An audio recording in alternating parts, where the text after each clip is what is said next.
Are you guys ready for the second Kolkata? Take like a 30-minute break. I'm down. Okay, we're going to start this off with blind bid. Take a look. Kimberly, you know I'm All the names that are in gold, the first 16 are on the winner's side. The bottom 16, the ones that aren't in gold, are on the beat side. Okay? So let's start this off. How many places?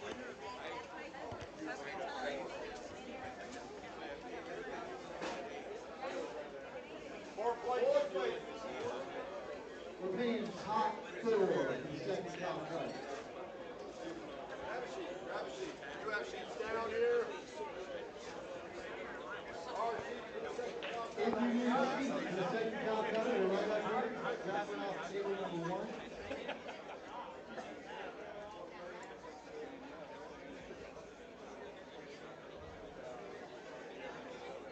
How many blind bids you get? 2. Okay, so let's get started.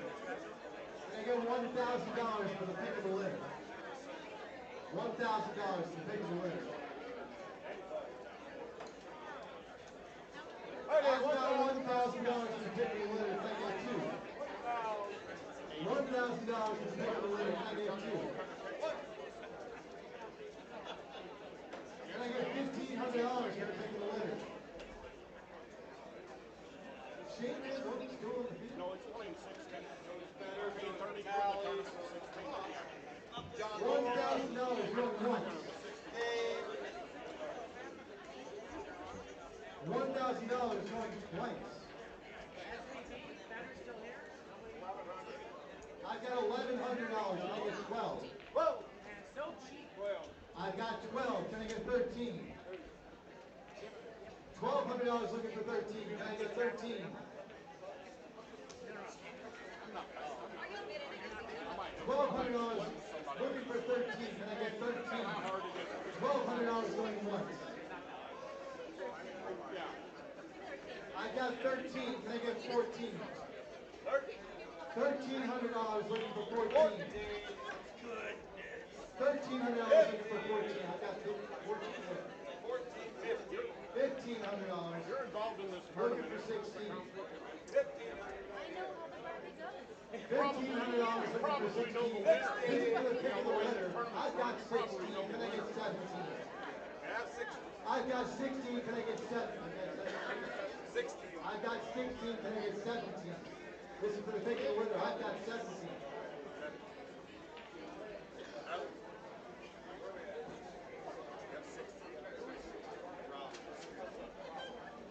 I've got 16.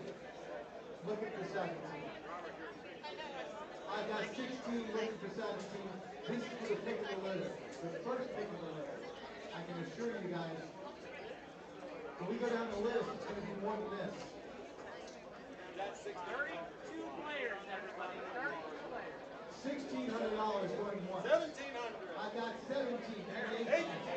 18. Can I get 19? Get him a beer. 18. Can I get 19? I've got $1,800. Can I get 19 for the pick of the litter? I've got 19. Can I get 2? 2,000. I've got 2. Can I get 21? I've got $2,000. Can I get 21? I've got $2,000 going once. $2,000 for the pick of the litter going twice. I've got 21. I've got 21. Okay, got it over here.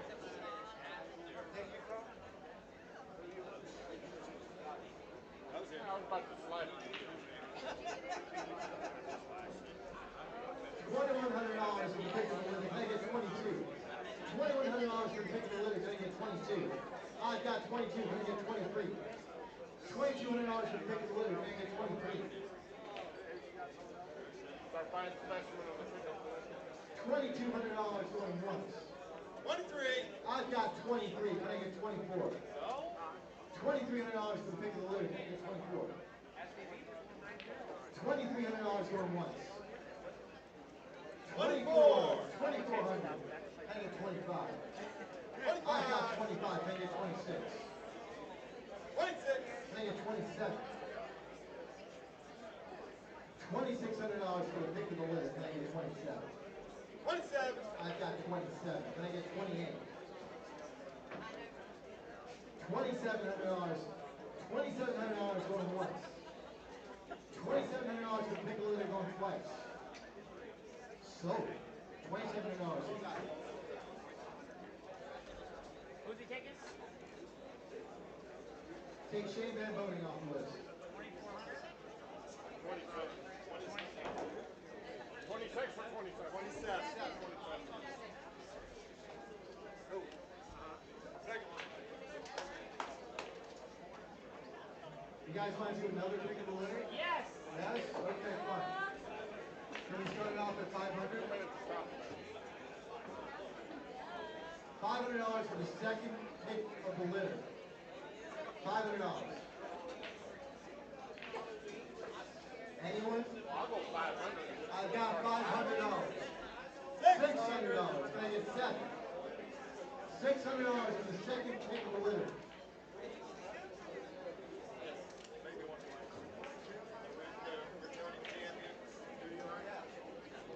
Like one or two guys who make a couple of bucks. $600 for the second pick of the litter. $600 going once. 7. I got 7. Can I get 8? $700 for the pick. I've got 8. Can I get 9? I've got 9.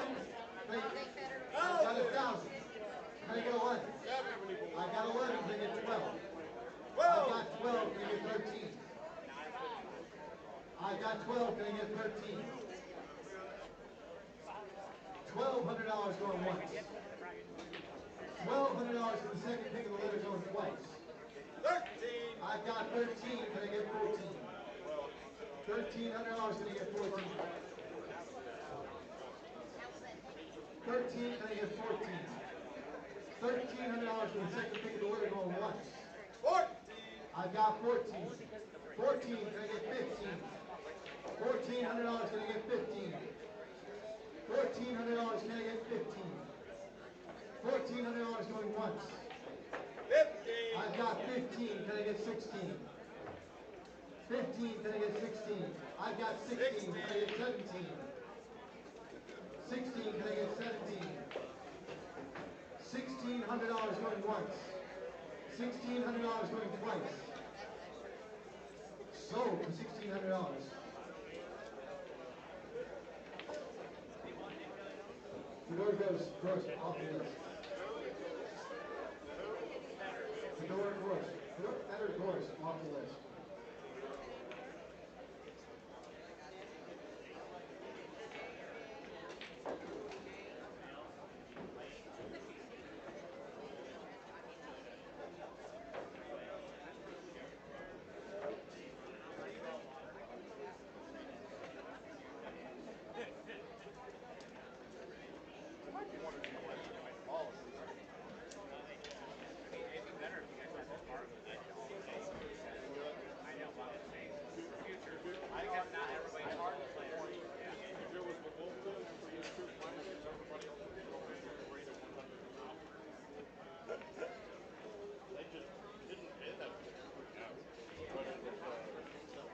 First up to bid, Josh Kelly. Josh Kelly.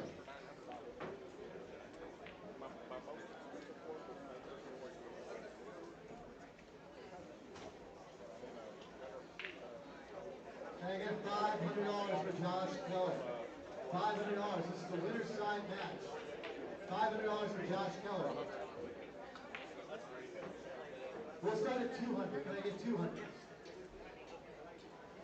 Can I get $200 for Josh Kelly? This is the winner's side match.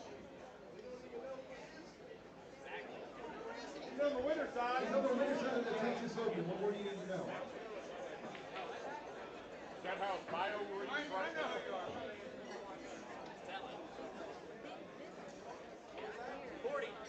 I've got 200. Can I get 3? I've got 200. Can I get 3? $200 for Josh Kelly. Can I get 3? On the winner's side. $200 going once. $200 twice. Sold, $200.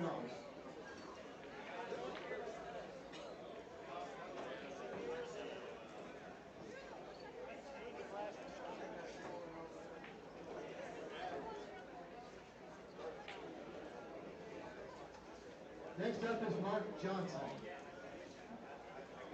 We'll start bidding at $200. $200 for Mark Johnson.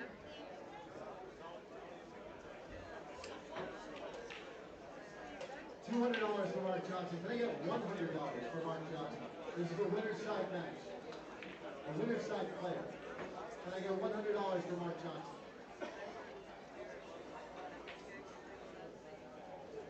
Can I get 50 for Mark Johnson?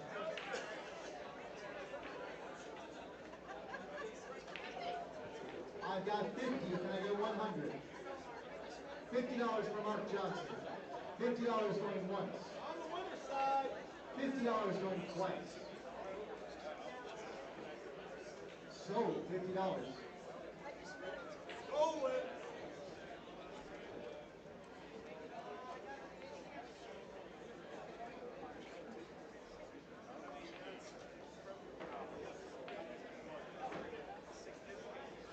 Next up, Jesus Atencio. I've got 500. Can I get 600? I hear 6. I've got 600. Can I get 700? This is for Jesus Atencio. You don't know who he is, he's on YouTube. Doing a double jump. I've got 6. Can I get 7? Can I get 7? I've got 7. Can I get 8? I've got 7. Can I get 8? I've got 8. Can I get 9? I've got 9. Can I get 1,000? 1,000. I've got 1,000. Can I get 11? 11. I've got 11. Can I get 12? I've got 11. Can I get 12? This is $1,100 to Jesus Atencio. Can I get 12? $1,100 going once. $1,100 going twice. Sold. $1,100.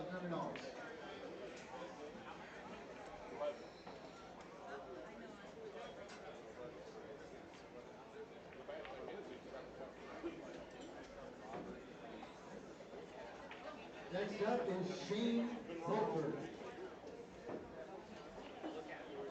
Moscone Cup player. Shane Volker. Can I get 500 for Shane Volker? Can I get 500 for Shane Volker? Can I get 200 for Shane Volker? I have 2 over here. I've got 200. Can I get 3? I've got 200. Can I get 3? 3. Heard it. I've got 3. Can I get 4? I've got 300. Can I get 4? This is Shane Wolford. I've got 300. Can I get 4? 300 going once. 300 going twice. Sold. 300.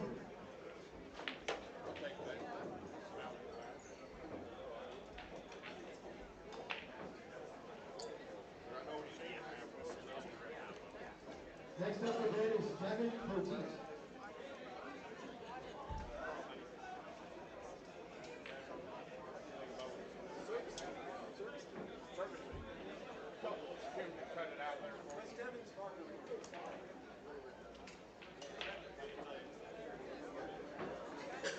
Can I get 200 for Devin Poteet? Weighs like an 862. Weighs like an 862. Can I get 500 for Devin Poteet? I'll take it. Can I get 200 for Devin Poteet? I've got 200 for Devin Poteet. Can I get 3? I got 200 for Devin Poteet. Can I get 3? $200 going once. 744 Fargo. Thank you. I've got 250. Can I get 3? 3. I've got 3. Can I get 4? I've got $300. Can I get 4? $300 going once. $300 going twice. 350. I got 350. Can I get 4? I got 4. Can I get 4? Can I get 5? I got 4. Can I get 5? I got 450. Can I get 5? I've got 5. Can I get 6? Devin Goatee. I've got 500 on Devin Goatee. Can I get 6? Can I get 550? I've got 500 on Devin Goatee. Can I get 5.5? 5.25.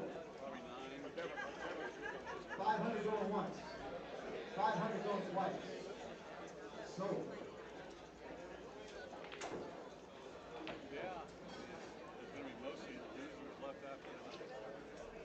Next up is John Mora. John Mora. Is he playing lefty or righty this time? Both. Both. Oh, okay. It's a mystery. We never know. Can I get 500 for John Mora? 500 for John Mora. He's like what, the second best player in Canada? Pretty big player. We don't count Alex. He's the best player in Canada. Yeah, we don't count Alex. Canadian. Alex lives out of a suitcase. So he's the best in Canada. Can I get 500 for John Mora? I've got 200. I've got 200. I've got 200. Can I get 3?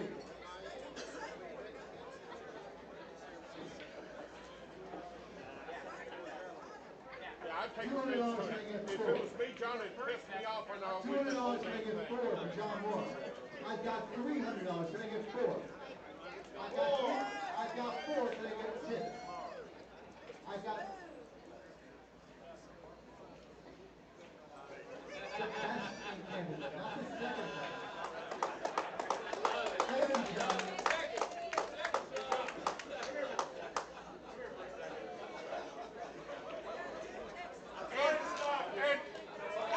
And John, he forgot Japan takes an open winner. Okay? I was intimidated.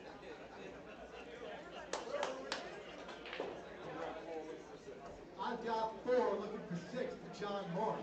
I've got 4 looking for 6. That's 4 over here.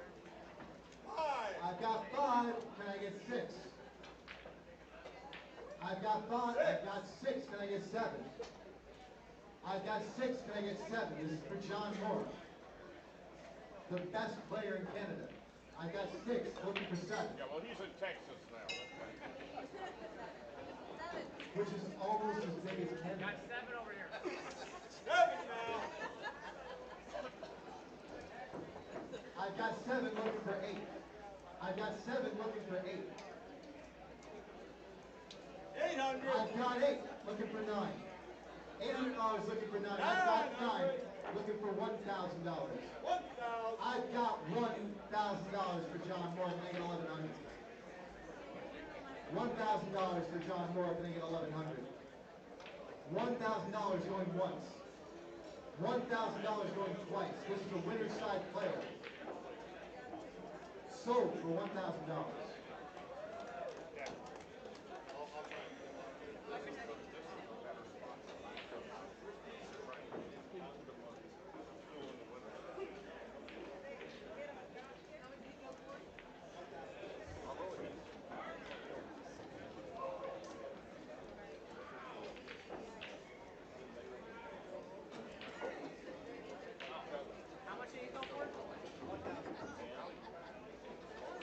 Next up is Vitali.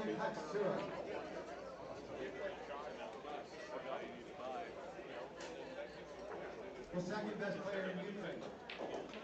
No, just kidding. Can I get $500 for Vitali Petsura? Just wanted to come up and correct me. How many times has he won it? Or been in the finals? I think he's won it the last 2 times. No, he lost the last 3. 2 out of the last 3. And runner-up in the one in between. And he lost to Tyler in the. This is the information Oh, that that's people what need it to is. know. So he's due for, what you're saying is he's due for a big loss. Can I get 1,000 for Vitali Petsura? I think anything less is a There's steal. 1,000. That's 1,000. I got 1,000 for Vitali Petsura. Can I get 1,100? I got $1,000 for Vitali Petsura. Can I get 1,100? I think he likes this room. A little bit. Guy should have been picking a little. $1,000 going once. $1,000 going twice. I got 11, can I get 12? I get $1,100 from Vitali Katsura, can I get 12?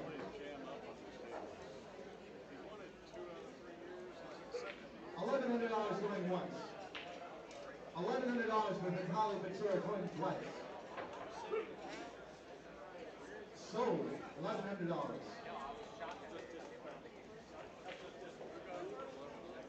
How much?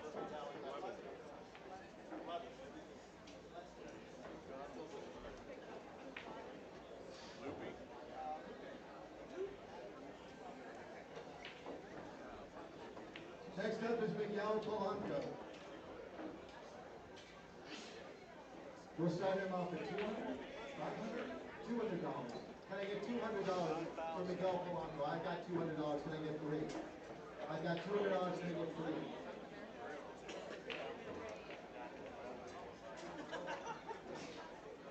I got $200. I got three. Can I get four? I got $300. Can I get four? This is Miguel Polanco. I got $300. Can I get four? This is a winner's side player. $300 going once. $300 going twice. I got 3.5. Can I get four? I got four. Can I get 4.5? I got four. Can I get 4.5? $400 going once. $400 going twice. I got 4.5. Can I get five? I got 4.5. Can I get five?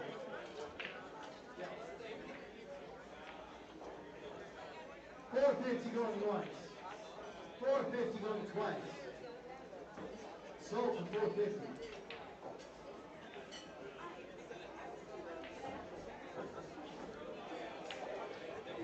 Next up is Adam Cisneros. Really well done.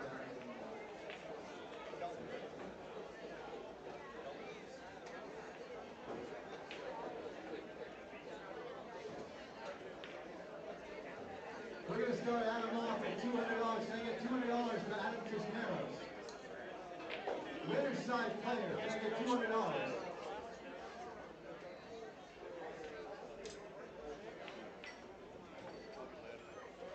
$200 for Adam Cisneros. You guys want a winner's side player going to the pool?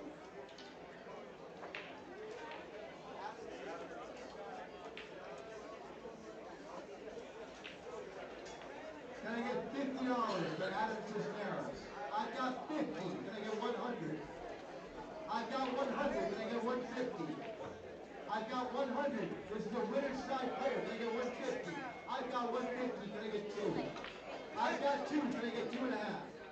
I got two. Can I get 2.5? $200 for Adam Cisneros. 200. I got 2.5. Can I get three? I got 2.5. Can I get three? Three. I got three. Can I get 3.5? I got three. Can I get 3.5? $300. $300 going once. $300 going twice. Sold $300.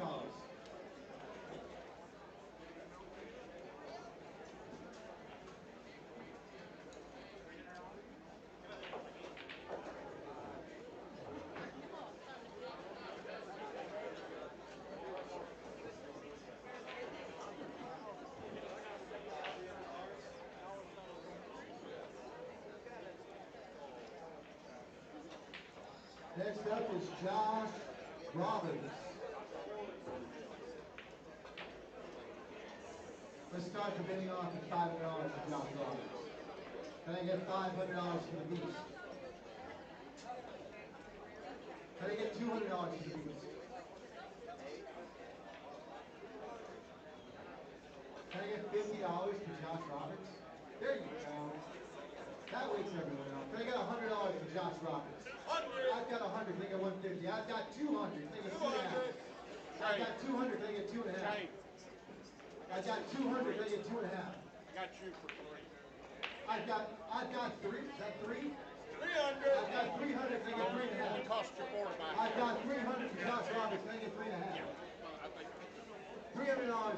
I've got 3.5. Can I get four? Four. $400. Can I get 4.5? $400. Can I get 4.5? I've got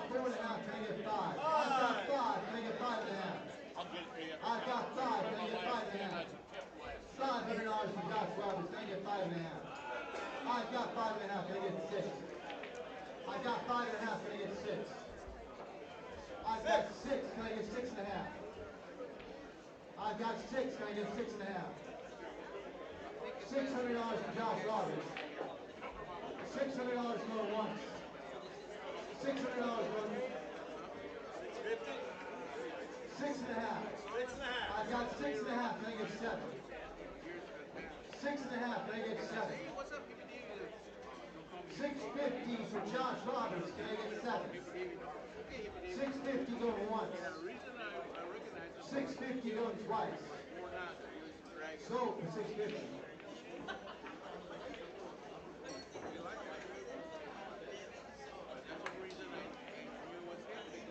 Next up is Tony Chohan. Can I get $500 for Tony Chohan? I've got 5, can I get 6? I've got 6, can I get 7? I've got 6, can I get 7 for Tony Chohan? $600 for T-Rex, can I get 7?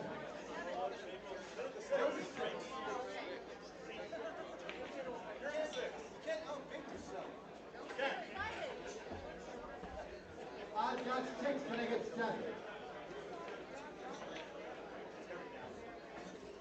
$600, can I get 650? $600, can I get 6.5? 6, can I get 6.5 for Joshua?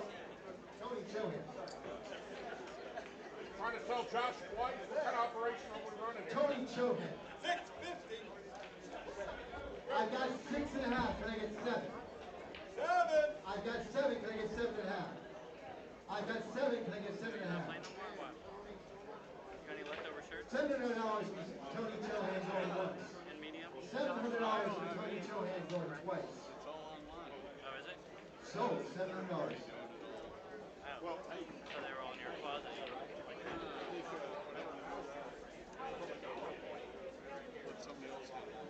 I guess, yeah. What are you doing? I can't watch this. But I'm gonna go get blasted somewhere and act up. Next up is I'll Tommy call you if I need a ride, Tokoff. okay? I probably can't Let's pay my start the tab bidding either. off at $200 for Tommy Tokoff. Can I get $200? I've got $100 for Tommy Tokoff. Can I get 1.5? I've got 1. I've got 2. Can I get 3? Tommy Tokoff. This is for Tommy Tokoff. I got $200. Can I get 3? 350. I have 300. I got You have the 3. Yes. You have it. I've got $300 for Tommy Tokoff. Can I get 3.5? I've got $300 for Tommy Tokoff. Can I get 3.5? I've got 3.5. Can I get 4? I've got 3.5. Can I get 4? 350 for Tommy Tokoff. Can I get 4? 4. I've got 4. Can I get 4.5? I've got 4. Can I get 4.5? I've got 4.5. Can I get 5? I've got 4.5. Can I get 5? 4.5. $450 for Tommy Tokoff. 450 going once. 450 going twice. Sold for 450.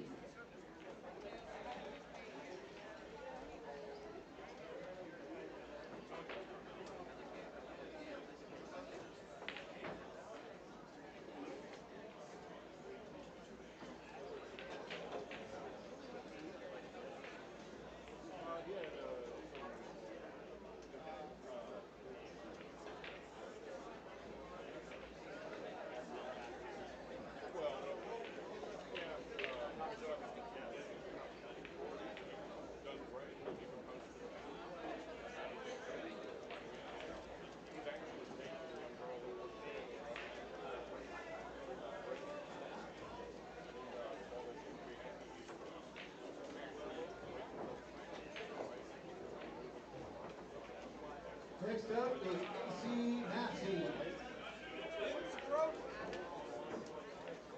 Where's Casey? There he is. Casey, you want yourself? $10? I got $10. I got 50. I need a new bid. Let's start Casey off at $100. Can I get $100 for Casey Massey? This is a winner's side player. Can I get $100? Can I get $50? I've got 50. Can I get 100? I've got 50. Can I get 100? I've got 100. Can I get 1.5? I've got 100. Can I get 1.5? $100 for Casey Massey going once. $100 for Casey Massey going twice. I've got 150. Can I get 2? I've got 150. Can I get 2? 1.5 for Casey Massey going once. 1.5 for Casey Massey. I've got 2. Can I get 2.5? I've got 2. Can I get 2.5? $200 for Casey Massey going once. $200 for Casey Massey going twice. Sold. $200.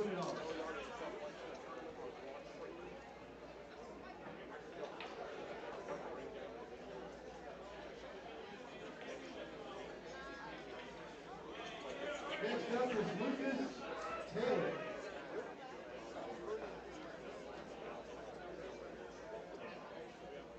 Can I get $200 for Lucas Taylor?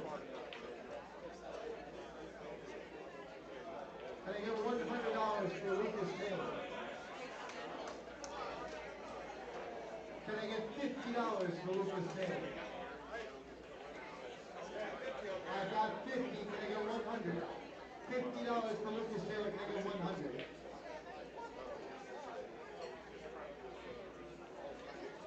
He's one of the last 2 winner's side players going up for auction, so you're running out of time.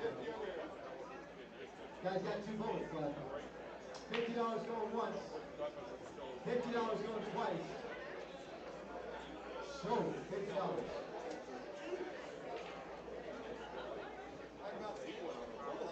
Next up is Shiron.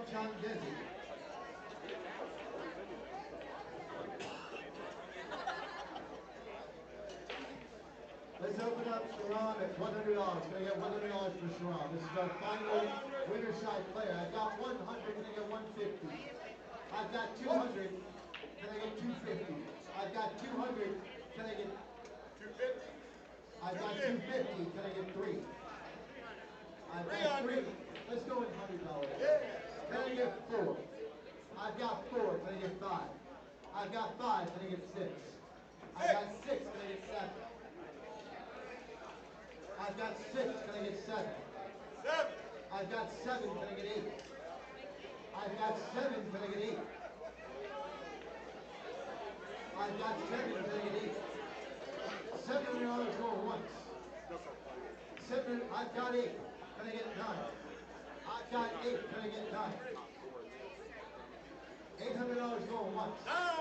I've got 9. Can I get $1,000? I've got 9. Can I get 1? $900. I've got $1,000. Can I get $1,100? $1,000. Can I get 10.5? 11. 11. I've got 11. Can I get 12? I've got 11. Can I get 12? I've got 12. Can I get 13? I've got 13. Can I get 14? I've got 13. Can I get 14? $1,300 going once. $1,300 going twice. I've got 14. Can I get 15? I've got 15. Can I get 16? I've got 15. Can I get 16? $1,500 going once. $1,500 going twice. I've got 16. Can I get 17? I've got 16. Can I get 17? $1,600 going once. I've got 17. Can I get 18? I've got 17. Can I get 18? $1,700 going once. $1,700 going twice. That's more than better. Sold. $1,700.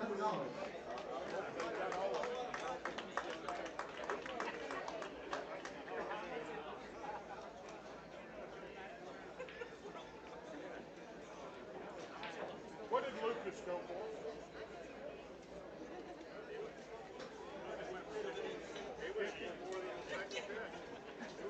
Next up is Ruben Silva. these are all D-side players. Do some psychology. I've got 50 for Ruben Silva, can I get 100? I got 50 for Ruben Silva, can I get 100? I've got $50 going once. $50 going twice. Sold, $50.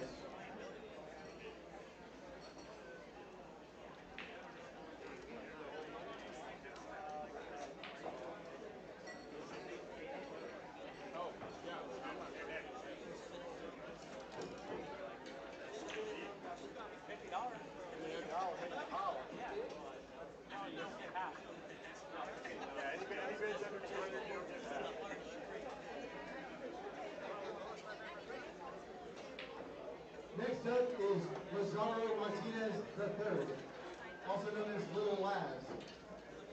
We'll start this off with $50. Can I get $50 for Little Laz? I've got 100. Can I get 150? I've got 100. Can I get? You want to put him in the pool? His little brother wants to put him in the pool. $100. Can I get 150? I've got 150. Can I get two? I've got 150. Can I get two? $150 going once. $150 going twice.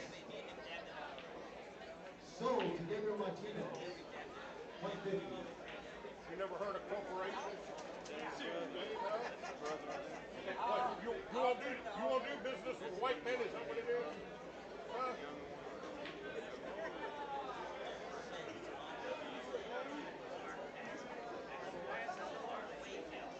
Next up is Jaden Holt. Can I get $50 for Jaden Holt? I've got 50. Can I get 100? I got 50. Can I get 100? $50 for Jaden Holt. Can I get 100? $50 going once. $50 going twice. Sold $50.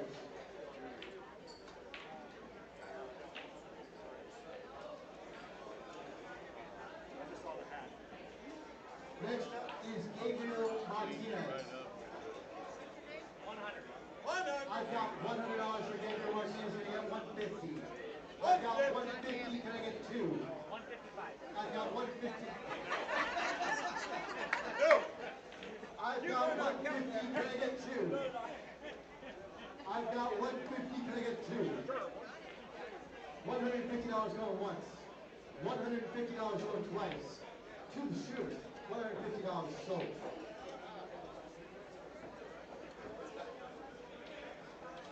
A lot of future world champions in this field. Zara Martinez, Gabriel Martinez, and now Savannah Easton. Can I get $50 for Savannah Easton? $50 for Savannah Easton. I've got 50. Can I get 100? $50 for Savannah Easton. Can I get 100? $50 for Savannah Easton going once. $50 for Savannah Easton going twice. I've got 100. Can I get 150? I've got 100. Can I get 150? $100 for Savannah Easton going once. $100 for Savannah Easton going twice. Sold for $100.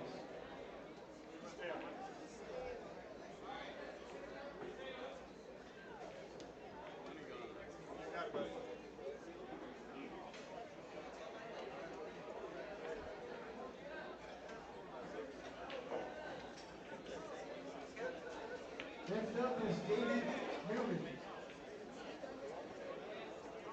David Newman, can I get $50 for David Newman? $50 for David Newman.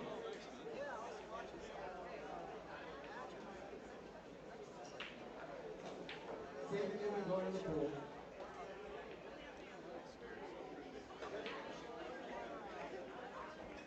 There's two more matches tonight. Next up is Noah Whenever Contreras. this gets done. I think one winners, one losers. And then they'll be all day. Can I get $50 for Noah Contreras? $50 for Noah Contreras. Got it. 50.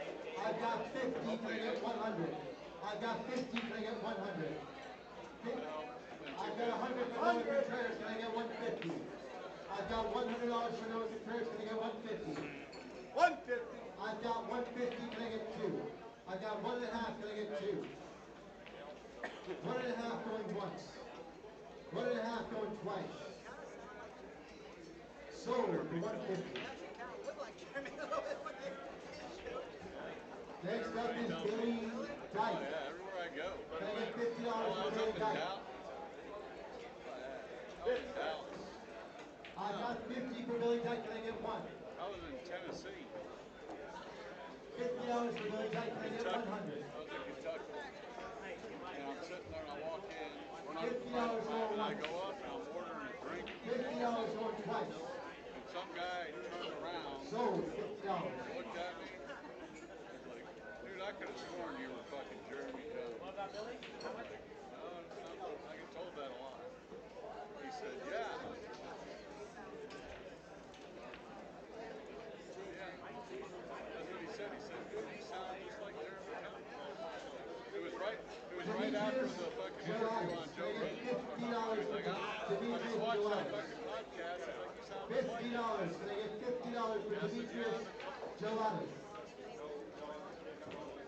I've got 50. Can I get 100?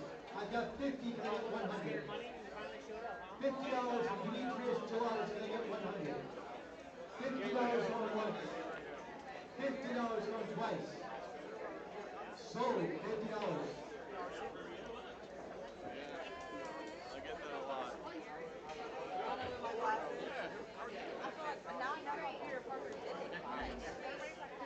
I get told I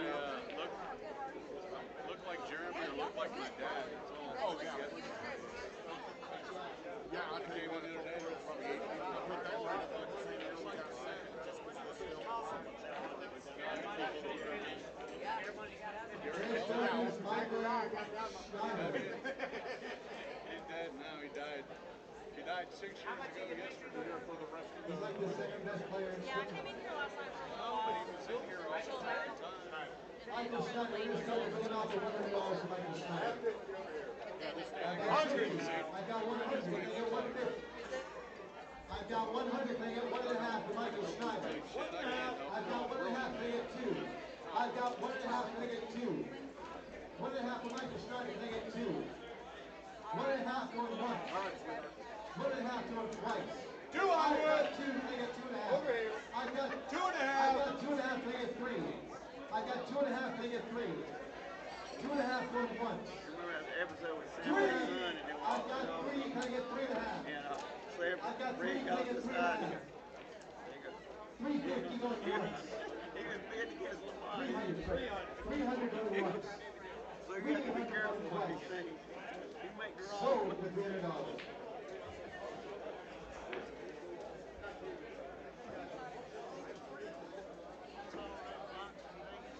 He did. Oh, yeah. Just stand up is real nice.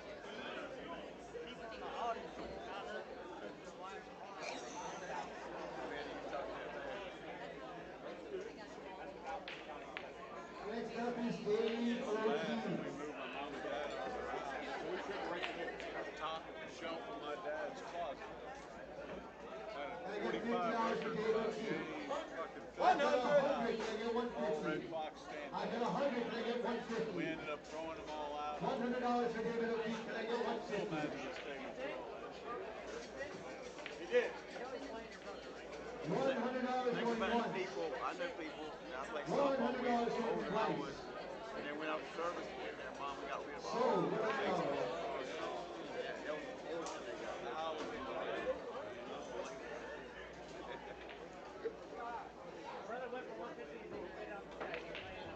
Grady told Fred one night, he said, when I close my eyes, Way to I hit see, your back. when I close my eyes, you know, Fred, when I close my eyes, I can't see a damn thing. Fred said, you crazy, Grady. I'm like, oh, crazy.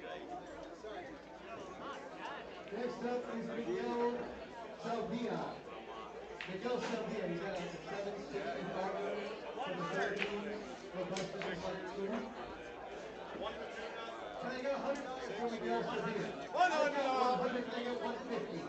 I've got 100, can I get 150? I've got 150, can I get 2? I've got 150, can I get 2? 200. I've got two, can I get 2.5? I've got two, can I get 2.5? $200 for Miguel Sylvia, can I get 3.5? I've got 2.5, can I get 3? I've got 2.5, can I get 3? $250 for Miguel Sylvia going once. I've got $300 for Miguel Sylvia, can I get 3.5? $300, can I get 3.5? I've got 3.5, can I get 4? 3.5, can I get 4? I've got 4, can I get 4.5? I've got 4, can I get 4.5? Miguel Sylvia from the Philippines, right? Yeah. 4.5. Now you want to talk up the person. Now you want to talk up the crowd. 450 over here. 450 going once. Can I get 500? Can I get 550? 500, can I get 550? Why don't you go ahead and say you beat Shane in the money game last night? You gotta love it. That's what George Hey, Reed good told me time. one time. See that there? You want to work against us here? And I still ain't guaranteed to be in the top 5. $500, can I get 550? Until Bathroom gets the money to work, Shane might fight on the hill. the number 30 guy in the world is making. Hey, Gabriel, can you come over here? I mean, I think they can eventually get there. The market internationally. That's pretty cool. Saudi Arabia. That's pretty cool. I think he's got a 5-year contract. 550. I got 550, can I get 6? I got 550, can I get 6? I got 6, can I get 650? I got 6, can I get 650? $600 for Miguel Sevilla, can I get 650? $600, can I get 6.5? $600 going once.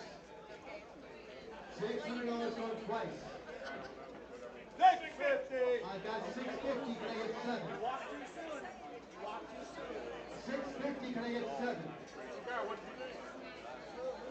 650 for Miguel Sevilla, can I get 7? 650 going once. 650 going twice.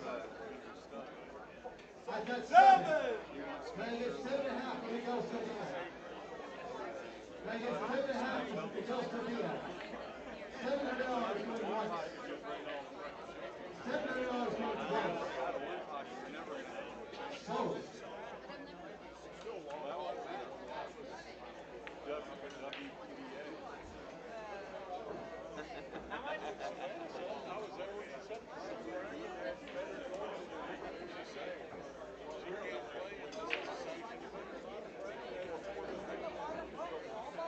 Next up is Nick De Leon.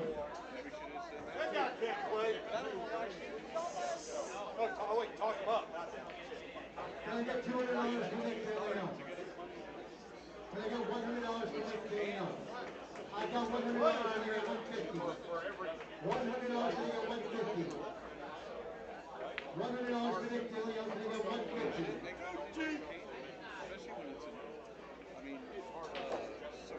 $100 going once. $100 going twice. Sold, $100.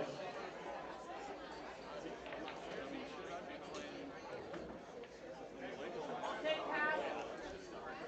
I'll take half. Yeah, I'll take half for sure.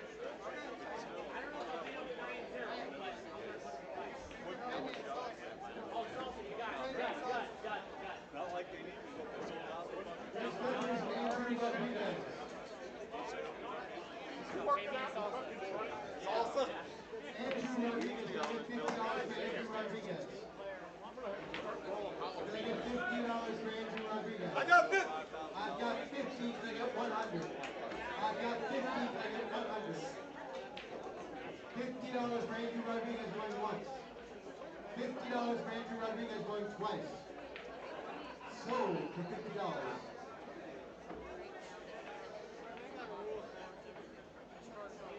Next up is Chris Morris. Can I get $50 for Chris Morris? Can I get $50 for Chris Morris? $50 for Chris Morris. I don't know how that works. Going to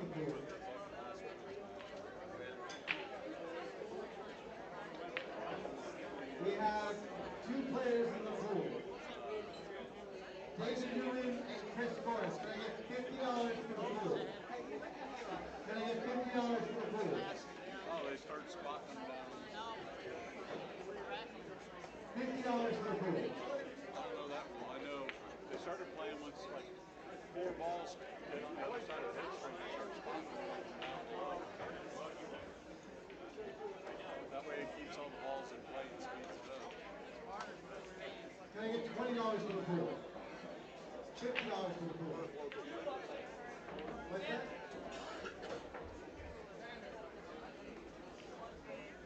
Can I get 50? I got 50. Can I get 100? Almost 13 now. $50 going once. $50 going twice. So. No, I did like Jose Barica or something. Yeah, I think it was Barica. It was Barica.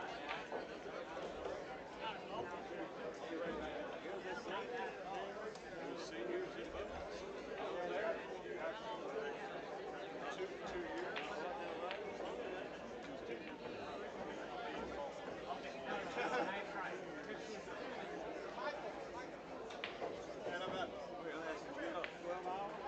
Who did you get in last year? Because Nick Barner won it 2 years ago. And Bastrop won it again last year. Played Nick Barner in the final. And Bastrop said he's not going to play this year. He's won it 3 out of 4 years.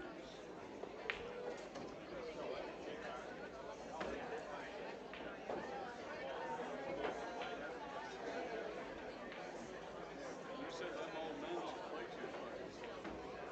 I'm like, God damn, that's saying something coming from Bastrop. They play too slow. Him and Hillbilly were playing at Salem at Eric's, and Bastrop had, everything was right there. And he had just a little cover up. He walked around the table and Hillbilly right there the ball. And I got straight in. I had a little angle on that 5 ball. Hillbilly. Oh, God. Hillbilly don't play real fast. Hillbilly delivered.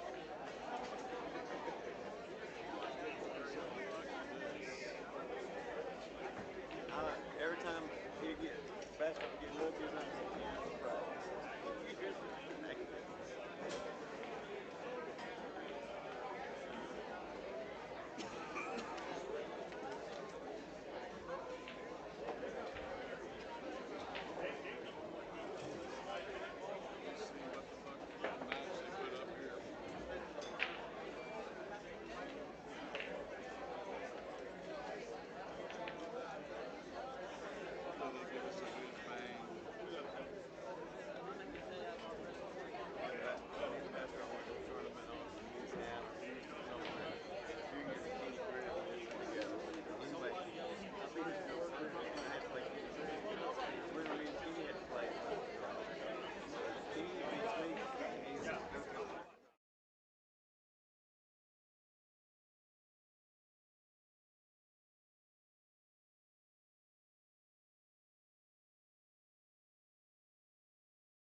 Okay, folks, we got a big one coming up here next.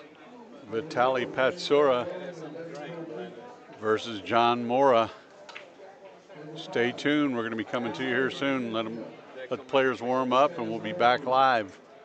Vitali Patsura, John Mora, coming at you here in about 5.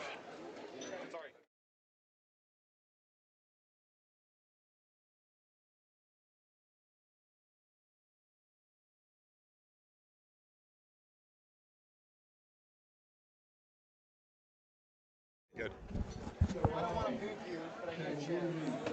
All right, let's get going. Auction is done. We're going to move over to. Have they started already? No. No, they're warming up. It's a practice round. Which 2 players do we have? Vitali and John Mora.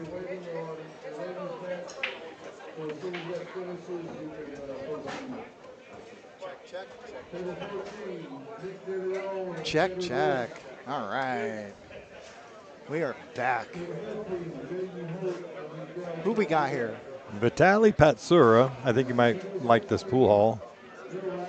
And John Mora. Is that the second best player in Canada? I think he corrected you on that one.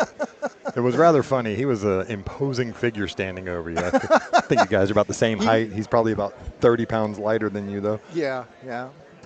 Well, I'm working on it, all right? Yeah, Give me a break. I got you. He is thin, though. Yeah, I said that he was the second best player in Canada, and because I figured Alex Pagulayan would be the number 1, and he was like, nope, he's not Canadian. Do me a favor, turn my mic down for a second. Yeah, you're number 1, right? Kevin, can you hear me? I am number 1. Thank you for pointing that out. Although I'm not Canadian. And then I jokingly said that Vitali Patsura is the number 2 player out of Ukraine. No, both of these players are phenomenal. They represent the very best of their countries. And it's a real pleasure to have them here. John Mora is just a phenomenal pool player. I actually asked if he's shooting opposite-handed today or not. My understanding is he went back to his original handedness. I can't even remember. Is he originally right-handed or left-handed? I think he switches up just to keep everybody off guard. Yeah.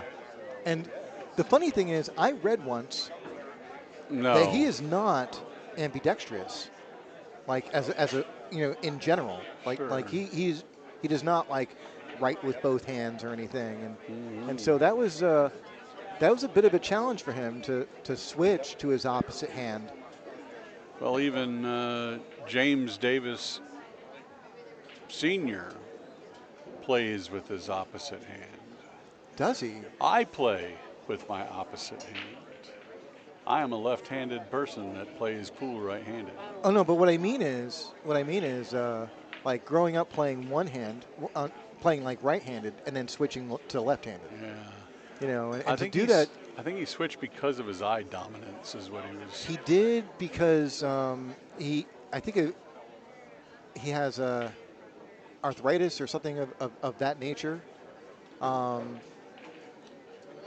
in his back or neck. I can't quite remember exactly what the medical issue was, but it was a medical issue that prevented him from playing with his natural side, and he switched to his opposite side, and was still able to play pro caliber pool, which is phenomenal. I mean, you just never hear of that ever about any sport. Is there anyone in golf who switched from right-handed to left-handed? Yeah, there's a few guys that play opposite-handed. Certainly in baseball, you see plenty of switch hitters that have had success over the years. True. But baseball doesn't have the level of accuracy that pool and golf have, Have you ever tried to hit a curveball? I have, actually. That's the hardest thing to do in sports. I've actually the cue ball it and moving. I've actually had to hit a 95-mile-per-hour fastball. But you can. it's different. It's more of like a timing issue. Well, it's you definitely know. got the finesse aspect that's Yeah. going to be a little bit tougher with your opposite hand. Yeah, that's more of what I mean. Yeah. Like finesse, and that's things like pool and golf, and not really baseball. Sure. So here's John Mora. Is this another practice rack or? I think they're go. Yeah, I think he went over and shook Vitali's hand, and they're going to go. Okay. But I didn't see John warm up really, so we'll know here in a second if he takes ball in hand, or if he rolls out from where he's at. Nope, I'm guessing it's not real. Not real. Yeah. Or not okay, live. Good. It can be a little confusing, guys, because players have the right to start their match when they're ready. This isn't like a matchroom type of production where we sit there and go, okay, and now you go. So I think you should. We should get you a little official uniform and walk around with maybe with a starting pistol. Let you go to each table. I would love a starting pistol. That would be awesome. It would definitely spice it up a little. It'd keep people on their toes, I'll tell you that. Well, I'm excited for this match. Vitali Patsura, of course, has had major success at this event. He's won it twice, and in between the 2 times that he won, he took runner-up to Tyler Steyer. Didn't really have a chance. Tyler beat him 9-0. Yeah. And then the next year, Vitali came back, played Tyler Steyer in the finals, and put it right back on his ass, 9-0 the other way. So I'm a little disappointed Tyler isn't here this year to try to make it a three-peat of those 2 in the final. But yeah, he was over in Spokane Open. Well, there's no accounting for taste. I'm actually looking to see John Mora make some noise. I mean, Well, he's also done well at this event the last few years. But has he won it? He hasn't gone over the hump, though. And he's finished, I think last year, 3rd or 4th. Year before, he was also in the top 6. I mean, he's not a dark horse. I would never call John Mora a dark horse in any field. But I'd call him due. Exactly. That's what I was going to say. I think he's due. I mean, out of everybody in the field, if you want to talk mechanics, this guy's Mr. Smooth. You can tell he has worked really hard Smooth. on making his mechanics be flawless, and that always is going to result in high finishes. We've got some really fun action going on over here. We've got Jesus Atencio and Shane Wolford on table 5, adjacent to us. And on the other side, we have Savannah Easton playing Gabriel Martinez. Now, is Shane in action over there, or is he just sitting on the wall sweating it over there by table number 4? Well, Shane's got to be playing now, I believe. I think everybody left in the tournament is in action. I'm not quite sure. Well, he's smiling and smacking his gum and sitting over against the wall over there. So and he looks pretty relaxed. So. He does look relaxed. Jeremy Jones talks about Shane's crazy eyes when he gets focused, and right now he's definitely in sleepy-eyed. Oh yeah. Go ahead and turn me up, please. Yeah, in this event, he's always a little bit more laid back. Yeah. So I heard you guys talking. Yeah, Shane is playing Devin Poteet over there. Okay. Got it. Okay. Winner side He's just match. reserving energy right Winner now. That's all side he's match doing. for sure. So I just got a request outside of the chat. There's some people out there listening that don't quite understand the Calcutta. Oh, okay. Do you want me to explain? I would love for you to take over. Okay. Well, a Calcutta is an auction. We auction off each and every player, and the money generated from the auction goes into a separate pool, separate from the tournament fund, and the buyers are the ones who are then, eligible to win the prizes. Typically, the players will buy half of themselves from the buyers. Sometimes the players will buy themselves outright. For the first Calcutta, the one we do before the draw, before the tournament begins, that one generated a total of what, $75,000? Just over 75,000. Yeah, and so from there, buyers all around the room are, watching their horses. Essentially, they're the players, also known as horses. And if say for example, Shane Van Boning, who was the top pick and the top buy for $12,000, if Shane goes on to win the entire event, then the buyer and Shane will then get to split the first place portion of the Calcutta money. And just like the tournament prizes, the Calcutta prizes are similar. There's a top first place prize, a second place, a third place, and so forth. The second Calcutta happens when the field is down to 32 players, and at this point, everybody already knows who they're playing and what the draws are and stuff. So there's a lot more information, and so the amounts that people are willing to bid oftentimes will reflect that placement in the brackets. So, and also as well, because we're paying out a smaller percentage. All right, Mora breaking off rack number 2. Here we go. That's basically it. And here's John Mora breaking left-handed. And we're off. John Mora, Vitali Patsura, 52nd Annual Texas Open, brought to you by Predator. And here is Vitali Patsura, and you do not want Vitali Patsura breaking. You really don't. Well, let's get through the pleasantries. Yeah. All right. So 52nd Annual Texas Open.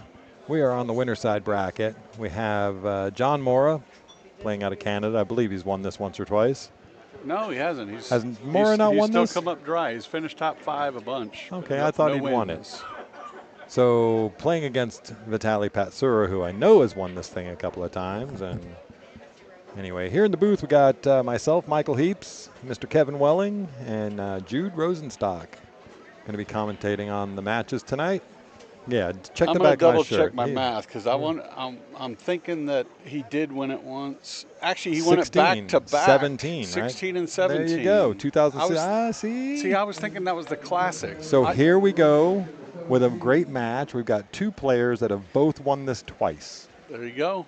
This is for... What more could you ask for? Yeah, where'd you ever get that information from? I don't know. It might be floating around somewhere. Every single Texas Open T-shirt. Do not test my knowledge. Has a list live. of all the champions. Turn around and let me see the back of your shirt before you quiz me on past winners, please. So John Mora is going to be looking to jump this. It's really going to be hard to pass on trying to jump this because the one ball is sitting only at about 4 or 5 inches from the lip of the pocket. Now watch this. He takes his glove off. But there's another issue here. Even if he makes this ball, what happens with the 2? Because I just don't see that cue ball getting anywhere near the 2. So this might be one of those like roads to nowhere. Yeah. Yeah, can be. Although if he comes straight up into the 4, looks like he may have a shot from there. Yeah, maybe.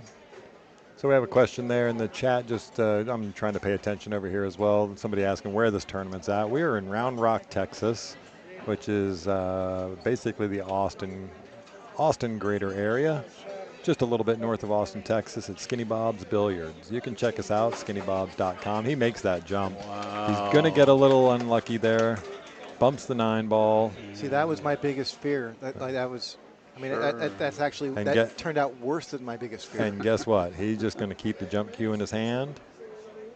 He hit that one so good, he wants to do it again. Yeah. Round 2. Ding, ding.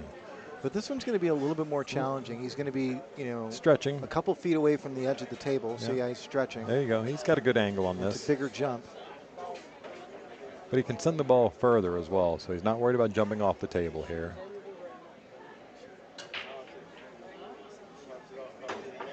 Oh, look at that. Hey. How'd he hit it? So I tell you, that gets snaps for sure. Ladies and gentlemen, John Mora came to play. Wow. Well, that's setting the tone for the match there. You can see Vitali kind of shake his head over here like it's on, I guess. That was a phenomenal shot. And I was just going to say, you want to keep Vitali Patsura off the table as much as possible. The guy has a lethal break. With this format, racking the 9 on the spot, I watched Vitali Patsura have 35 consecutive successful breaks in this room. He loves this room. Oh, and then Hangs the 3. I said it 2 matches ago, how many times that happens where a guy comes with a rainmaker of a shot and then lets down his guard a little bit. Yep. Yeah, Mora did win it twice. We did confirm back-to-back in 16 and 17. Just I'm answering some chat here. So Vitali at the table now.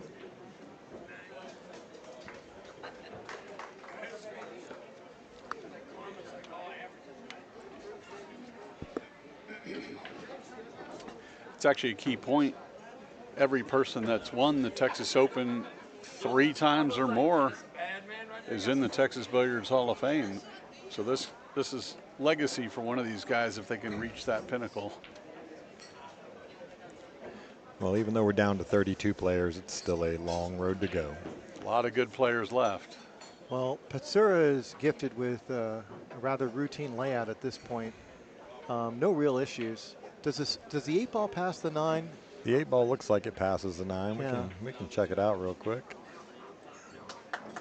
Yeah, the 8 definitely certainly passes does, the 9. yeah. From where I'm sitting, it can't quite tell.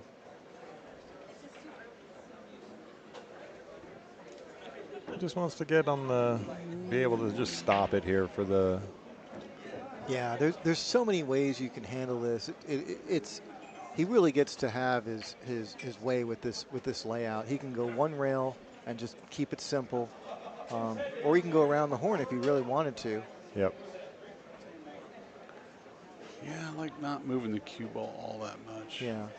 But basically stun it over to the rail and back out.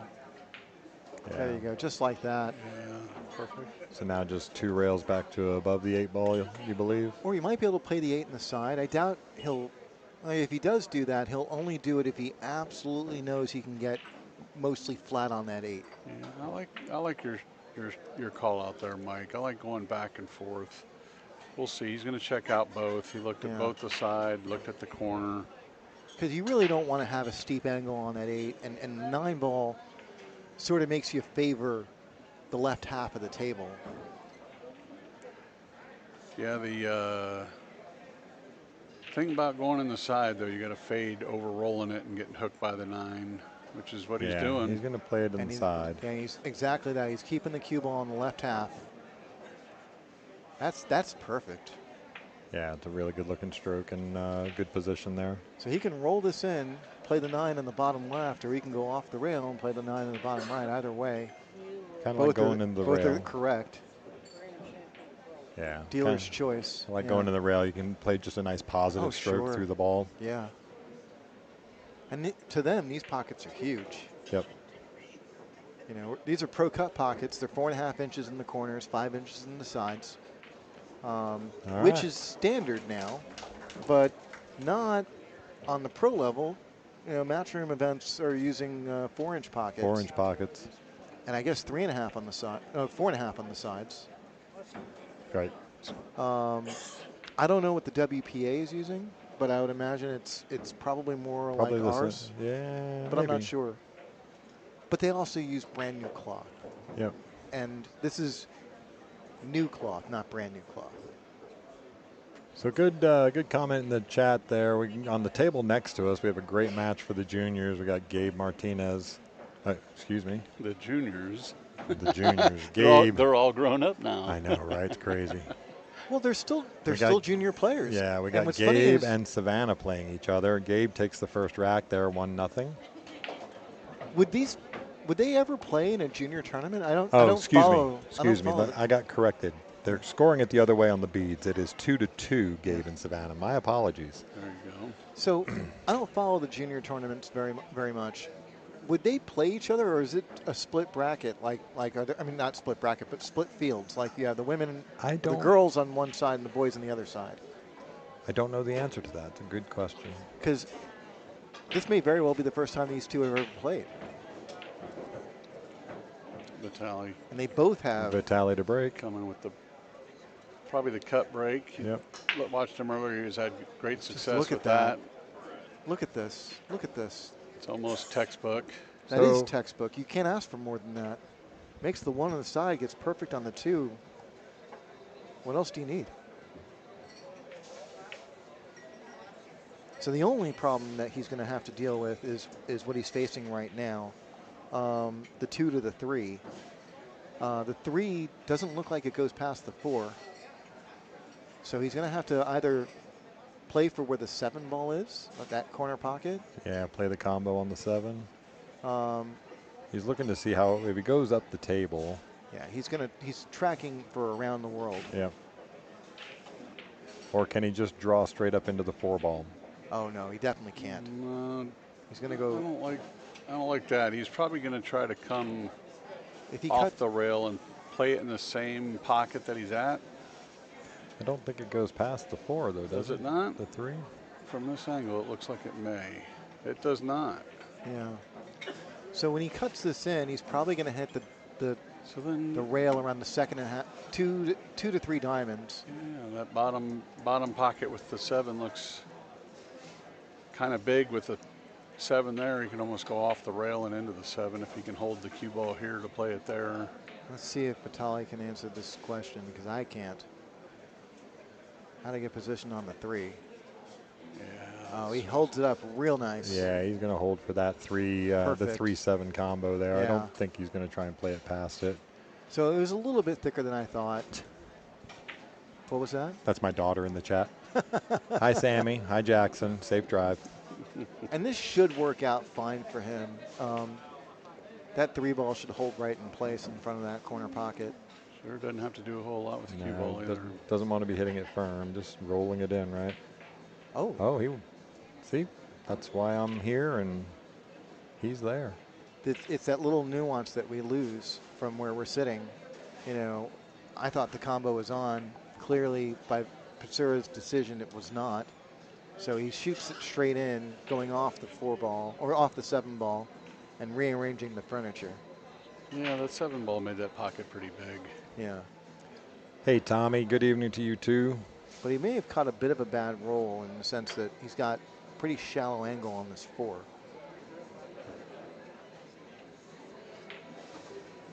He's run into the 7, but it's going to work out for him. It's going to work out just fine. He's going to be, he might have fallen a little straight on this 5 ball, but I don't think it's a problem. Yeah, his work isn't done yet. Is he dead straight on that 5? Pretty close. Yeah. Pretty close to straight. So he may have to pull this back. Yeah, but he doesn't have to come back much. I think if you just stop it, right, and just play the 6 into the got bottom a corner. Natural bottom corner and float over for I think he's drawing. For the 7. He may. He may. I like his game because of how simple he keeps it, though. Yeah. Just stopping it. You're right. Oh, okay. Yeah, that's a really good call, Kevin. He does keep it very straightforward. Keep the ball in front of him. Yeah, when he's playing good and he's in dead pop, man, he doesn't move that cue ball any more than he has to. Now he's in a perfect spot. Yeah, it's a natural, just center ball, maybe a little running. Let it just float over back out to the center of the table, give himself an angle. Yep. Oh. Oh, no. So hiccups by both players in the opening racks. Mora missing after his jump shots, his back-to-back jump shots, and now Pitsura. Hey, I got 5 says that the cue ball is on the back of that 7 after this is over. I'm not taking that. It's only $5. Come on. 5 turns into 10. 10 turns into 100. Although he's looking the other way, so he may not be shooting what I would shoot. I like going underneath. I should have waited. Yeah, just a little kick stick kind of. Yeah, just a little bit of draw, rail first up into the 6. You just got to make sure the 6 doesn't catch the 7. If you went that way, you just got to make sure the 6 doesn't catch the 7, right? I think the reason why he's thinking about going long rail first is because then he would be safing softly. Yep. And going short rail first, that would require some pace. giddy up. Yep. Yeah. He's going short rail. He is going short rail. Question is, how much pace does he put on this ball? And he's putting draw on it, so he's trying to. Yeah, little kick stick. There it is. To your point, he didn't get deep enough underneath of the 6 to. Yeah, but it's get no it away sellout. on the way out. Oh, it's definitely not a sellout. Yeah. He got fortunate where the 6-ball actually ends up falling. It could have quite easily rolled up in front of that side pocket. But yeah, it was definitely going to be a tough one to get that deep behind the 6 and not clip the 7 on the way out or on the way back through, which is what it ended up doing. So Yeah, Ventura is probably going to look to play a safety here. Probably look to park the 6-ball on the short rail, the head short rail. Back out. You say that, although all day today the guys have been crossing this bank. It makes me kind of question whether or not it's going to be another one of those cases. When you think the guy's going to duck, they've been swinging at it. Vitali is a pretty darn good one-pocket player as well, so that wouldn't surprise me either. And it's a natural for shape. Just like you called it, Kevin. He's going to get a little unlucky. He hit that ball really good. I guess I should start playing that crossbank more often. That's what they're telling me. He hit it a little firm, I think. It stiffened up the angle and also didn't get. I think if he'd have played it lag shape to get on the 7, that would have opened up the 6 more and he would have been out. I think the only thing he was worried about with the speed was scratching. Yeah, sure.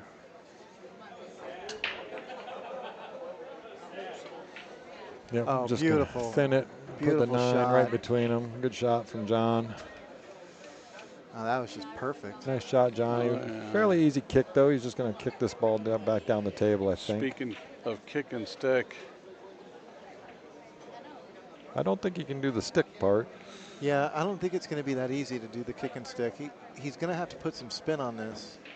And he's against the rail as well, so that makes it a little more difficult. I don't even know if he has the angle just naturally to get deep behind the 6. That's Sure. He might look at 2 rails behind the 6. He is looking at 2. Yep. Here we go. This will be a neat shot. How many times have we seen the scratch off the back of this one? That is true. Yeah, that's what you got to fade on this angle. Yeah. So. Oh, he's going to come out. He's going to get a little unlucky where it falls. That's going to be a tough angle to hold it here. Let's see the touch from John Mora on this shot. He's going to use some kill to try to slow it down. Hit it really good. It's going to roll out a little bit. It's steeper than he wanted, but if you've got this for a 3-ball out, you'll take it all day. Yeah, for sure. No, this is not in Vegas. This is in Round Rock, Texas, which is part of the greater Austin area. No, someone offered to buy half. There, that's a nice Great shot. shot. Really nice shot there. Might run a little long. No, perfect. Look at this. Well, Mora's got the table roll down pretty good here. Looks to make it tied at 1. I know the face, I don't know the name.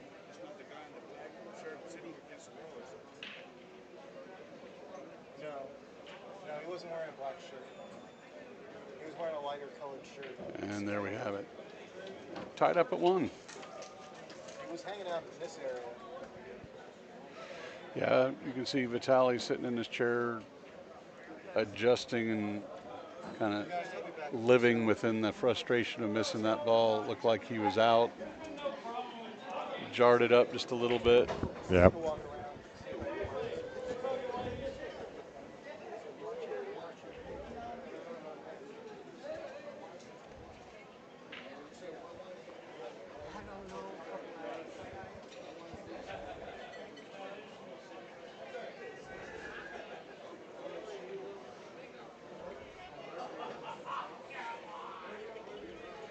Still lively here at Skinny Bob's Billiards in Round Rock, Texas. Crowd is really packed in and stayed. We've had some epic matches on the live stream today. A lot of them dominated one-sided affairs. Also had a massive comeback from Noah Contreras earlier today, down 5-2, roars back to win. Here we are tied at 1.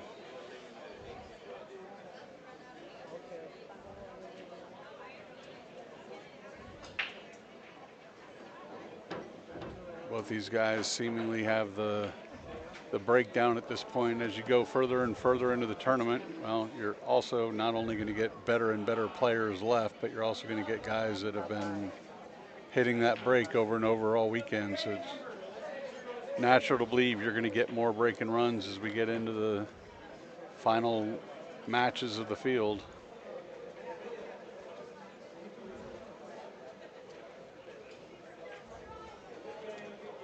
So 2-ball in the side here. Just going to try and punch this a little bit, it looks like. Yeah, again, I think the angle on the 3 is, you got to fade running into the 4-ball here, but make sure you come around 2 rails and come out. That's why he goes with that little punch. Definitely gets away from the 4-ball. Yeah, really well done from John. If we had to torture him and get an answer, he'd like it a little bit further out than this, though. I don't think he likes being just that straight in. Yeah, he's got the stroke to get there, but this is where you can bobble a ball, having to yank it back versus using the rail. Yep, that's what I was worried about. I've seen that too many times. Yeah, when you get out of line, bad things can happen, even though you've got pros that can overcome some of them out of line situations. It's still not what they play for when they're trying to get that perfect shape. Yep. I like playing this 2 rails and trying to get that cue ball to become best friends with the 6 here. I'm a big fan of that shot. It's almost natural for him to roll it. It's going to want to come right over there. Then it's all just, oh no, he's clipping the left side and bringing the cue ball down and maybe. Yep, put the 4 over between the 6 and the 7. Yeah, or not even move the 4, right? Just leave it there. Yeah, he's just going to try and get nutted up behind this 7 ball. Look at this. Just going to die on him, but he's okay. So a quick update. Shane Van Boning playing Devin Poteet. Shane is up 4-2, it looks like. The Savannah and Gabe match is 4-2. Gabe is up. Thanks, Crypto. I appreciate that update. Jesus' score looks like it's 3-1. It is 3-1. I don't know who's on the good side over there. I think Jesus is up on the 3, and I'm just really going off of the way that they're seated versus the scoring beads. But you may try to see the same kind of shot here where he swings it around and tries to use the 7 ball as a blocker, but. Oh, he was a little bit of 2-way, right? Yeah. Well, no, I think he was going full send, full safety, and then. Yeah, he's going to leave the shot here for John. That might have been a full go there. He might have been just playing the cut and playing shape on the 6, and then thinking, hey, if things go squirrely, the 4 can end up on the in rail behind the 6, all kinds of, like a mini 2-way. Unfortunately, it was 0-way, and now he's sold dead out. John's just got to fade the side pocket here, make sure it goes a little bit long, I would think. Come in between the side pocket and the 7. If he can hit the rail there, it'd be perfect. Oh, dear. Rattles that 4 ball. I would say not his best effort.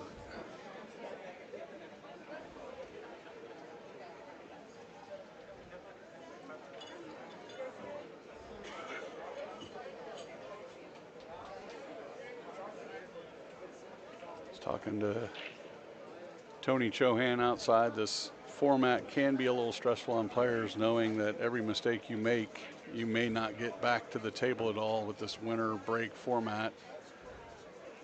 Really kind of ramps up the stress level.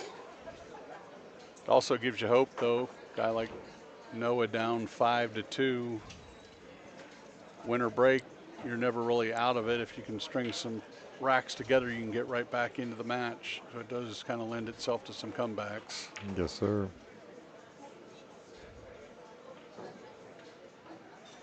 Donald, no, it's not. The tournament doesn't finish up tonight. We're going to play probably one round of the winner side and another, they're playing another round of the B side. We'll probably play a second round of the B side tonight, but the whole tournament will finish tomorrow evening. 52nd annual Texas Open. Finishes on Labor Day every year now. A tradition like no another. Yep. Yep. Good night in Scotland. We will be here tomorrow. I understand the time difference for sure. What time is it in Scotland? Right now it should be 8 hours difference, so it will be about 6 hours difference right now. So 4 a.m. Gotta like the resilience. Yes. All right. Vitali gets out there. Takes it to 2-1. It's an interesting matchup between these guys. Their styles are so similar in the fact that they're so matter of fact. Yeah. You know, there's not a lot of flash in their game. They don't move the ball a lot in their game. You know, some players you see where they're spinning the rock a lot, moving the ball around. These guys really are more about angles and keeping it as simple as they can keep it. So, yeah, in the chat, if you're looking for the bracket, it is pinned at the top of the chat. You can click on it right there. It should be refreshing live.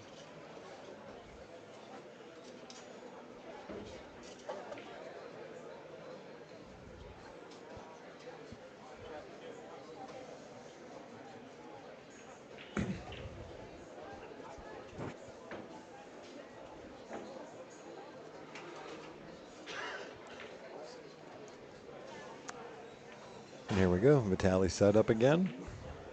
And that same cut break. I think he's got it dialed in for this one on the side.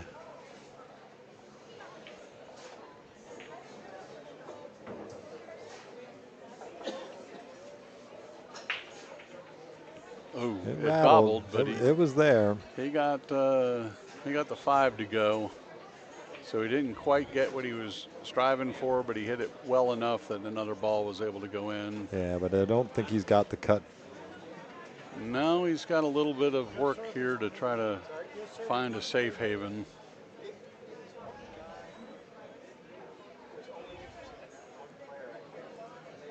I mean, is he looking at the kick?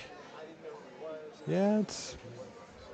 I mean, a golf player would come with this. 2 rails, kick the one on the side, get natural shape, float it down table. I'm a big fan of it. I don't know that. I don't think he's going to bring that. I think he might just try and feather this down and put the 4 between him and the 1, but let's see what he does. I'm certainly not of the same mindset. Yeah, I mean, if he feels like he can overcut this ball and cut it in, then... Yeah, looking at it from the overhead, I don't think it's there. I don't think it is either, you know, but these guys can make some balls magic do happen. Something I can't do. That's true. So we'll see. I mean, sorry guys. To your point, he may be thinning it and trying to bring the cue ball down to the end rail and hide the 1 behind the 4. Yeah. Almost looks like he's banking at it too. He's going right at it. Nope, he's feathering and doing just what I'd said he was going to do. 4 ball as a blocker. Sometimes it's good to just keep it simple. Well, we were just talking about that while you were away. That the excuse me, the style of the 2 players. It is really a keep it simple. Stupid. I'm not calling either one of them that. Keep it simple, silly. I'm not even calling him that. Keep it simple, sweet pea. There you go. I did leave John a little bit of this ball to be able to get a piece of it on the way down. The question is, oh, look at this. How well he hides it in behind this 2 ball. How'd he hit it? That's definitely some snaps there, buddy. In jail. Well, it's not a difficult kick here, and he can actually get to, looking at the diamonds here, it looks like he can get to the right side of the 1 ball, which if he hits it properly, he's going to get the cue ball moving back towards where he's at right now. It's not going to be easy, though. Not There's a very good chance he's going to send both balls up table.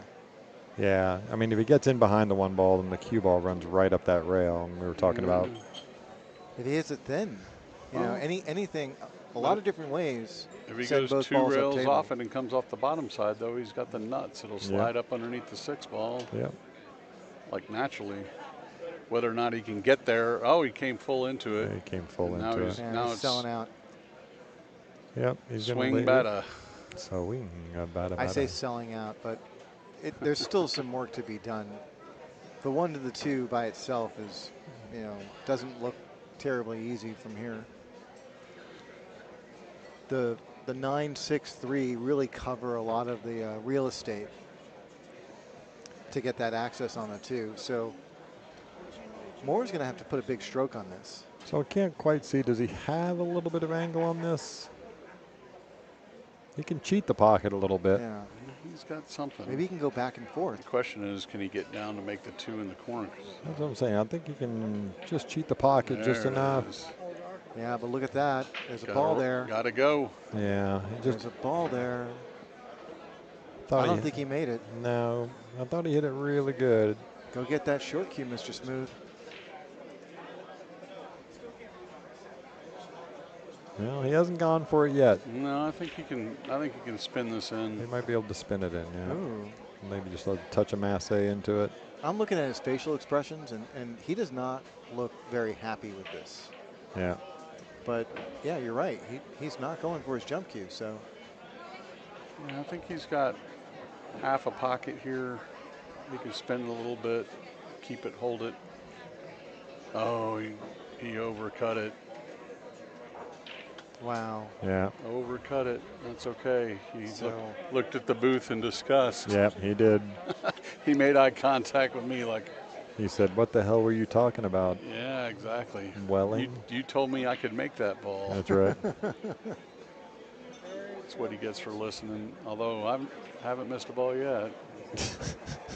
So Petsura's at the table, and again, the work is not done yet. The 6 ball does pose a little bit of an issue, mostly because the 9 ball blocks some of its access.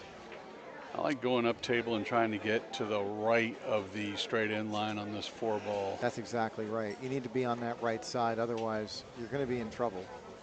Yeah, give yourself the cushion to help you get back over to the right side of the table to play the 6 in the lower left corner is kind of the goal. But I mean, he can shoot it if he doesn't get there. I mean, here he does have the bottom right pocket. It's going to be a little, you know, if he gets the cue out to the middle of the table where he's looking at, he still has the 6, and it's a natural to go back up table. Yeah. And this is not easy. That 9 ball is playing really big here, and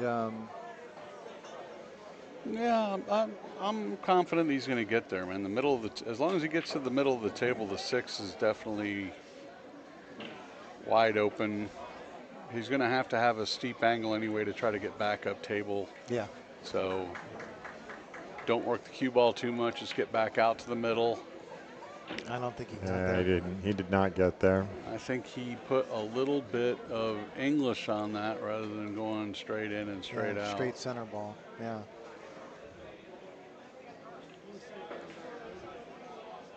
So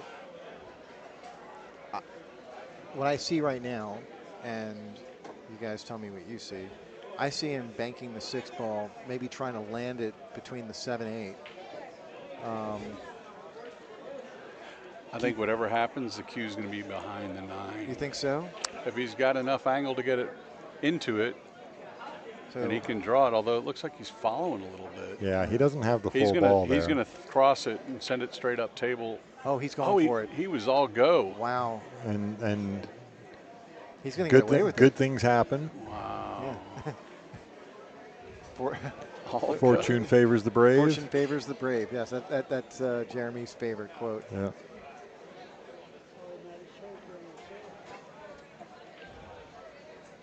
This is not a difficult one to just cross the 6 and stun it on that rail, right? Try to put the 9 between the 6. You can actually send the 6 right up towards the 8 and the 7.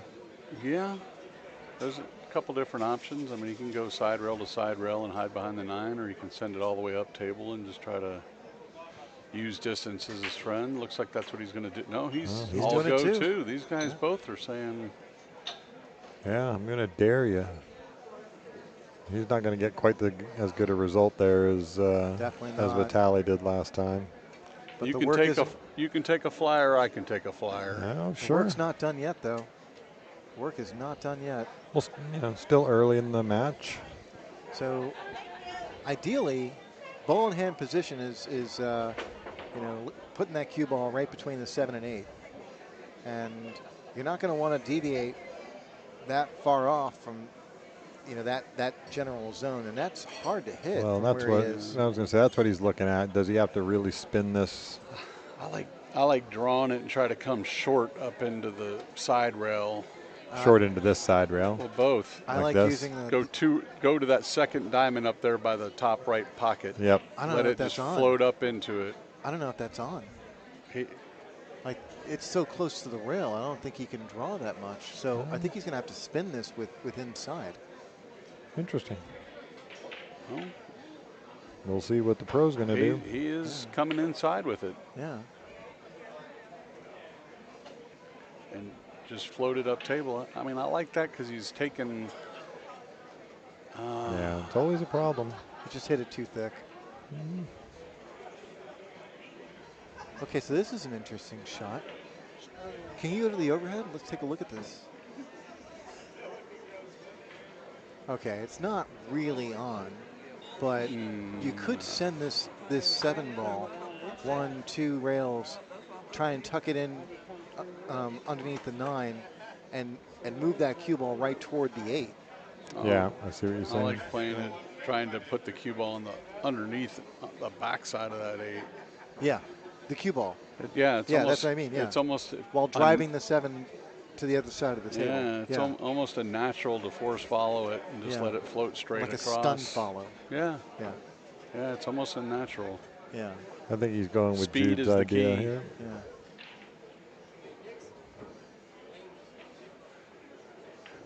That's it. That's what I mean, right there.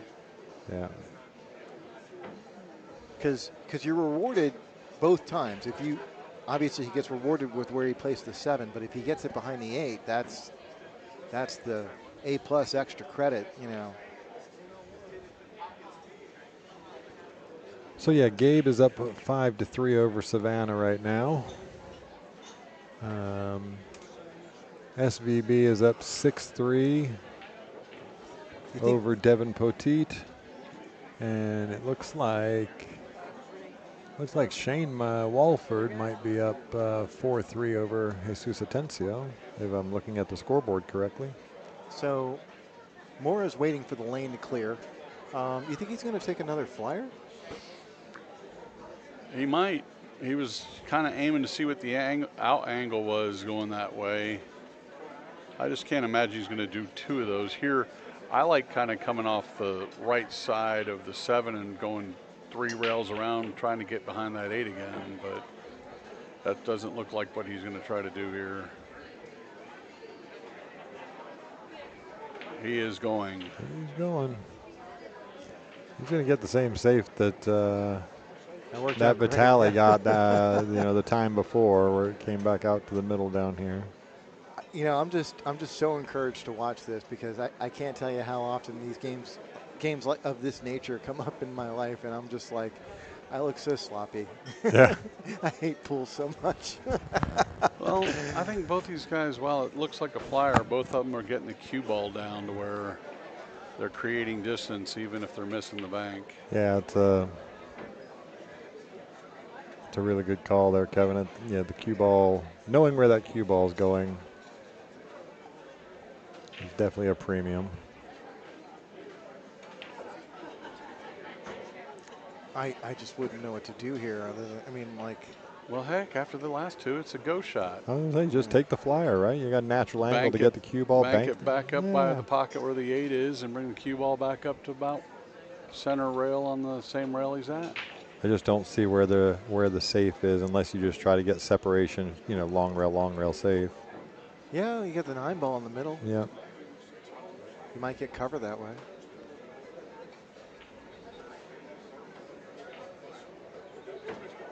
He's not cueing like he's going to take the flyer, though. He can play. He can cut this ball in. Yeah, he's doing side rail to side rail and using the 9. Yep. Hey, I picked one right. Yeah. I had a couple of comments in the chat about, you know, that was just basically guessing at stuff. We're all guessing. I know. Kind of like marketing. I know. It's just liquor and guessing. Like it. Where's our liquor? Damn, I stopped drinking.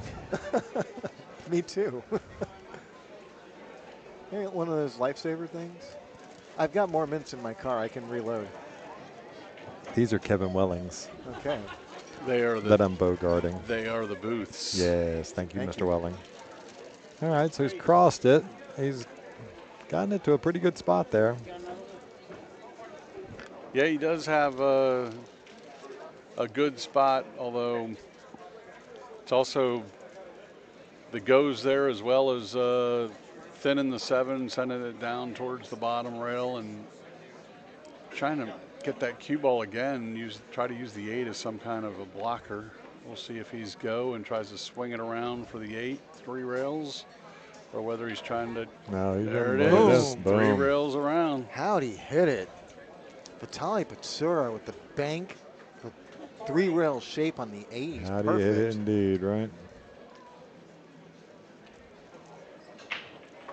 All systems go to take a 3-1 lead.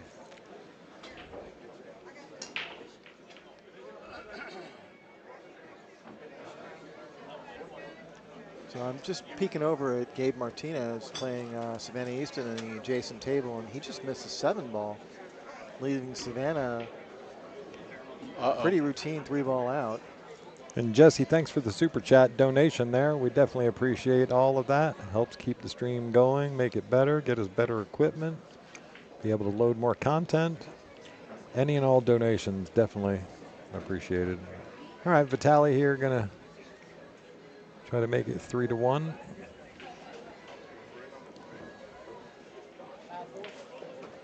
Savannah Easton trailing Gabriel Martinez 6-5 now after winning the most recent game. Oh no, wait, she's putting the ball back. Yeah. Okay. It's 5-4. 5-4, yeah. They're using the beats the opposite way. The opposite way, yeah. We call that the Houston way. Yeah. In New York, they use the beats that way. Well, then you should have known. See what I mean? Yeah, I know.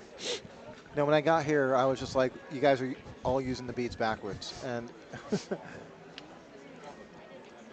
so maybe this is the only place that uses the beats this way.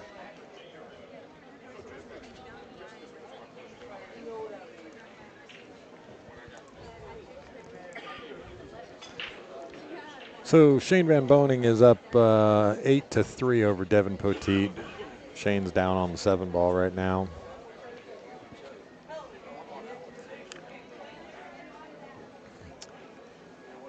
Wolford just missed a shot and gets a good kick into the side pocket there to keep shooting. And Vitali breaking off rack number 5.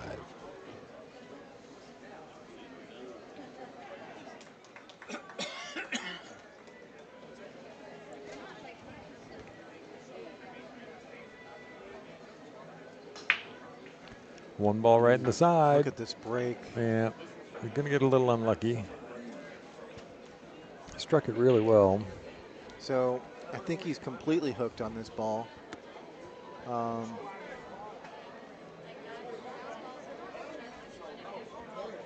Mike, can we take a look at that overhead? Yeah, of course.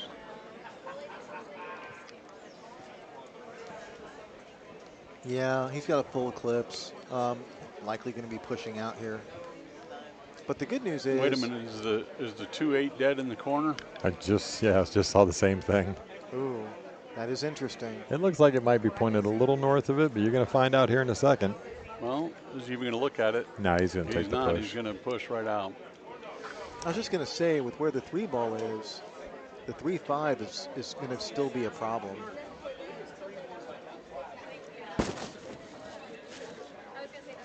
Well, he definitely wants to put that cue ball as close to the rail as he can to not give John the ability to do a lot with the cue ball.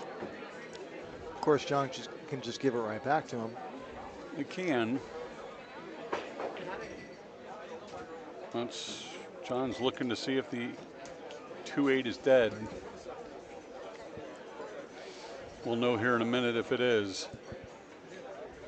Can't imagine if it's wired that John's not going to whack at it. Yeah, the only risk is the scratch, right? Sure.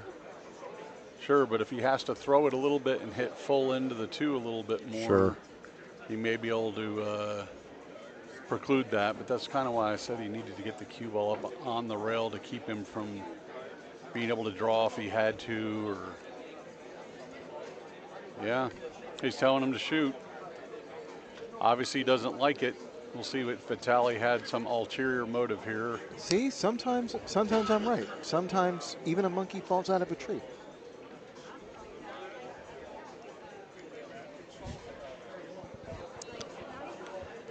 Are there monkeys in Texas?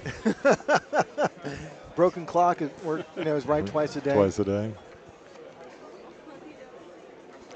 All right, so Devin and Shane Van Boning are done over there. Devin still has a bullet in the gun, though. Weird things happen. That's all it means. Shane can't look any more relaxed, man. That guy's kind of surprised he didn't have a beer in his hand right now. Wait for it.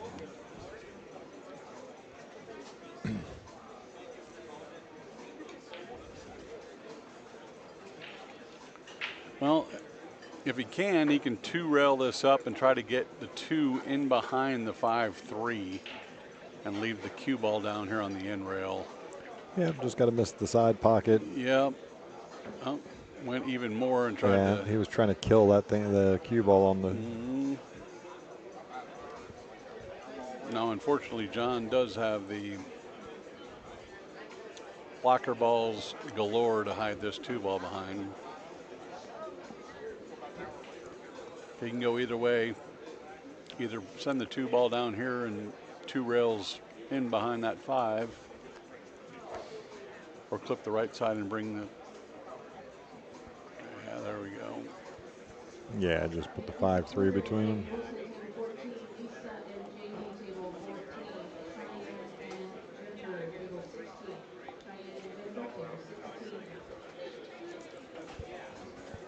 Well, just as you said, even if somebody gets a go shot here, the 3 ball is still a little bit funky. Yep. It's either get short side shape or set yourself up for another type of safety shot back. This is sort of just the nature of the not in the spot rack. You know, the layouts get really funky sometimes, and this is a very funky layout.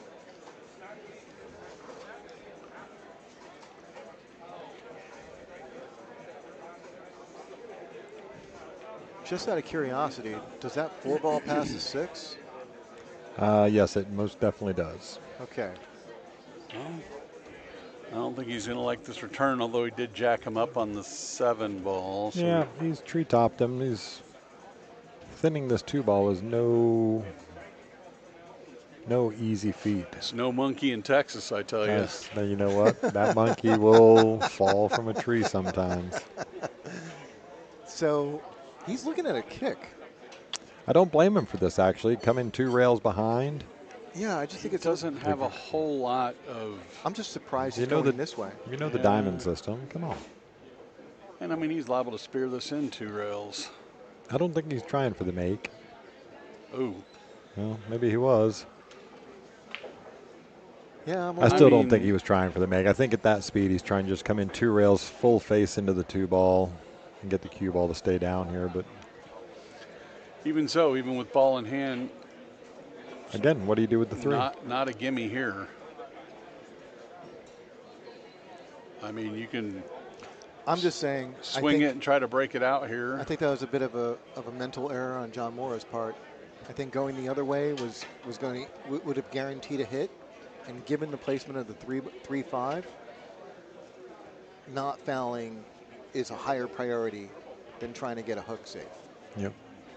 like a kick save of some kind.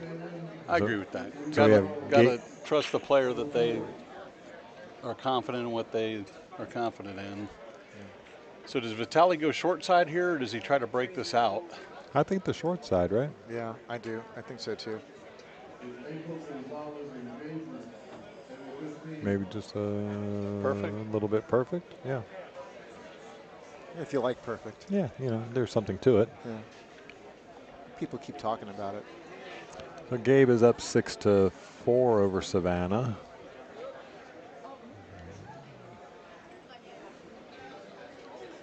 Vitali can basically stiff this basically with a little, maybe just a half a tip below stop shot here, draw back just a tiny bit, but stun it up table. Perfect.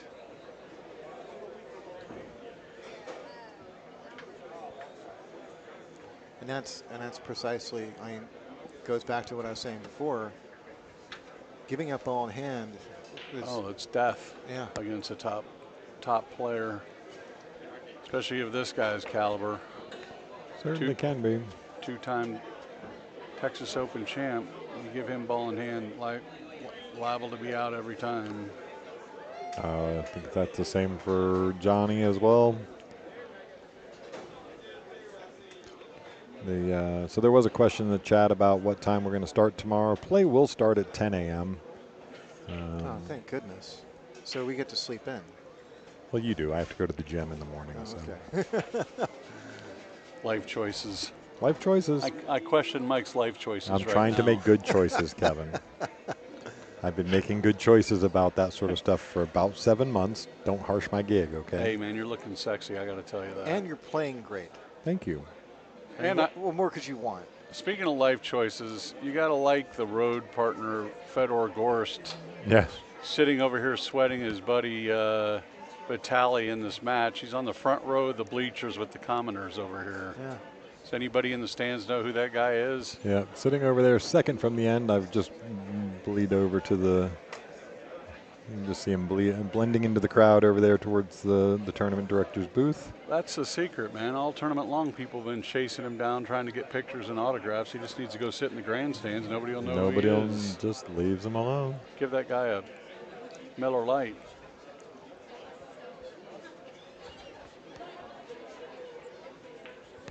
Vitali putting on a clinic for keeping it simple.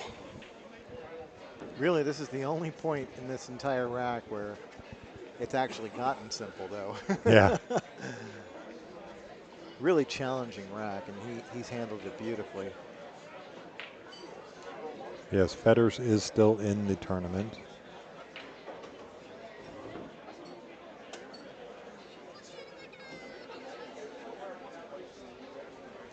Vitali Patsura looking to go up 4-1.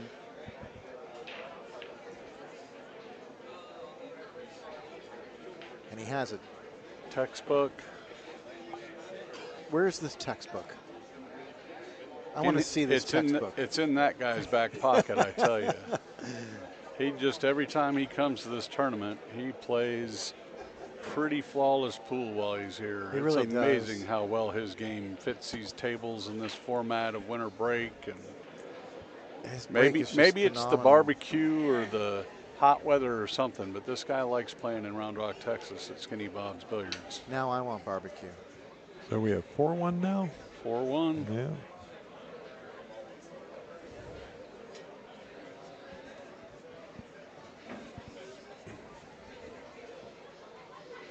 Maybe we can talk to, Salt Lake and see if they can set up a food truck in the parking lot.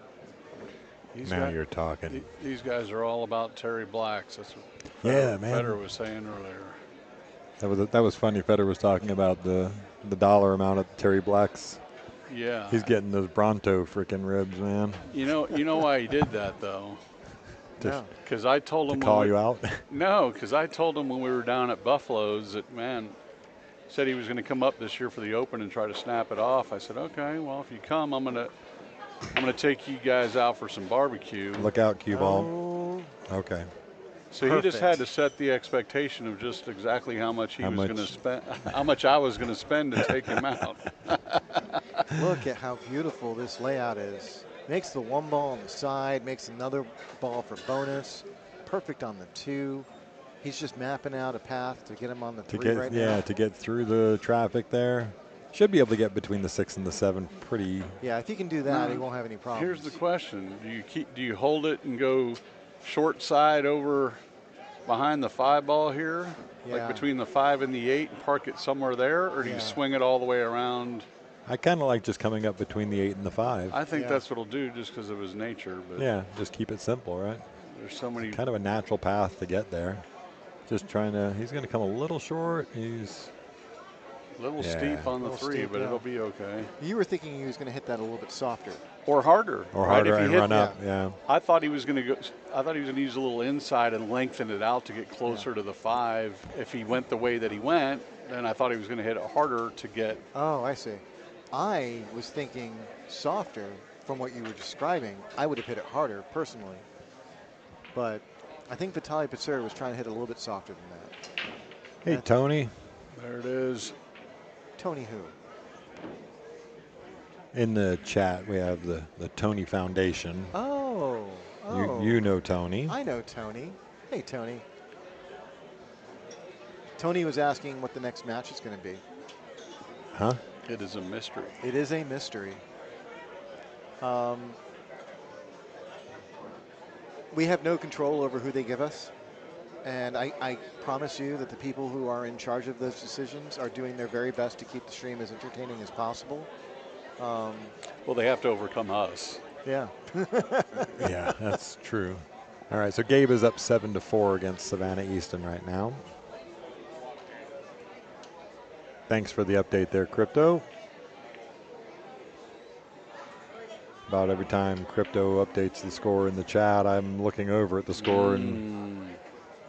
Okay, this is. Yeah, a little weird spot here now. About the first time he's been out of line from where he wanted to be in a while. He's 50-yard line. It shouldn't be a problem, although anytime you got to swing that cue ball around, especially if he decides to go 3 rails and around and back out towards the center, if he hits it a little short stroke, at least has the 8 ball to contend with. He can also elect to go a little inside and hold it. He's got 2 different kind of paths here. He's going 3 all the way around the table, and for he sure. made sure to get it to where it was nowhere near. Not even close to getting behind that 8. Pretty good shot there, I would say.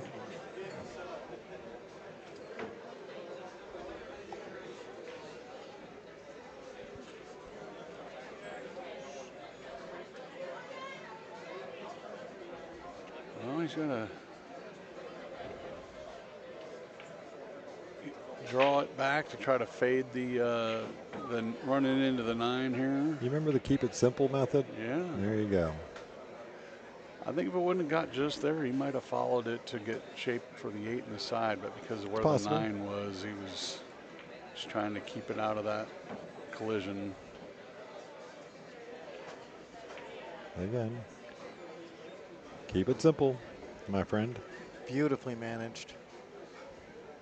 Vitali Patsura about to take a 5-1 lead over John Mora.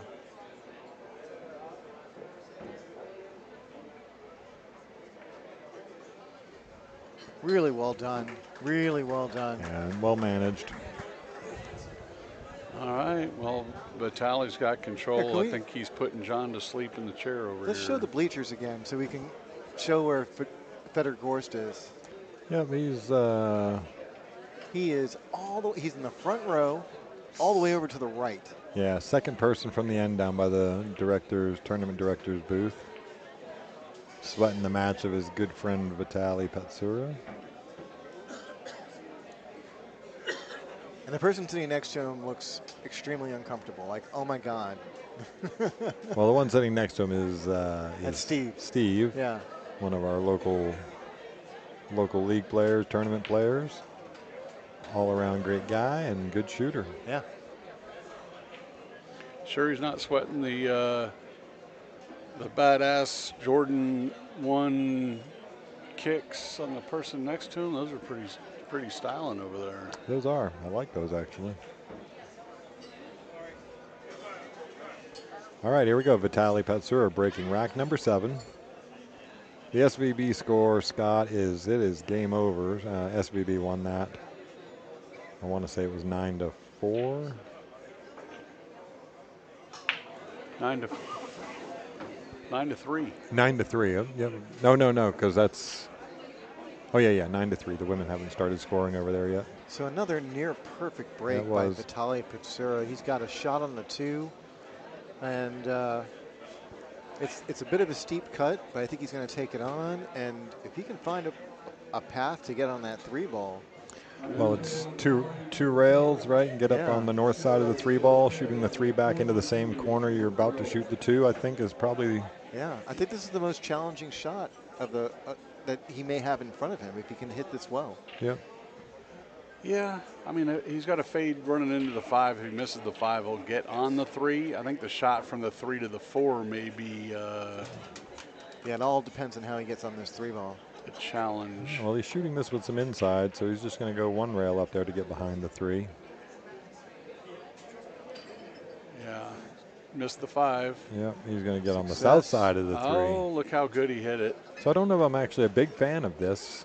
All right, the 6 ball gets in the way now of getting onto the 4. But he doesn't have to go back and forth and back around to get down to the 4, because the 4 really only goes in the bottom left. Yeah. I mean, Yeah, that's what I'm saying, though. But if he's drawing off of this 3 ball, and correct me if I'm wrong. Yeah, there's less work. If he had gotten flat on the 3, that is definitely less work. But I still think he's okay. I think he can go back and forth pretty easily. And he's not going to be ideal on the 4, but he'll have enough to work with. Yeah, it's going to be interesting to see how he circumvents this. To your point, he can go back and forth, or he can run up into the 6. Yeah, or purposely run it and bump the 6. I'm just worried about the 6 ball is my. You want to leave the 6 alone. He is going to go back and forth. It looks the way he's queuing. Although I'm telling you, I'm trying to come back, draw off the rail, and bump that 6 with some speed. Oh, I think that's dangerous. I live on the edge.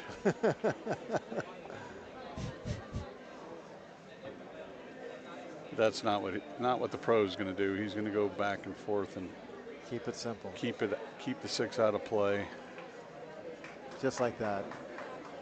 Yeah, but he's not going to get where he wanted. He wanted another foot or so, but just get that magic rack out of the way there. He still has enough to work with. I think he's still going to take on this 4 ball. Yeah, it's a natural to roll it on through. It doesn't look like the scratch is in play as much as he's cutting it.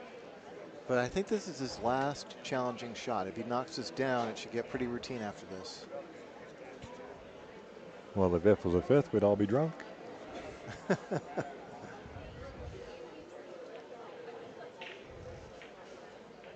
Yeah, from the monitor, it looks like it's a scratch in the corner, but I don't see that happening.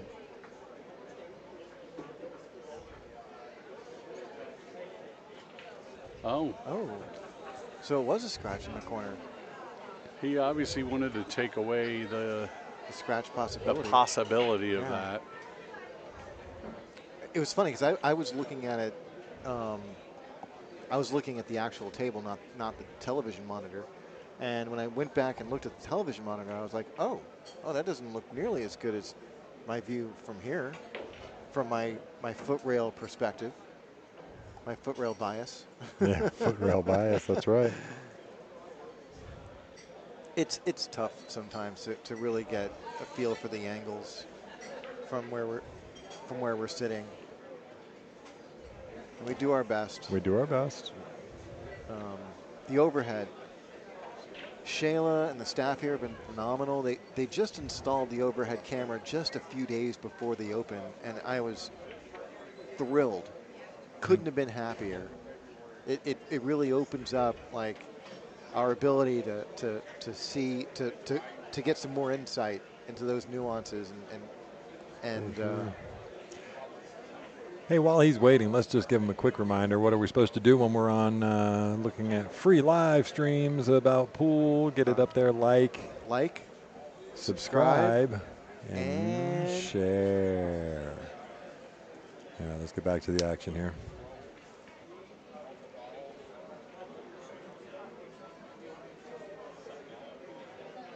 Wow. He was full go there. He was definitely full go there. He's got a little unlucky about the bump. He can still make this 5-ball, though.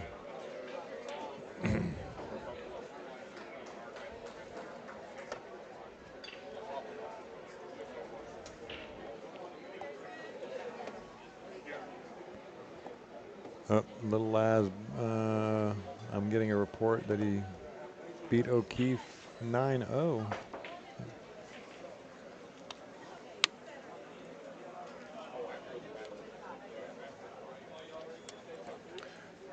This should be a natural, just cut it, let it go back and forth and hold it below the, oh.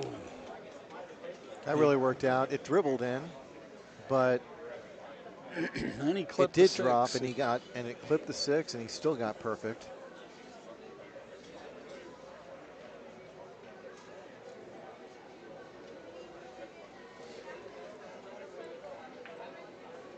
Yeah, good shot there. Just rolls up enough to make a nice easy transition back down towards the 9-ball.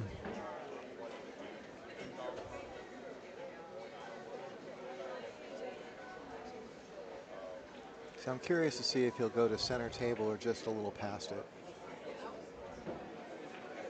Oh, he's going well past it. He's going right in the side pocket. And the reason why I brought that up was just for that, because there is a scratch there, and you have to protect yourself from that. Another mental miscue by one of the players here. I'll be right back, guys. Not only a miscue, but 3 games away from the win here now sits Vitali. And being able to break. Almost a double whammy on there. Giving up the game by scratching in the side. It's good to see sometimes, kind of like watching golf. Even the pros shank it off into the woods every once in a while.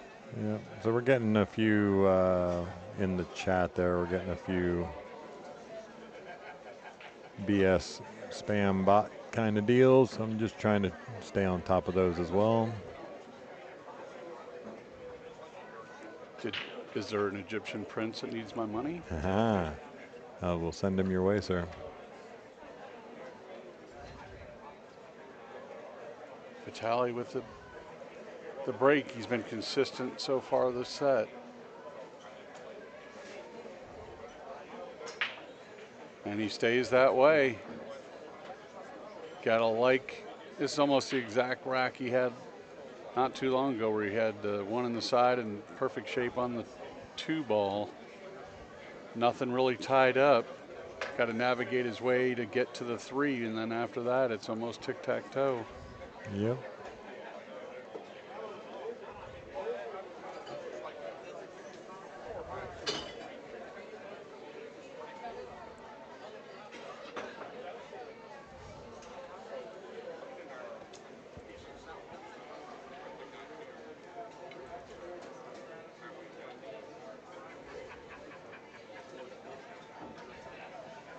Okay. Still a little work to do here. 3 to the 4. You just drift down the table and for this, or are you trying to draw it straight across, Kevin? I like going down the table, but, you know, the way Vitali controls the cue ball, puts it on a string. I mean, getting in between the 5 and the 9 here may be the course of action. If you miss the 9 on the way in, you got to like it coming on the way out. You're not going to. Yeah, just like this. Uh-oh. Uh-oh. Never mind. Yeah, my initial reaction was to follow, but, you know, like I said, a lot of these pros, man, they control and like to use the draw stroke when possible.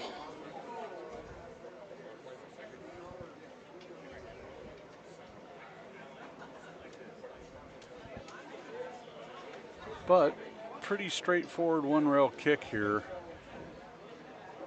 He might even be the favorite to make it.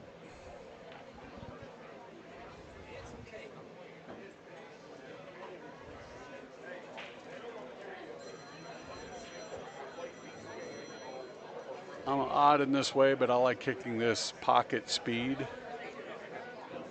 Too easy to see guys hit this flush, scratch behind the ball in the same side pocket. I'd rather take it out of play and make sure to not allow that to happen, but you know, he's going to hit it. Yeah, normal pace, but gives up the farm here.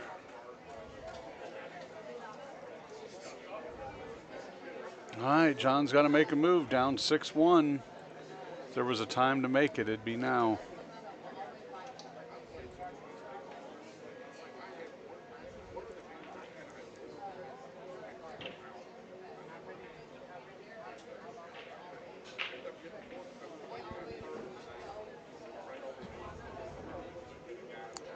You can click up there at the bottom on the chat. There's a question about how to donate to the stream, and we would certainly do appreciate any and all of those. But right next to the chat bar, there is a dollar bill sign. There's also the Crown Top Fans. Somebody asking for an update on the Gabe and Savannah match. Looks like Gabe is currently up 8-4. And Wow. Gabe is at the table. John with an absolute smash. Yeah, peach. She really, the angle that he had to come with about that amount of force in order to get it to kick out for the angle on the 7. Yeah. He speared it in the heart. Yeah, Savannah's stream went down. It looks like her mom's phone died. But yeah, currently 8-4 in favor of Gabe, and Gabe's at the table. All right. John to try and right the ship here and get another score up on there. Yep. I say, still a long way to go in this match. Yep, if anything, we've seen, you know, the winter break can lend itself to comebacks. Let's see if the Canada kid can put something together here and make a push.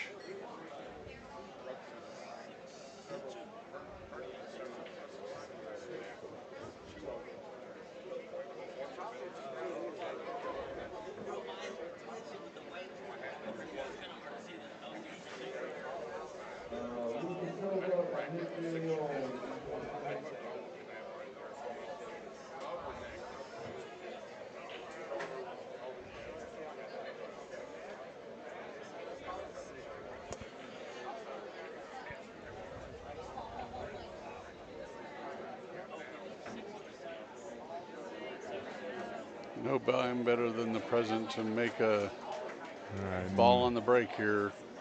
And then Jesus Atencio just went up 8-6 over Shane Mulford. He'll be breaking for the match over there.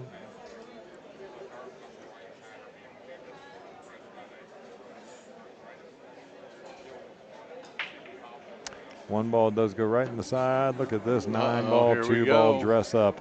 Talk about just starting off a comeback. He almost just dropped right down to fire on that, and take a second. Yeah, and he does play both ways. This is obviously a right-handed shot. He just needs to make sure he doesn't follow the 9 in, right? Perfect. There you go. Good things. No better way to make a comeback than get a couple of quick racks like that. A couple of quick racks, yes. Yeah, bracket is pinned to the top of the chat. Thanks, Angry Shooter Productions. Mark, yeah, that's where you can see the bracket, right at the top of the chat.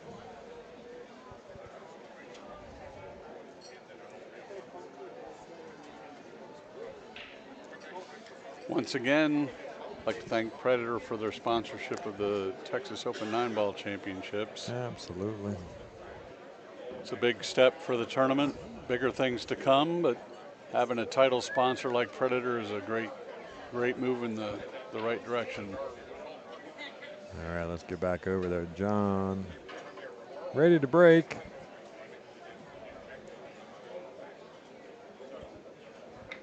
Rack number 10. I like John's deliberateness in his break. You don't see much head movement, much body movement. It's really controlled break, even though he gets pretty good pace on the ball. It enables him to, sportscaster jinx. Here it is again. Aha, curiously strong mints.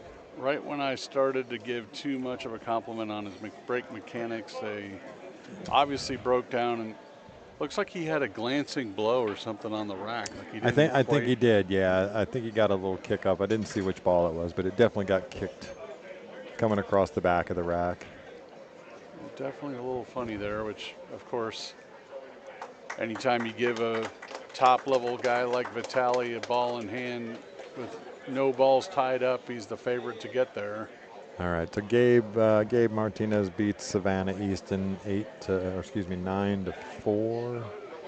Yeah, 9-4. There's somebody asking about an update from the Casey Massey match. I can't see it from where I'm at, so I apologize. But here we go, ball in hand, Vitali Patsura with a 6-3 lead. Pretty straightforward here. He's electing to go straight up into the rail. So Gabriel's going to advance, but I look forward to seeing more of Savannah Easton, you know, and future tournaments. I'm sure she's going to be a phenomenal player. Wow.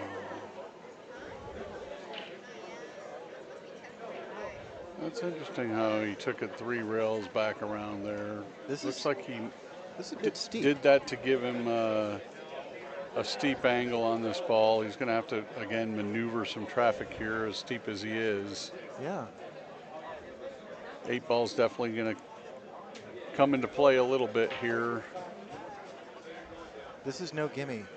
I mean, if he can keep it, if he can really bring it back and maybe run into the 7, that would be awesome. I can't tell if that's on or not, though. Yeah. I mean, I guess he can do all kinds of stuff. I don't know if he can quite get to the 7. If he did, he's going to have to really kind of put a stroke on it. If he does that, then you may put the 4 into play if you miss the 7 altogether. We'll see. He kind of stunned it, and again, he didn't quite get up table enough. He let the 7 come into play. Can he see it? I don't believe I think he can spin into it, but I don't think he can cut it directly. Yeah, no. He's going to have to go rail first. Crowd reacting to Jesus Astencia. Yep, Jesus wins his match over Shane Walford 9-6. So Shane's going to be moving over to the B side, right? Yeah. Yes. Yeah, all the losers of these matches right here all go to the B side. They still are in the tournament. These were all winner side matches. Oh, look at this. What a shot. Really well done. Really well done. Did you see that? How he hit that a little bit on the thick side, avoiding the scratch and reversing off of the 2nd rail. It's not an ideal shot, but he can bridge off the rail now. He's not on the rail. Really well done by Vitali Patsura. Well, the good news here, he can almost cinch the 4. The 5's the 5 to Kimmy. Lay up here down. You can cherry pick on that, and getting from the 5 to the 6 is going to be pretty easy. So really just concentrate on making this ball.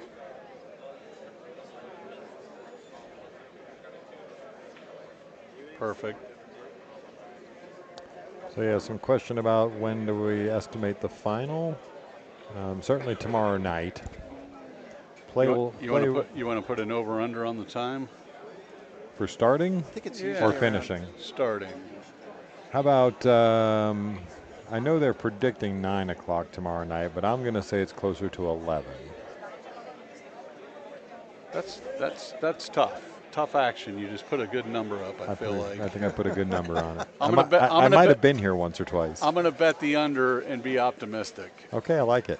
This winter break format, maybe we get some guys stringing some racks together tomorrow and speeding us along. So Vitali lands dead perfect on the 6 like ball. He can slide right over to play the 7 on the side, which I think is what he's going to do. Really, he can have his way with this layout. It's dealer's choice at this point. Yeah, I like coming underneath. Yeah, just like and leaving that. it low on the 7 to play on the side. And now you can just roll this 7 in, and any shape on the 8 is going to work out just fine. That's what he's looking at. He could be above it, he could be below it, he could get like that he's straight. Float this forward. Yeah. So long as he can make the 8, he can get shape on the 9. So yeah, he'll just roll this forward a little. And that position on the 7 was so perfect that he got to dictate exactly how he got on the 8. So somebody was asking about Savannah. That was a B-side match. So Savannah's actually out of the tournament at this point. She's going to finish 25th through 32. Yep, 25th through 32, which basically gets her entry money back. It's a solid finish. It really is. Out of 128 players. Excuse me. Yep, brain was stopped. 128. Math is hard. The only woman in the tournament. The only woman in the tournament. She was. She cashed. Yep. All right, Vitali's going to take that and go up 7-3. So, Savannah Easton, she was contractually obligated to not play in the women's field. Right. By WPA and WPBA rules. Plays in the Texas Open event and cashes. That's a solid performance. Nothing to scoff at there.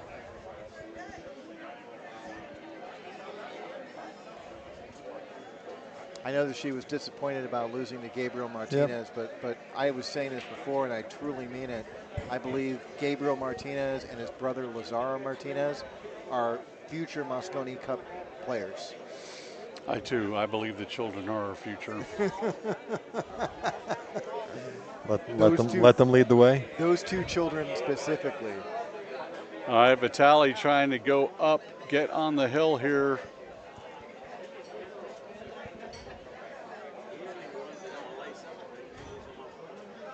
Got Kevin Welling quoting 80s pop music here. Bam. Right.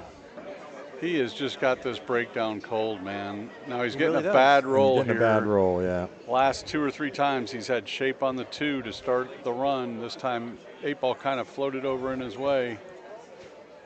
Got a little rude on him. The moment the rules changed,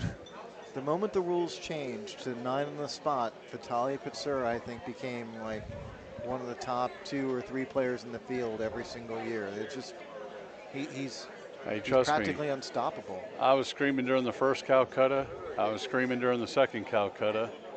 Yeah. To all these guys up here, why are y'all not buying this guy? This guy to me is the favorite still. It's hard. Till somebody beats him, he's the favorite. It's hard to not treat. Stick and stop. Look at Van this. Boning and Gorst. Yep. Almost froze it up to the 8-ball. There's a little bit of sunlight. It's hard not to treat Van Boning and Gorst as the 2 favorites. It's always going to be that way. Well, we got a showdown coming if Vitali keeps playing the way he's playing, and we got him and Shane at some point here on the winner side. So oh, sure. I think that is exactly who's waiting for the winner of this. It is. The winner of this match will play Shane Van Boning. That was a really clever kick shot by John Mora there. He doesn't quite get the hook, but he intentionally sent the 2-ball to that side of the table to get basically this result. A que horas? Very good containment. What time is the match between the winner of this and Shane? You know, so right after I turned it off on my phone, I knew you were going to ask that question. And you, of course, when you thought of it, you looked at the information to give it to me right away. So that match will take place tomorrow at 10 a.m. Nice. Early bird breakfast and champions. Well, That's going to drop. it might just drop. How It you did. doing? Beautiful two-way by Vitali Patsura. He found cover with that 7-ball in case it didn't drop.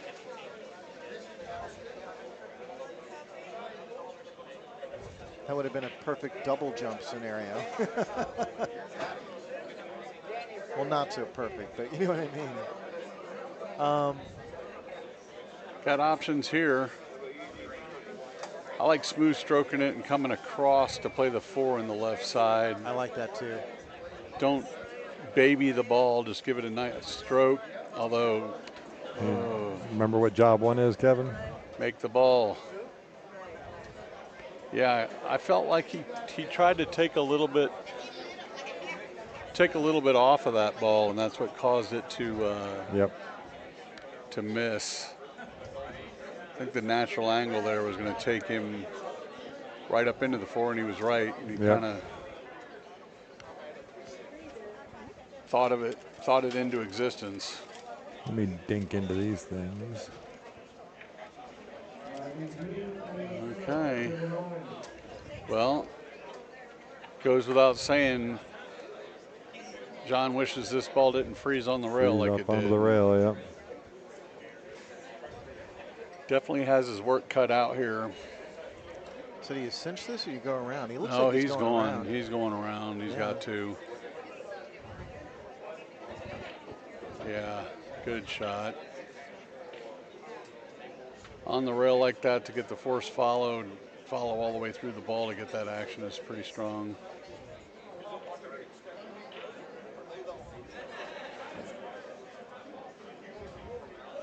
I like floating it down, keeping everything out of the way. Yeah. Giving yourself a natural to go up table towards the 7 here. So Mora had that scratch on the 8-ball a couple frames ago. Yep. He's back in routine territory. Let's see if Almost he want can to go avoid any. full here. Don't go. Yeah, I was going to say. Yeah, don't go thin on it. If he would have thinned on that ball, he did not like it. He hit it about perfect. See if he can avoid disaster this time. Try and close that gap. So questioning in the chat, is Federer already playing Tony? But no, he's not. Federer's actually sitting over there. He's sitting right next to Shane Wolford. Yeah, they're talking. Okay. Again, John powers the ball to the rail and out. He's really solid on those kind of power force shots. He shoots so accurately that he can kind of afford to ramp up the speed a little bit. Yep.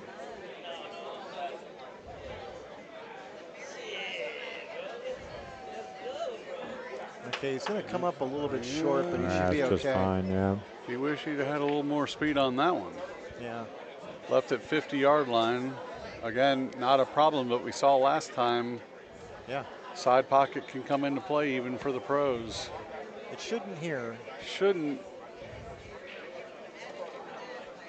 Yeah. Yeah, good shot.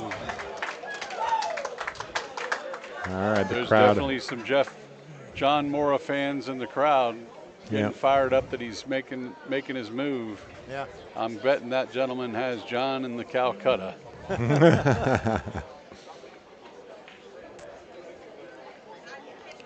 No, Mora's definitely not quitting on this match. He's Oh no, there's no quitting this guy. And he's got the mechanics that if he finds the groove, he's liable to go, 5 and out here. Yep. I'm gonna dip out for 1 rack. If you can turn.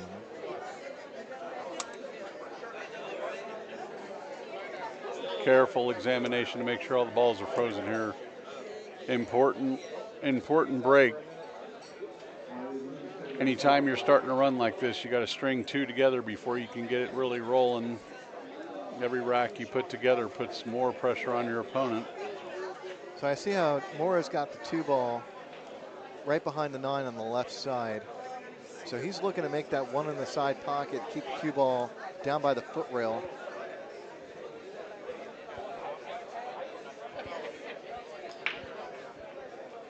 No, he got his cue ball kicked up table, so he made the 1 and he made the 4, but he's going to be giving the table back shortly. He definitely has some options to duck here. Can go a couple different directions to get there. Yeah, I kind of like the wall of balls that the 6, 7, 9 provide. The only problem with that is that to get there, you're going to be banking the 2 ball toward the upper left corner.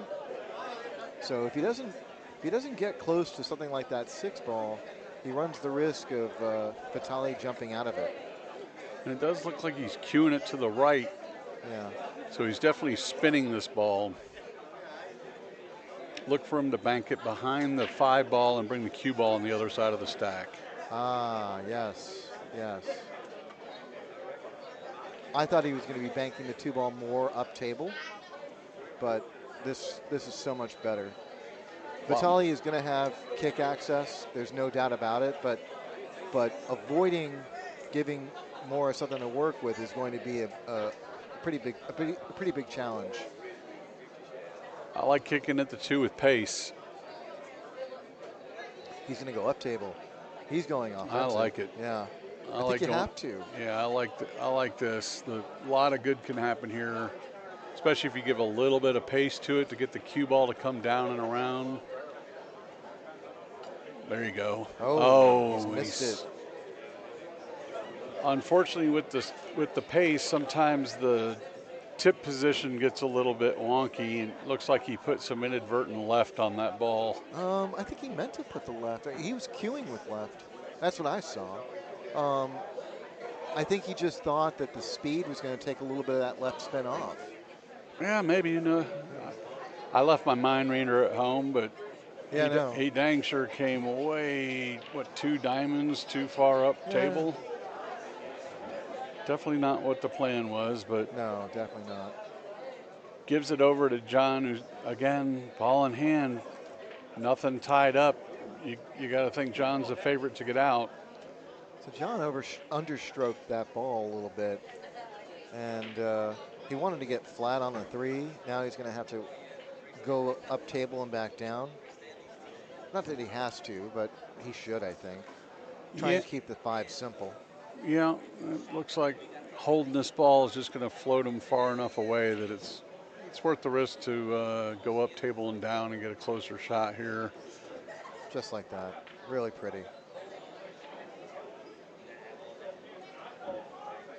Has options for the 6, can play it short side into the same pocket with the 5. Yeah, if he can get to short side shape relatively flat, I think that's the way to go. Sure. Not flat, but you want a small angle here. Sure. I mean, you can elect to put some stroke and just bring it out to the middle of the table, but I like the short side play. Yeah, that's perfect. That's exactly what, what he needed to do. No, 7 doesn't go over there. Is he looking at is a combo in play here?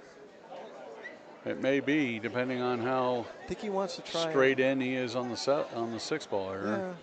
If a stop shot will give him the combo in the 7-9, he might do it, but I think I see him running these out in place. I like floating forward and playing the 7 in the right side pocket. Yeah. Oh, he's going to run it out. Here comes the 9 in play. Don't rub. Uh-oh. Uh-oh. And there we have it. Wow, I'm Anytime surprised. you move the cue ball around a lot when you don't have to, sometimes. Yeah. Even for these top guys. I didn't love your idea about the side pocket, but your idea was safe. It was very keeps you in charge of the table. Yes.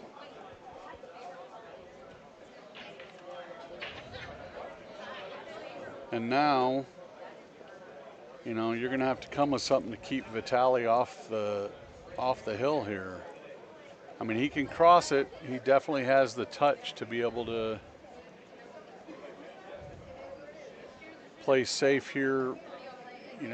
Up table, play the cue ball behind the 9 on the end rail, use it as a blocker, or he can go. Yeah, he was in go mode. He's going to get a lucky roll. I think the 7 was going. It was going. Yeah, So that was unlucky and then lucky again. You know, No, yeah. I mean, it was almost the double kiss was in play. Yeah.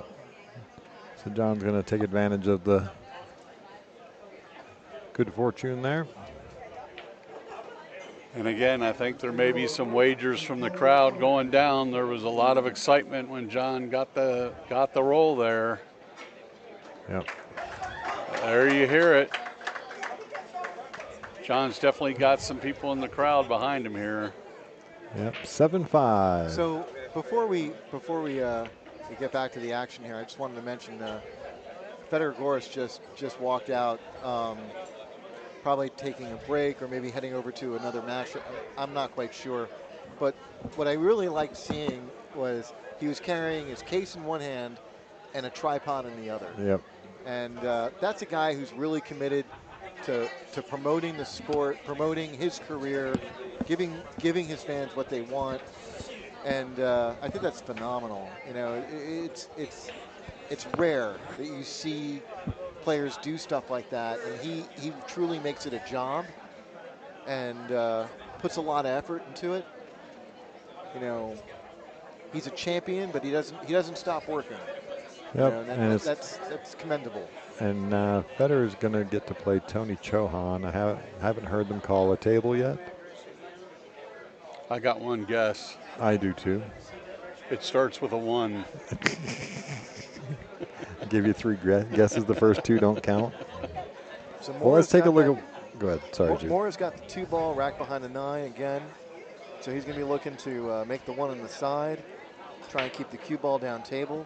Cue ball goes up table, but he's going to get a shot on this too. Natural position on the 3.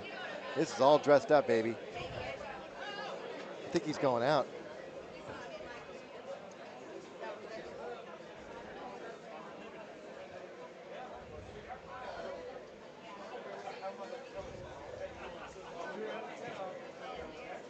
Definitely has a natural here to go from the 2 to the 3 without a whole lot of effort. Although the way he's looking at it, it looks like he's not going to play short side on the right rail for the 3. He may swing it around. I personally like just rolling it and playing the cue ball over to the right rail and then swinging around off the 3 to the 4. Yeah. But he's spinning it to get out around the 8. It's a solid choice. Solid choice. It gives him more position options. I like it a lot. I would have gone with what you were talking about, the window between the 8 and the rail. But this is better. Yeah, he'll swing 3 rails around and come natural. Just got to fade the 7 ball here. Yeah, but it won't just take enough. much. Just and enough fade pace the side pocket. Fade the side pocket. It's almost. Yeah. He hit that much harder than I thought he would. Yeah, if you play 3 rail banks on these tables, you know that. Yeah. Almost everything coming out of the corner feeds into that Feeds side into that pocket. side, yeah. He got away with it. Let's see if he can maintain his focus here. So this is the one big challenge, the 5 to the 6. I think it's just stop shot. I think the 6 does go on the side. Oh yeah, no, he got perfect on it. Got perfect. Yeah.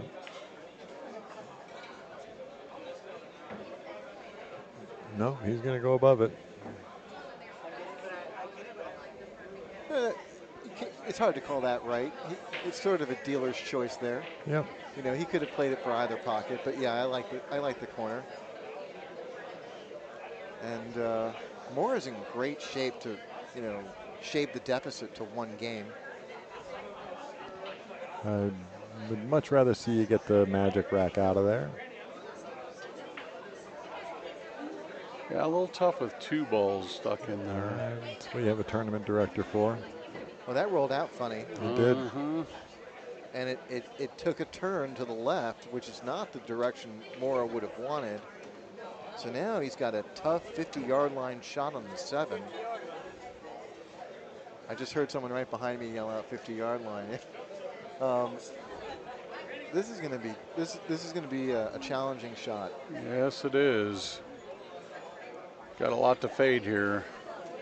Got to make it, get the right speed, fade the side. John Mora. That's a shot for the ages right there. Knocks down a 7. On his way to making this a 7-6 game. You can definitely hear it getting louder in here as the tensions are rising towards a pretty epic final battle in this match.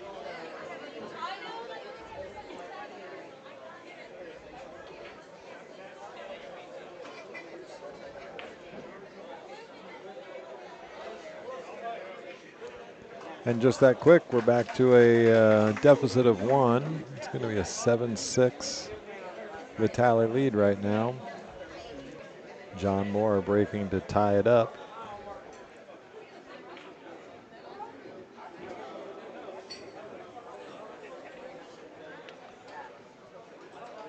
Mora's really got this break dialed in.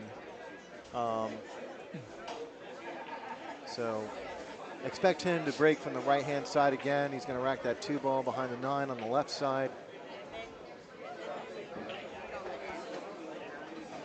His last break turned out perfectly, but I expect him to try and keep that cue ball further down table.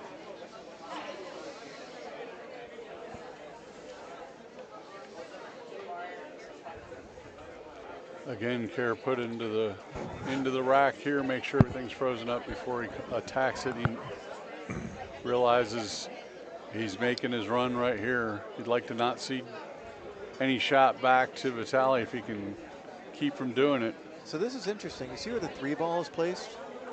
In the last rack where he just broke and ran, he had the 3-ball where the 5 is right now. So I kind of expect to see the 2 and the 3 sort of stay down table.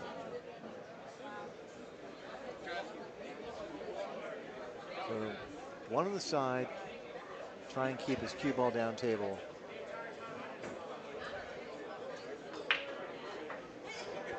All right, one on the side. And all the balls stay down Yeah, table. so there's a gigantic wall for him to get behind here. Yeah, yeah. I would definitely expect him to just play this safe. Send the 2-ball up to the top rail. He might get a little aggressive here too, given how many blockers he has. So he can bank this 2-ball up by the, up to the head rail, maybe even like closing in on the 4-ball. Weird. You're going to say you don't mind him cutting it? I like cutting it. Naturally gets up towards where he has a shot on the 3. If he misses it, he gets the blocker. If he overcuts it, he's got the whole wall of balls blocking him, and he's got a chance to get out. I think I saw it about the same time you did there, Kevin. Like, why even give Vitali a shot? You know, when you play safe, the guy can always kick it in and run out on you. That's what he's doing. And it's a natural, like I said, if He's he misses, he's no, gonna. he's changed his mind now. He's aiming at the, crossing the face of the deuce. Coward. I'd like this thing to get right up behind the 6-9. Oh, no, I like running out. No, Let's go. Look at this. He's frozen. That is a high quality shot right there. That was perfect, and he runs into the 6-ball, which was his biggest problem ball in that cluster, and he's now put the 6-ball in play. Yeah, 6-9 might go. Can we take a look at that overhead? Yeah, let's take a peek. No, it doesn't look on. Doesn't quite. No, but he did take away a lot of rails and angles with the way the cue ball stuck up on that 9. Well, The 3-6-9 might go. I don't think. Yeah, I understand what you're saying. I don't know. I don't think there's enough throw in that. I think there is. I think it's definitely on. Okay. So if Vitali doesn't get contact here, we could be looking at a combination on that 9-ball.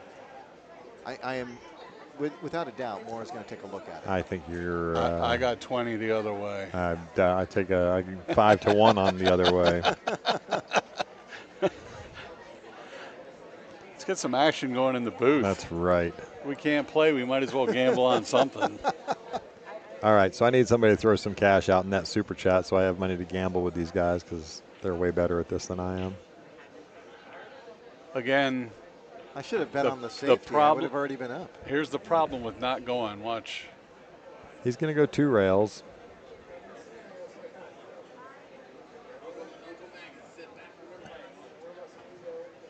I was going to say it was a pretty good line, diamond to diamond there. Yeah. Okay, so the bet is off. I don't think he's going to have that play. Now, the $1 million question is, he left John a shot here on the 2 ball, but what the heck do you do getting from the 3 to the 4? Yeah, well, because he's frozen on the rail, he's not going to be able to get real close to the 3. He can get the angle to get there, but he's going to have to follow forward almost. Well, unless he gets right back to about where the 2 ball is now, or at least on that line, then he could probably draw back out of there to get at the He's going to have table. to get aggressive here, though. Yeah. Stroked it well. So I think I might have called that one. So he's got great shape to get on the 4 from here. Yeah, now he can do it either way, right? He can draw straight back up the table. Yeah. Are you guys playing video games? Well, that's what these guys look like they're doing. Yeah, I'm playing video games. Kevin, hit the X button, will you? I'm telling you, when is this an easy freaking shape? I'm not talking about easy. It's just I doable. wouldn't say this is easy. I never said easy. This is the correct shape because he's avoiding the cluster. It's correct now. Yeah. Not easy. It is the correct angle. Yeah, Look at this. Who called it? Who called it? Execution. That was a beautiful stroke.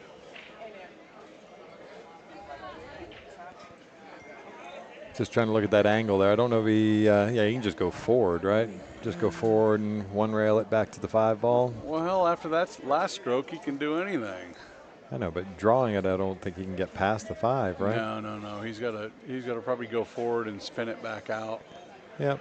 The trick here is going to have to make sure you get a good angle to get to that window of the 6 ball. Yeah, you got to get down south of the 7 ball to have a line on the 6, right? Or in the window between the 7 and the 8. Yeah. I mean, if you can get it down below the 7, perfect, which is where he's able to do with this angle. Now, he got a little steep on it. He just took a dead eye look at that window between the 7 and the 8. Yeah.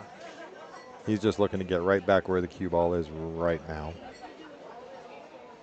This is going to be the most important shot of the rack. Right here. Yeah. How good you feeling about your speed control? Yeah. Yeah, he's going to go 2 rails to get to the window. Notice how he put a little bit of outside to get it even closer to the 6 as opposed to leaving a long. Yeah, no, he's really perfect on it. The biggest fear was how much he was going to have to run into that 9 ball, and with the angle he's achieved, the answer is minimally. Yep. And that's what you wanted, because if he had a bigger cut on this 6 ball, then it's caroming off that 9, and the cue ball is going to be very difficult to control. Well, it's going to be interesting still here. He can push the 9 ball down. He can just make this and just push the 9 ball out of the way. Playing the 7 in the right side pocket, looks like. Yeah, He can draw right out of it. 7 in the over. Just like that. 7 in the right side.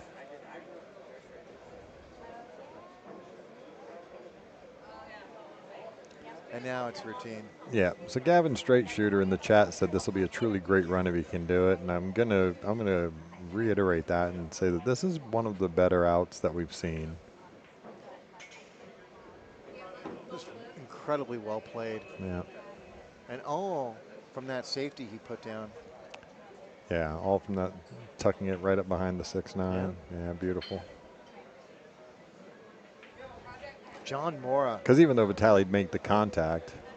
Knotting it up at 7 after being down 7-3. Ooh. And 6-3, 7-3, was it 7-3? 7-3, yeah. And there it is. How So do you like it it now? That was exciting, and now we're race to 2. Looks like John's going to take a bio. Yeah. We started this day watching back-to-back shutouts, and we run the possibility of having. Was it back-to-back? Hill. Hill Hills. Yeah. For the open side? Yeah. Yeah. Yeah, Eric Isinena and Noah Contreras win Hill. Went Hill. Yeah. So just flip the camera over to Miguel Sevilla and Lucas Taylor playing over there on. Are these guys taking a break? They just took a quick break, yeah. Okay. John signaled that he was going to head over to the facilities there. So, yep, race to 2 in that match that we're watching. Right now you got Miguel Sevilla playing Lucas Taylor over on table 5. And I think the score is now 2-0.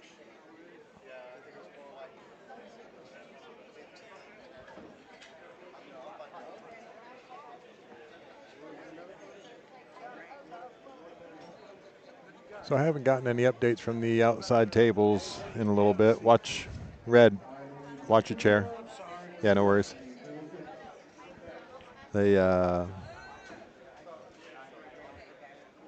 Miguel Sevilla breaking over there. Yeah, Miguel is up 2-0 over Lucas. Miguel going with that straight on break that he was using yesterday.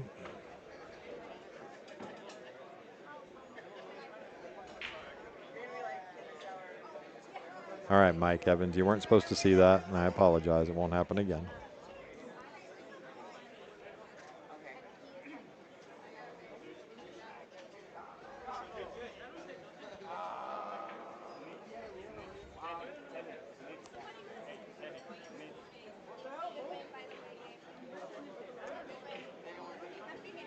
Yeah, that is a break cloth hanging there. The last month since they recovered the tables, we've been using the break cloth to try and maintain the integrity of the cloth. Dang Dong was asking. Just on this one with camera on table 5, you can see the break cloth hanging from the light. They're not using the break cloths for the open.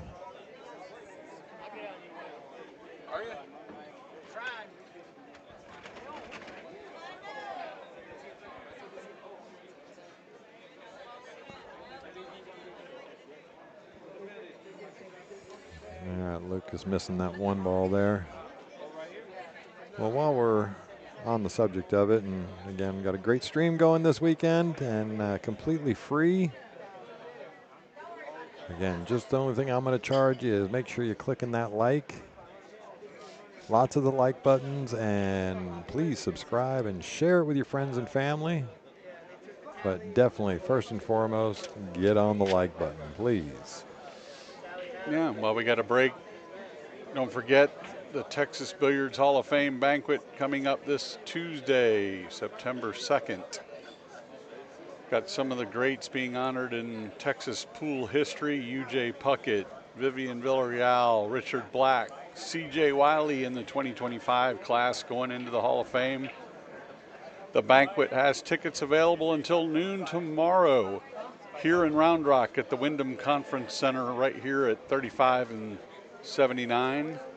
About one exit north of, two exits north of Skinny Bob's Billiards. Tickets are available at halloftexas.com. halloftexas.com. You can also support the Hall of Fame with either a donation or become a lifetime Hall of Fame player member for just $99. You do get a player badge for your case. We get all kinds of tournaments coming up.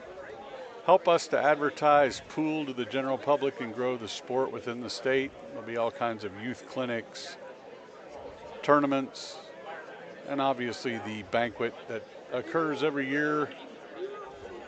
Help us with the expenses of the website and the conference center rental and all that good stuff.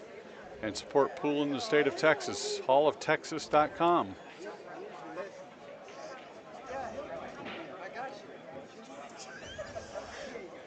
Also call out, it is the Predator Texas Open 9-ball championships this year. Predator coming on board to be the title sponsor of this year's event. Helps to add money to the event, so if you're thinking about buying some new equipment, have a look at Predator. Definitely a reputable brand in the industry, and support those that support the game.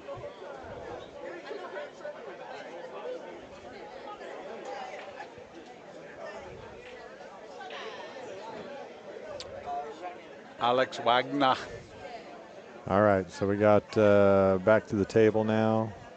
I'll flip this back over to the stream table where we're all tied up. There we are, $26,000 added to this year's event. 7-7, race to 2. Let's go. Mora with control, coming to break. He's been breaking pretty consistent here. I'll tell you what, it seems like a week since Vitali's been at the table with anything to do. Yeah, for sure. That'll play a factor here coming down the stretch. John's been good at keeping Vitali in his chair after Vitali roared out to a big lead. Yep. Icing the kicker, right? That's a good analogy there. I mean, that's real similar. Get the guy sitting in his chair thinking, getting cold on a stroke. Yep. Yeah, start tightening up a little bit and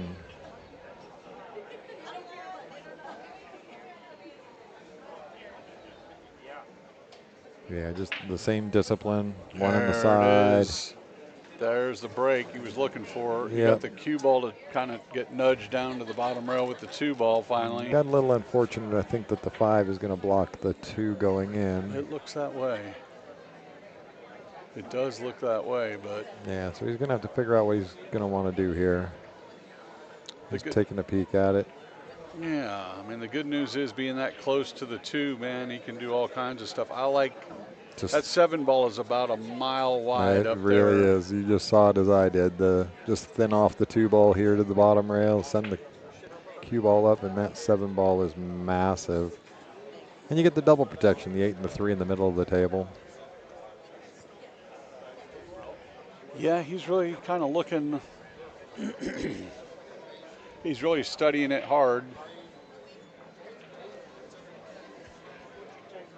Yeah, see that spot now. He's looking at even thinner on that 2 ball to go up behind the 6, which I'm not a big fan of because you catch that 6 a little thicker, you might risk a scratch.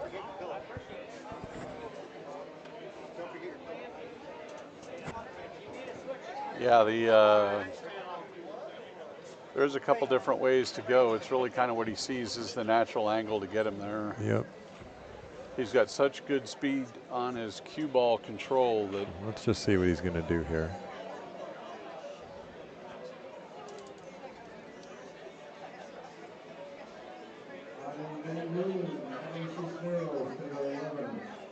He's going behind the 6. I don't like it. I do. He's going behind the 6. Oh my goodness. Oh, he just almost got perfect on that. Unfortunately, it bumped it to where it now gives Vitali a free run here at the 2 ball. At the 2 ball. He can see both sides, it looks like. Looks like it. I mean, I'm looking right down the line, and I'm making the call that he can see the edge of the 2. Now, granted, John left distance and left him kind of up on the titty, in the corner pocket, on awkward bridge and the whole 9 yards. Yep. But all things being said, he does have a shot at it where he was a half an inch away from being really in jail. Yeah, I mean that. So I missed what you guys were saying. I've got Nick De Leon next to me, and he's saying funny stuff. Sorry. Yeah. He can also aim to overcut this just like did. that. Yep. And he's going to get him back. Yeah. Good shot there. Although it looks like. I think Vitali was actually taking a shot at that. He wasn't. He wasn't trying to play that safe up there. No, he was a go. And John's just going to play the same thing, right? He's going to see. He's looking at behind this. I think he's going to try to 2-rail the 2 ball here and stick it behind the 5. He can hit the 2 almost full here. Yeah. Well, he won't be able to use the 5, not without a lot of pace. But I think you're right about moving the two rails up table. just like that. He's not going to get behind the 7, but Yeah. it's going to leak up a little bit. It's a containment safety. Yep. You know. And this is still weird. He can't really use the 8 ball to block because the 7 ball won't let the 2 escape that way. But he can cross the face of the 2 and get the 2 down here by the 5. That he can do, yeah. And he can use the 6. I don't even think he needs to use the 6 if he just lets the cue ball go a little more over to the left as we're looking at it.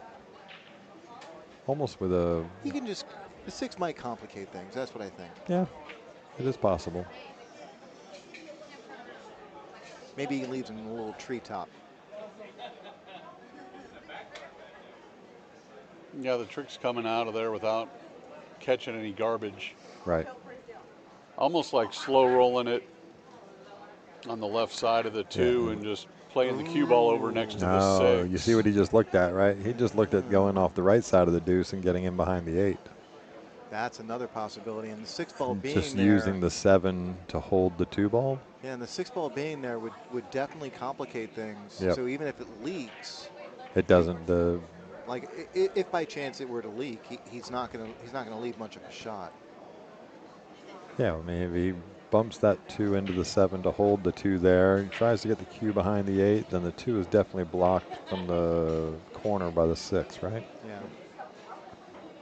Either way, it's going to be a delicate shot to execute here. Yeah. I mean, he might be going, actually.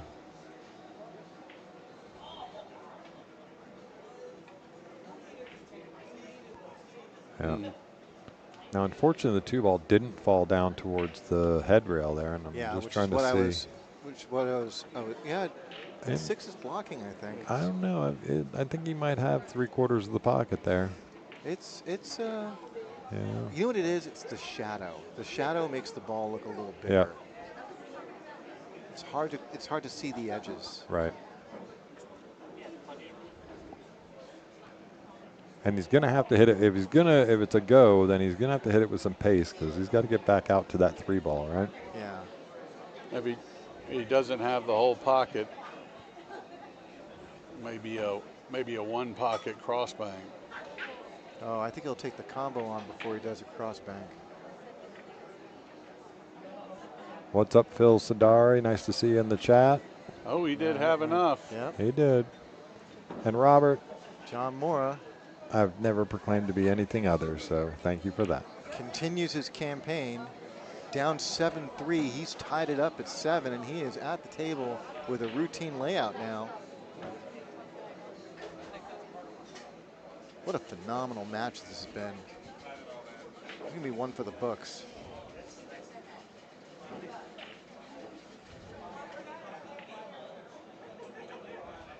So Mora's going to follow this up, use the side rail, I think.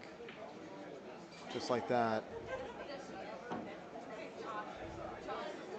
And now he's in total routine territory. He should be able to just bring that cue ball up table. He can utilize the side rail a little bit if he wants.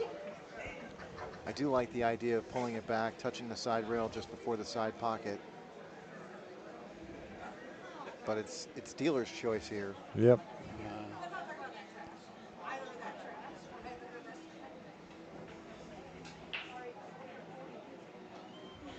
He's going to go straight up table. And he's going to catch that inside angle. No, he's going to land it flat. I think he's flat. Oh, that's a mistake. Yeah, you can tell the way his expression is here. Yep. He's looking up, he's licking his lips, he's chalking, he's not liking where he's at, I can tell you that much. Yeah, see, that was part of the reason why I was thinking about pulling it back, because it lengthens things out a bit and allows him to settle, you know, a couple diamonds away from the head rail, and that's what you want. You want to be 2 diamonds above the head rail. Yep. Well, the good news is he's got enough stroke, and the 7's right there by the side pocket. He'll be okay. Just draw it back. In fact, if he draws it back to where he's at, spins out. Oh, he came all the way out. He's going to play it far down into the corner. This is fine. It's a little bit of a tester, but he's supposed to knock this down. As Gabriel Martinez says, he's a pro. He's supposed to. Yep. I don't disagree.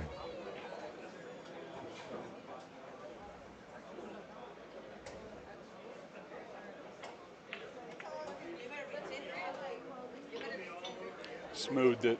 Perfect. And I like his choice there. He Yeah. didn't do too much on the 7. He may have fallen a little bit on the funny side on the. That's quite all right. I say the funny side, but it's not really that funny. He can go two to 3 rails to get shape on the 9 if he He can wants. just go one rail if he wants to play it with the inside. Yeah. I like the pace he put on that. Yeah, there you go. 7 ball as well. 2 and 3 incidental. Perfect. There we are. John Mora looking to get on the hill.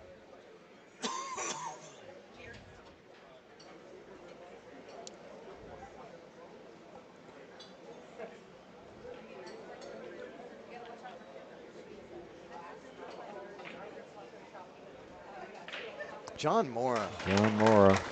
Number 1 player in Canada. In Which is only slightly bigger than Texas. A little colder. A little bit colder. It's never colder when you're inside playing pool, though. Definitely not. Yeah, John showing a lot of heart, grinding his way back into this match for sure, and now he's paying the dividends for it. But you got to like his spot, having the break coming in on the hill. Sure. The way he's been breaking, you expect him to have control of the table after the break. And the crowd has really picked it up in here. You might be able to hear the roar. Yep.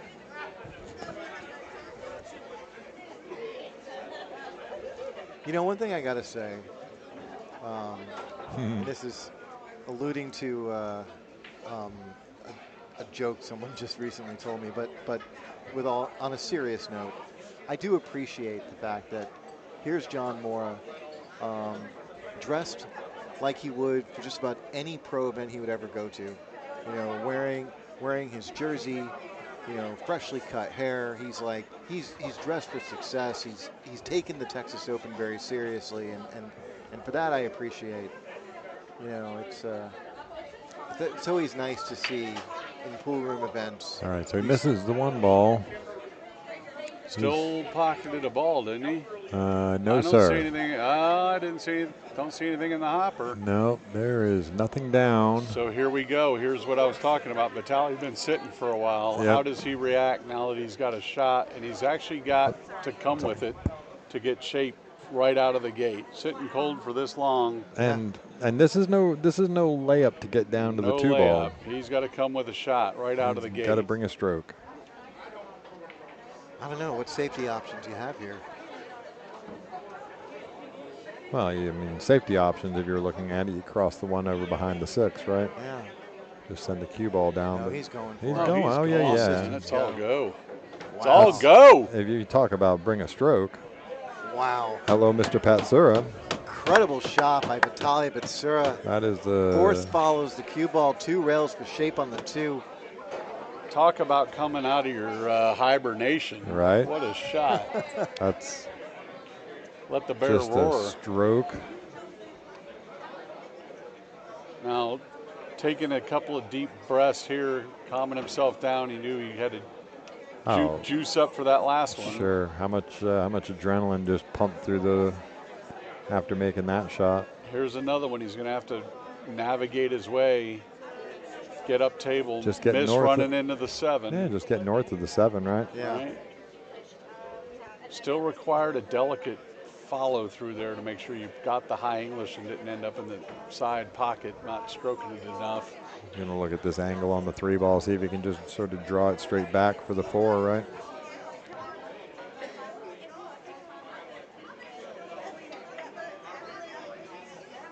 Draw it straight back or just stop shot. Yeah, he'll do minimal with this ball. Well, there's still problems with this rack. Oh, yeah. The 7-8 is still going to be a bit of a challenge. Well, the 8 goes in the bottom left corner. Yeah, but the 9 ball's is blocking access, so he's. Yeah. This is still not over. It also goes in the side, the right-hand side. So there are options. There are options, yes. It goes in the top right corner. I'll tell you what I like here, making sure you have an angle to get on the 6 ball low. That's a huge, there you go. And that's exactly what he's done. This is a small angle. He might. No, he's just coming around, right? Free rail around. Follow forward and go around. No, this is a small angle. Yeah.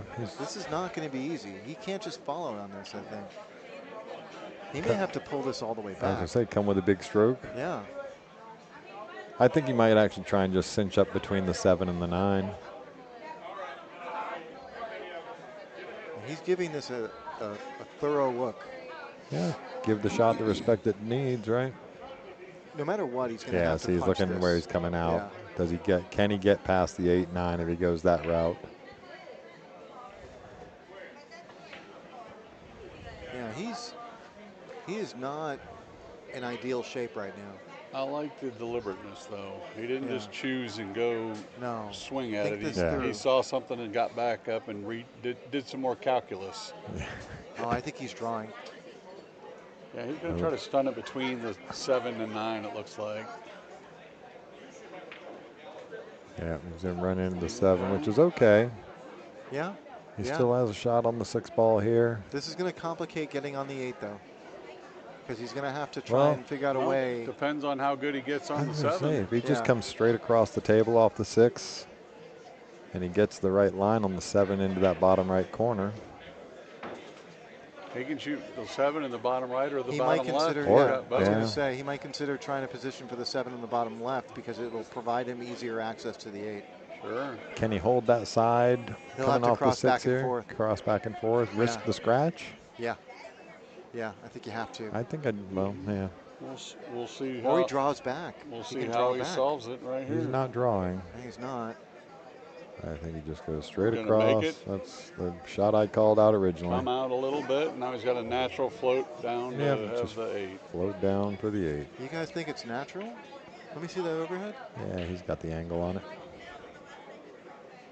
He's just got the inside angle. Okay, got it.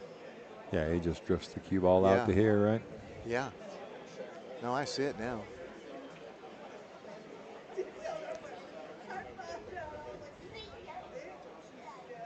Yeah, this is almost like a stun force follow here. Just float it. Yeah, just let it drip. Half a diamond Just down. let it drip through perfectly like that. Perfect. Vitali Pitsura. Yeah, just got to make sure on this one. A little steep on it, but I expect him to make it. Yeah. This rack definitely demanded that he bust out the talent, and boy, did Vitali Pitsura deliver. What a phenomenal rack.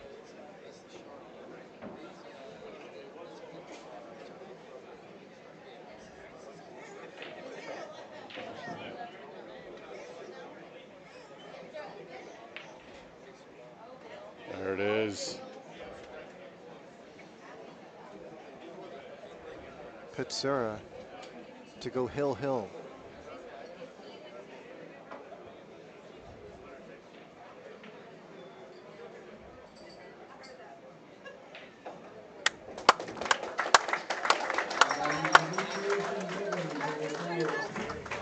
We got action.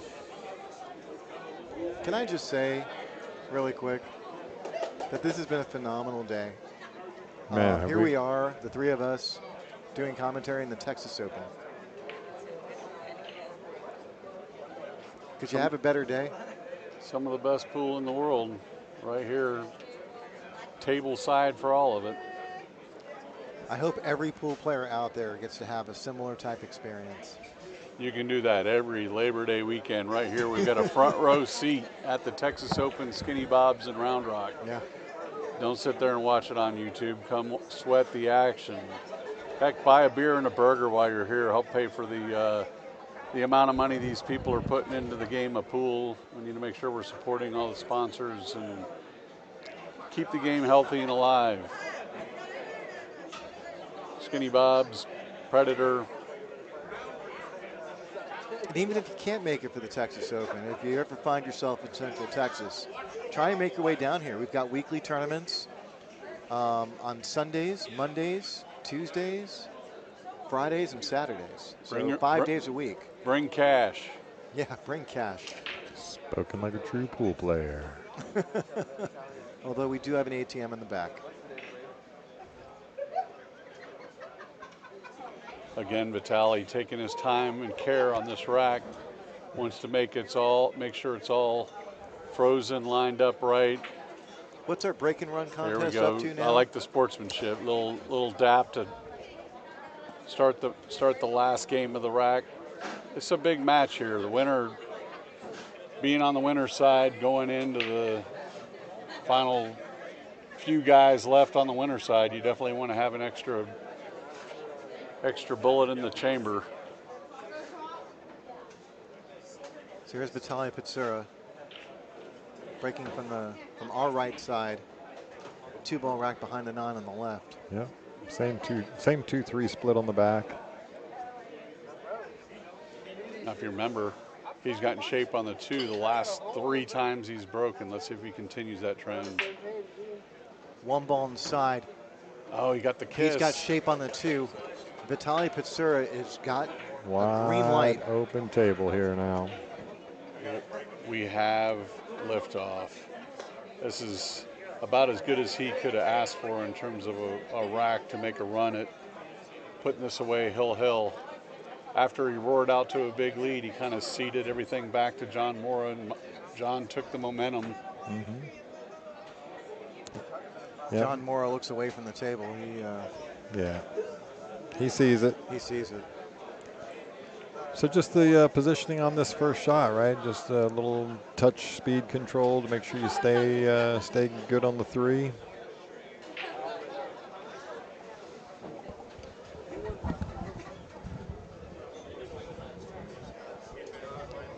Just got to fade the 8 ball here. Make sure you don't get so far that you got that or get jacked up somehow. He hit it about perfect. He'll want to, that's what he's looking at. He's going to want an angle on this 4 ball. Definitely don't want to have to rely on drawing the 4 back. Yep.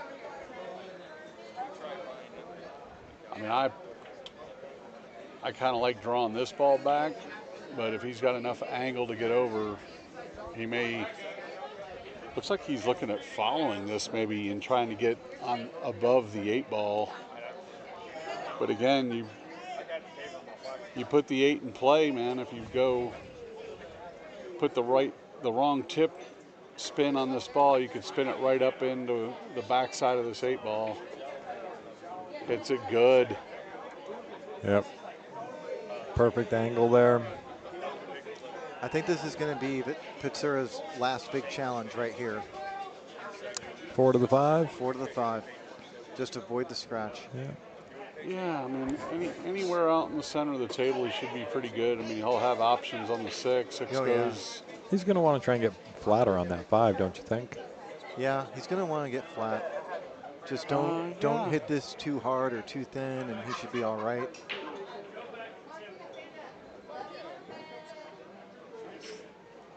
And he's treetop on the 6. Yeah, I didn't see that. A little bit. Uh-oh. Going to be short side. Okay, so this rack is not over. Far from it at this point. See, every now and then I'm right. Every now and then. Yeah. Loser plays Michael Schneider, and the winner goes on to play Shane Van Boning.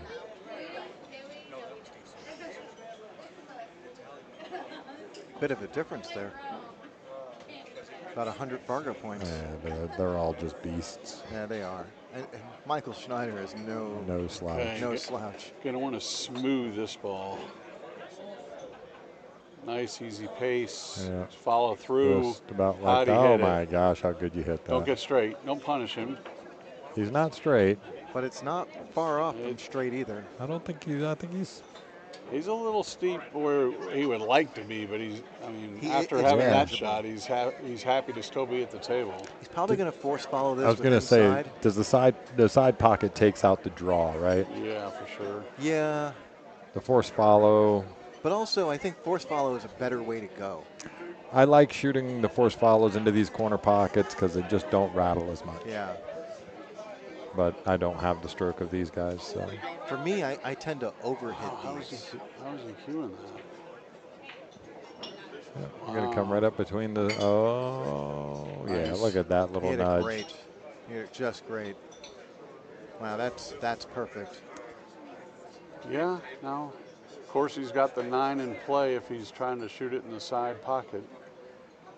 So you take it out of play by bringing the cue ball across and just playing it in any number of pockets. I think Yeah, it's he might just cinch the 7, play the 8 in the right side. I think he comes all the way across to right where his knee I is like at. that too, man. I don't like Take the 9 ball out of the equation. under pressure. I don't want to have to hit it perfect to get.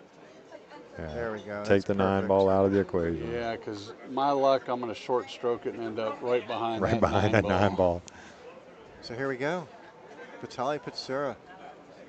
Well, me and my 550 something Fargo, as I've been reminded in the chat a couple of times, I've been known to short stroke it a little bit.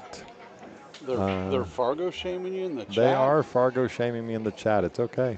Here we go. You have nothing to be ashamed about. I don't and have your any. Fargo's going up. I have nothing to be ashamed about. Yeah. I've never proclaimed to be anything other than what I am. Yeah. Yeah, Vitali Nice. Patsura. Let's get back to this. Yep. here it is for the win. Vitali Patsura, what a match. Yeah. What an absolute classic. We've had a few classics today. That may have been the cherry on top. And for the record, we make fun of you for a lot more things than your Fargo, Mike.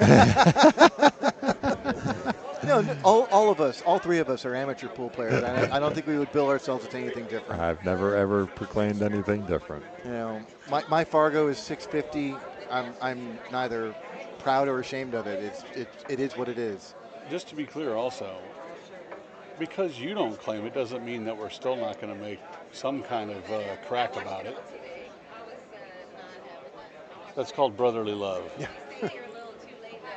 Robert tells me don't get butthurt. I wasn't. I was just stating facts. Okay, guys. With a hurt butt. We'll be back shortly with another match. I'll find out exactly who we got. Let's find out who it's going to be. We're probably going to get a few minutes break until then. But stick around. Yep, we We'll got be more back to in come. action shortly.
Hey guys, we are back in action. We've got Michael Schneider, John Mora. This is a B-side match. It's going to be very exciting. All right, here we go. So John Mora is going to try and continue his campaign to win another Texas Open, and Michael Schneider is going to be looking to knock off his first. Yep. And John's coming into this match with, hour and a half or so of experience on this table directly. Yeah. Knows exactly where he's breaking from. This is the 52nd annual Texas Open. What are the other things that Kevin Willing likes to say? Well, introduce ourselves. I am, of course, Michael Heaps. Been with you guys all weekend, and this is Jude Rosenstock. Look out, Scratch. That's an unfortunate kick. So you guys may not have gotten to see much of Michael Schneider play. He is the younger brother of Daniel Schneider, who was a Texas resident for a few years. Yeah, Daniel might actually be watching at this point, even though he is over in Europe. It is morning over there. Yeah. He and his brother are two of the top players from Switzerland. I think they may be 1 and 2. Michael Schneider's a hell of a talent. I've seen him play a few times, and when he gets going, he's as good as anyone. Yeah, we've had the pleasure of having, Daniel lived here for a long time and moved back over to Europe, and Michael makes the trek over here. I think last summer we had him here for like a month or 6 weeks. Ooh, that was weird. That's a. Oh, he's not going to pay the price for it, though. He got really fortunate there. He gets that miss for free, leaving John Mora hooked behind the 8. And this does not look jumpable, so Mora's going to have to try to find a way to kick at this, and this is not going to be easy.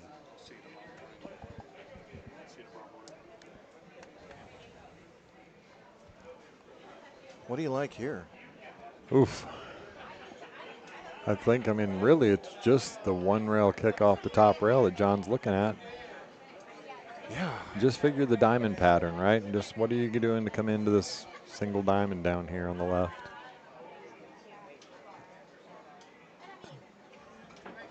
Oh. Yeah, he really pumped at that one. Tried to compress that top rail. So even though that 9 ball is nearby, I don't think it's going to be an issue. Michael's going to run these in order.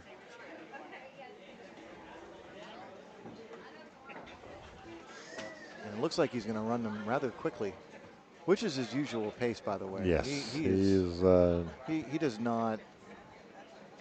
And sorry to cut you off, but it's funny when you talk about him and Daniel, the difference in styles. Oh yeah, yeah. Daniel's got a slight tilt to his head. Yep. And he's very deliberate. Very methodical about. Not that Michael gets out of, crazy wild or anything like that, but he definitely plays at a faster clip. Yeah. Boom, boom, boom.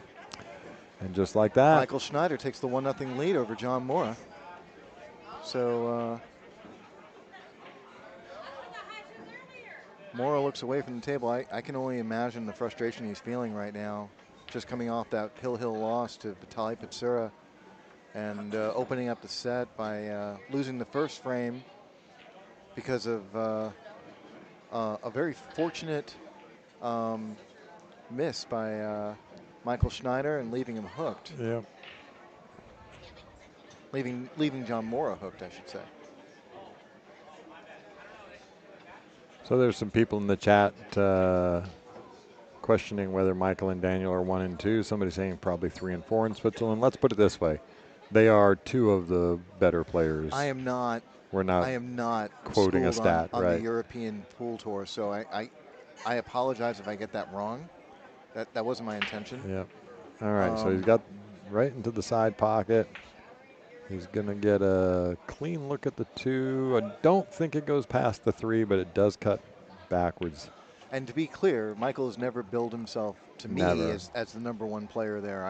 I just don't know of anyone else out of Switzerland that plays as well as he does. So if I'm wrong, feel free to name a few people and for sure, and educate me. I'm happy to be educated.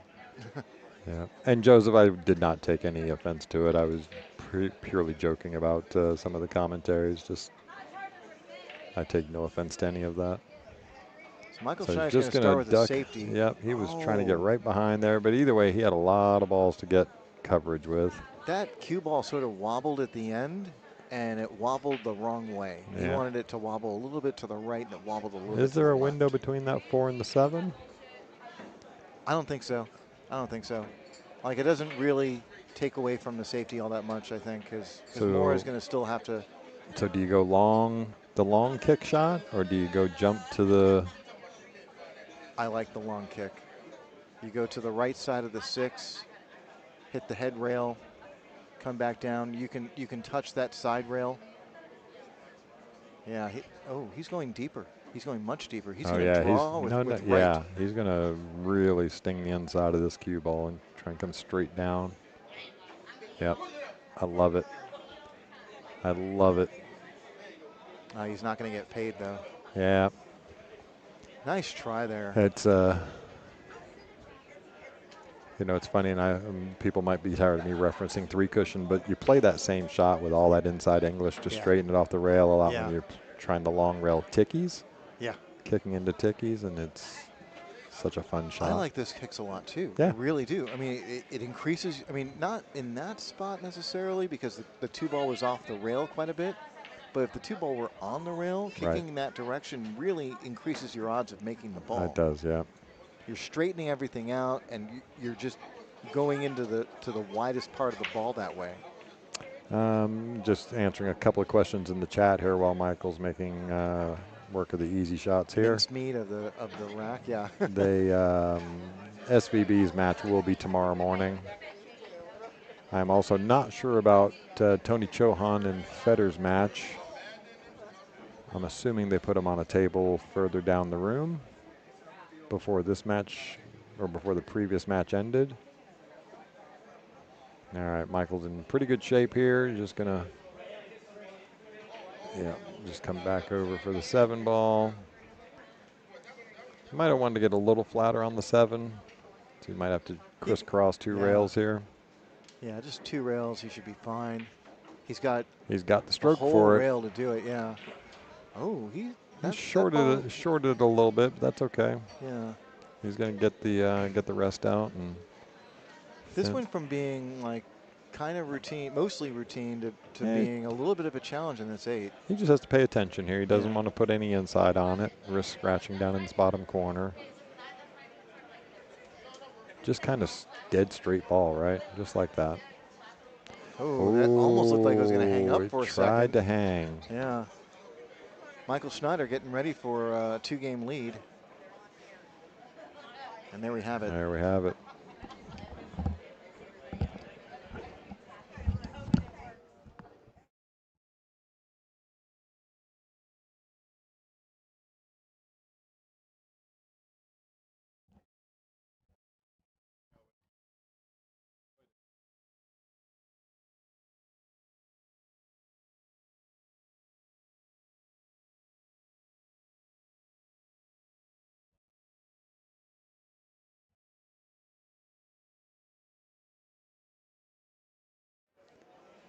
All right, here we go.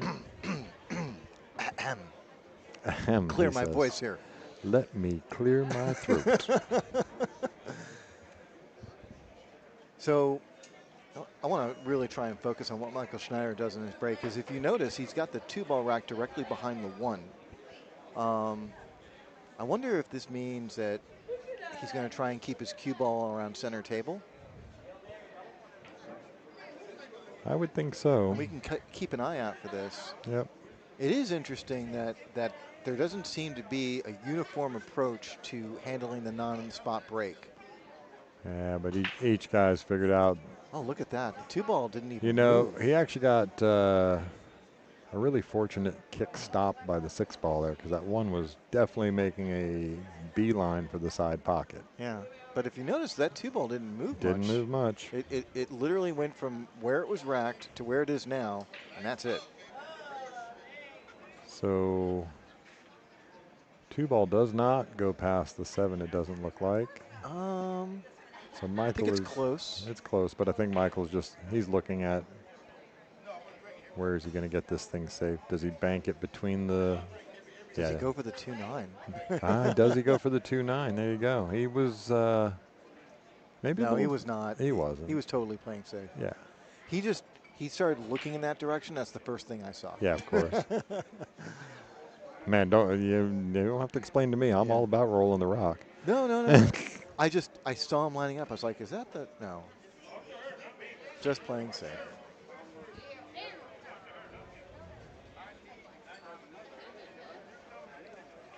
Oh, look at this. Oh, look at that. How'd he hit it? End shape. Wow. Get some snaps there for that. John Mora, huge kick shot on the 2-ball, down 2-0. Wants to stop the bleeding. Yes, sir. You know, and Kevin brought all these mints. And I brought my mints out. He didn't want any of them. Yeah, well, too bad for him. Yeah. I will definitely partake. Which one would you like? Let's go with, I already have one of those. I'm going to try the other one here. These are the ones that will make you go, what the hell? Yeah, this is my wife's favorite, actually, the cinnamon. I knew I liked Stacy. Yeah. I'm not even going to look at the calorie content. It's probably like 2 calories. I know. I'm going to have one of these coffee. There you go. Those have like 200. I'm kidding. I know you guys don't get the commentary here, but anybody that's known me for a while knows what I'm joking about here. So not that important. Yeah. All right, so just pay attention to this one, right? Into the side pocket, a little bit of follow. Yeah, I think he's got the angle to get there naturally. Yeah. No, he doesn't. Yeah, he was little pretty bit on the flat funny on side. it. Yeah, he was straight on it, but he's all right. So he's got a tester right here on this 5-ball, but I don't think it's that much just straight. Maybe a touch of inside in it. Just come up right where the 5-ball is now, right? He's supposed to knock this down, but he's a pro. He's a pro. Oh. You commentator, kiss of death. I said it was a tester. It was me. I'm going to apologize to John later. So Michael Schneider gifted with another opportunity here. Yep. No big challenges here. All you got to do is just draw a little stun draw down the table. Make sure you get past the 8-ball. So when Daniel was living in Central Texas, yes, he would make his way down to Betsy's Billiards down in South Austin quite a bit, and here. And I got to play him quite often. Really, I was facing him in the weekly tournaments quite regularly, a couple times a month. Yep. And his brother Michael would come visit, usually for like a month at a time. Big stroke there. And every time he was here, I was just like, how is this guy not on the Moscone Cup team? And it speaks to how strong the Moscone Cup teams are now. And there you go, Michael. Whoa. Yeah, got a little close. That was a little weird. That cue ball's been wobbling a little bit. Yeah. Well, the tables have been played on now since 8 o'clock this morning. You might start getting a little bit of, some chalk residue on the table. Just so you guys know, the staff here at Skinny Bob's take the equipment incredibly seriously. I really don't think I've seen a pool hall more dedicated to maintaining their equipment. Although we only recloth on average, recloth traditionally about once a year, just prior to the Texas Open. Releveling happens constantly. Mm-hmm. And part of that has to do with the nature of this building, but also the dedication of owners. They want to make sure that the equipment is always top notch. All right, back to Michael breaking at 3-0 in a race to 9. He shorted the 1 ball on the side that time. It looks like he's going to come up with a dry break. Okay, that's one thing I'm going to go out and say right now. Michael's strategy on the break is very interesting. And I think it falls into, I hesitate to use the word unique, because there might be other people out there that are also putting the 2-ball in that spot. But it's also not quite as polished as Mr. Smooth's break. Yeah. And the real question is it going to be the difference in this match? And we'll find out. Yeah, Joseph, I agree with you completely. Shout out to the Skinny Bob staff. They do a phenomenal job here taking care of all of the patrons and pool players and the equipment and just. It's their commitment to excellence There that you I go. really appreciate. That's a great way to put it, Jude. And it's not often that you see pool hall owners that committed.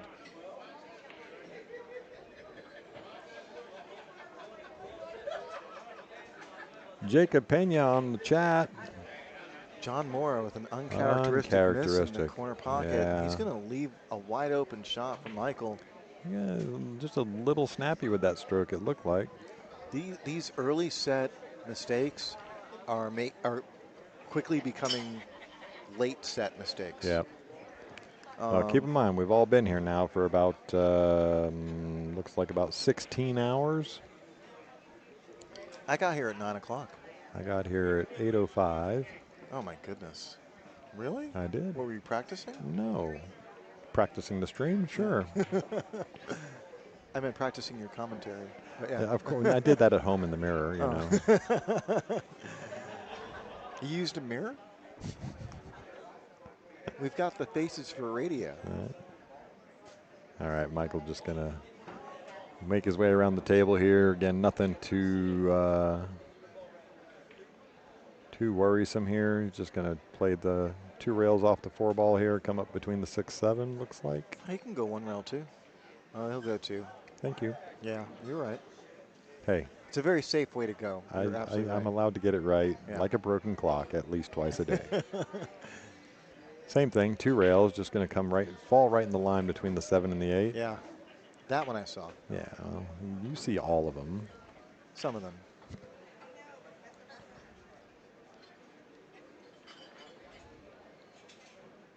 And he's been in routine territory for this entire rack since John missed. Really, it's an uncharacteristic miss, and it was also just an unfortunate roll for John that he left Michael in such ideal shape. Yep. Just a dead stop shot here. Yep. So Mora concedes the 9 ball, and let's keep a closer eye on Michael's break on this one, because I'm still curious what his strategy is here. Well, if nothing else, Michael has definitely looked like he is on a mission. Yeah. Well, this is what we would see when he would show up and hang out with us for a month. Oh yeah, on our yeah, for sure. You know, when he gets going, he's really a sight to see. I was saying before how sometimes you just got to bust out the talent. Yep. This kid busts out the talent when he wakes up. You know, yeah, he's just for sure. like ready to go.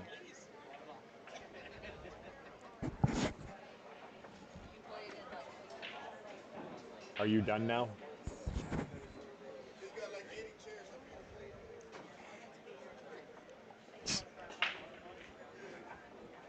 7 ball down. 2 ball down. Cue ball.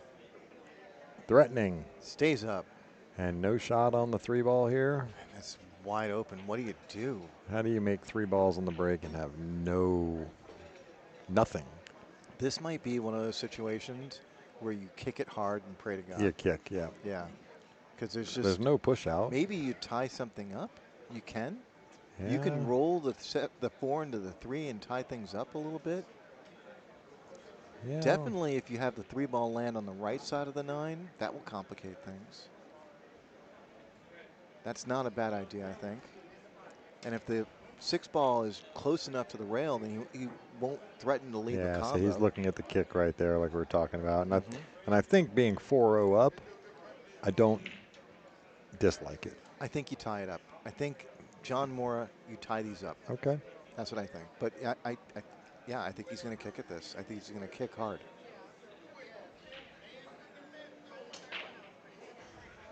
But I think you should think about that a little bit more.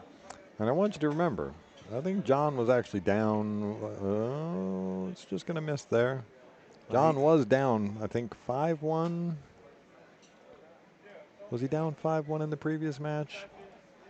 I know he was down quite a bit against Vitali. He was down 7-3. And we ended up in a hill thriller. Yeah. So.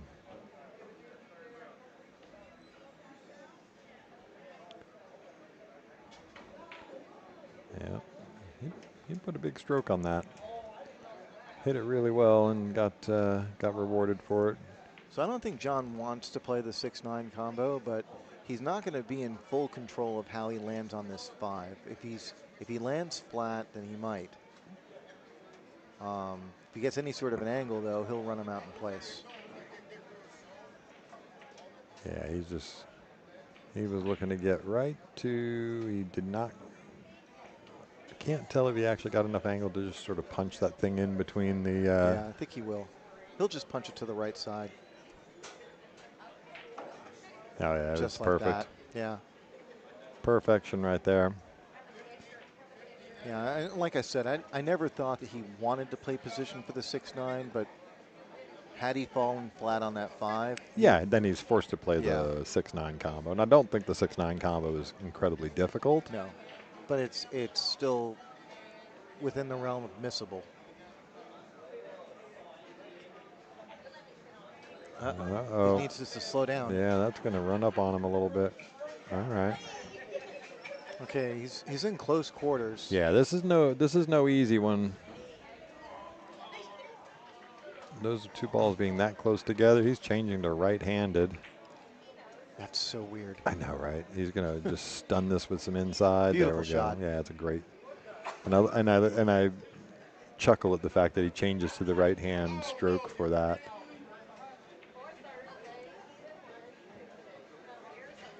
All right, so John Mora gets on the board. This match is nowhere near decided. At 4-1, Michael Schneider leading in this race to 9.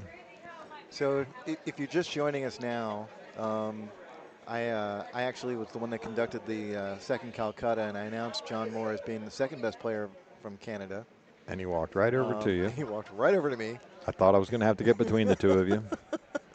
He said, "I'm the #1 player." Excuse me, sir. Excuse me, sir. And he was rather ominously. We can all just forget about Alex Pagalayan. Yes. The two of them, I don't know how friendly they are. I'm sure they're friendly. And Alex. Oh, of course. Alex is an incredible character. Such a nice. Both guys, such nice guys. All right, so remember to like and subscribe and share. We'll get back over here. John Mora breaking down 4-1. Yep, don't forget to put that up on there, buddy. There we go.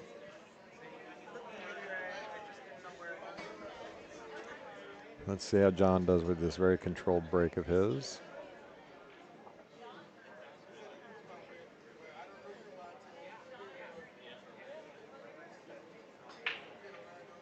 Yeah, just shorted the 1 ball again.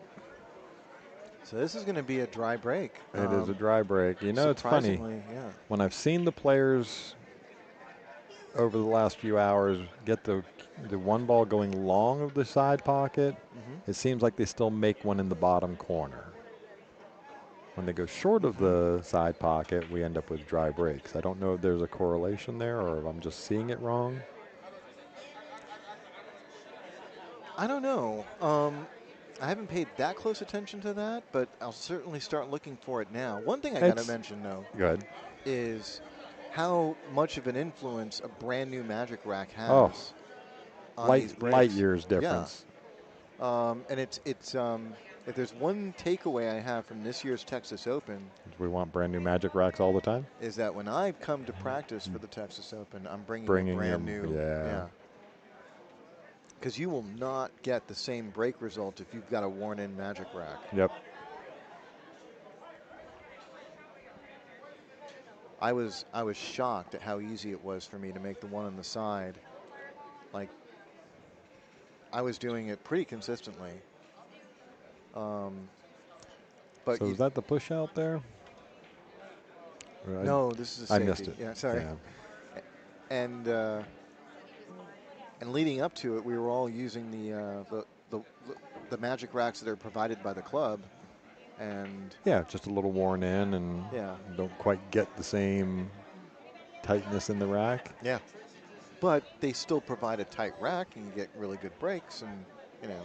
So you know what's pretty funny is you look up at the TV above the tournament director's thing, you see Shane, and you look down the line here and you see Shane. It's pretty cool. It's a little weird. All right, Say the so least. John's going to jump into this one ball here, maybe looking to jump bank. Oh, it's so unlucky. Hops. Another unfortunate roll for Yeah. John Mora. Yeah. It's,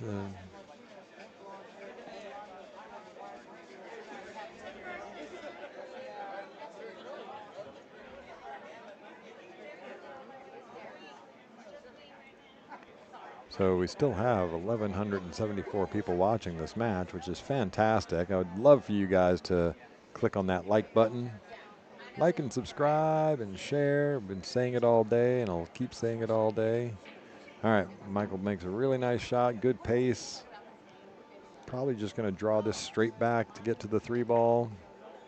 Yeah, the key is what exactly is his angle here. It looks like he looks really flat he's on this. Pretty flat on it, so he should be able to climb up table.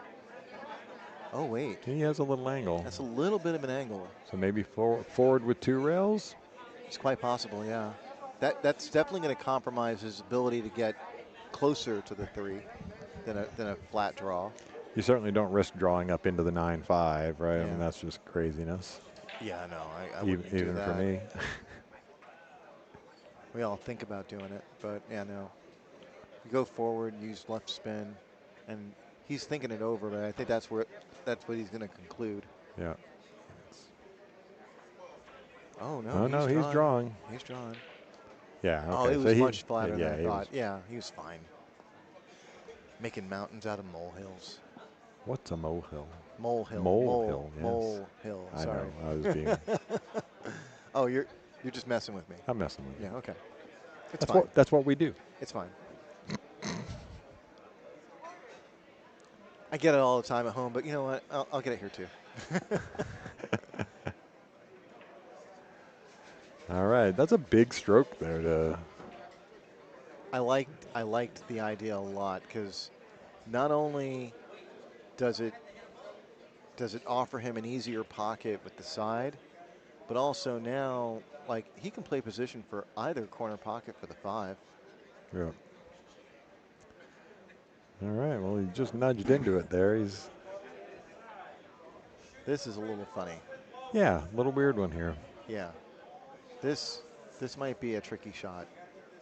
Yeah, he's got it with top. He's already down. He's looking at it. He's angled to hit the side rail, so he may. You know what you could do? This is. Oh, he's just going to make it. See, what I was going to say is, he could have jacked up a little bit with some with a lot of right spin, Go and all just the way up. like a punch, jump, masse type shot. Like I can't quite describe it, but I can show it to you. Yep. It's less risky than it looks, but you have to have like seen it to. It's hard to explain. All right, so he's trying to get this thing safe here. He's going to leave a. But you could have gotten that cue ball down table. That's what I'm trying to say. And certainly that shot, was on, I thought. So it looks like John can see the right edge of this 6 ball. Actually, I think you can see a lot of the 6 ball, just not the left side of it.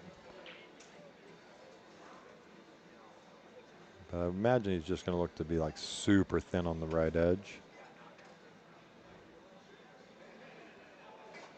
Just barely nudge the 6 to the bottom rail and send the cue ball out, right?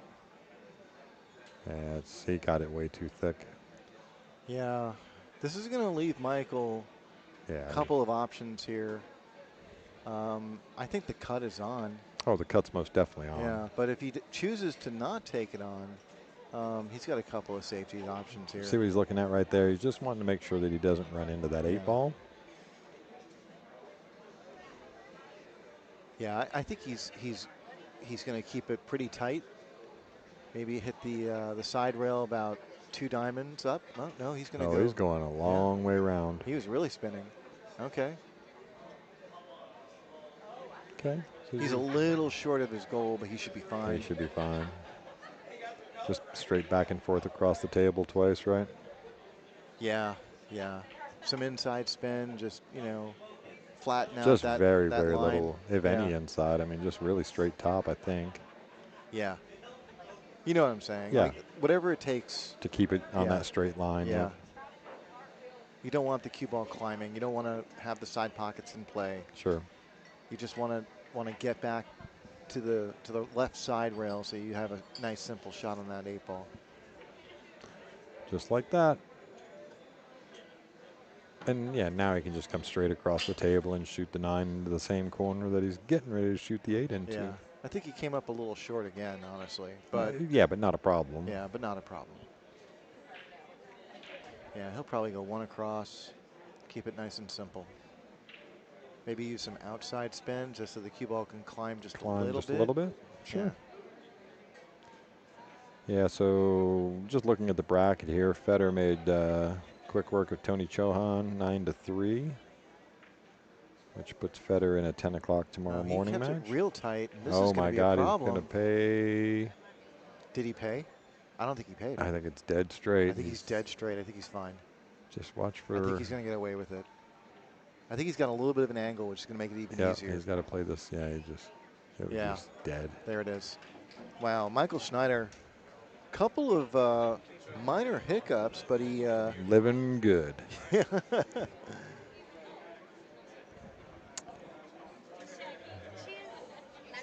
You know, I'll be honest with you. If it's things like that that's keeping him from being like an 800, you know, then this kid's going to be an 800 in no time. Yeah, real quick. You know.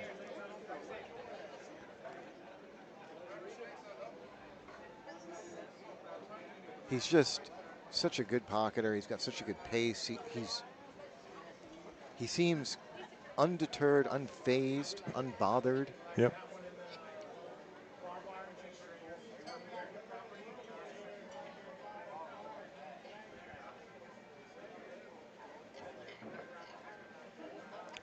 So this time he's got the 2 ball racked in the corner. I don't think he's keeping the 2 ball anywhere specific.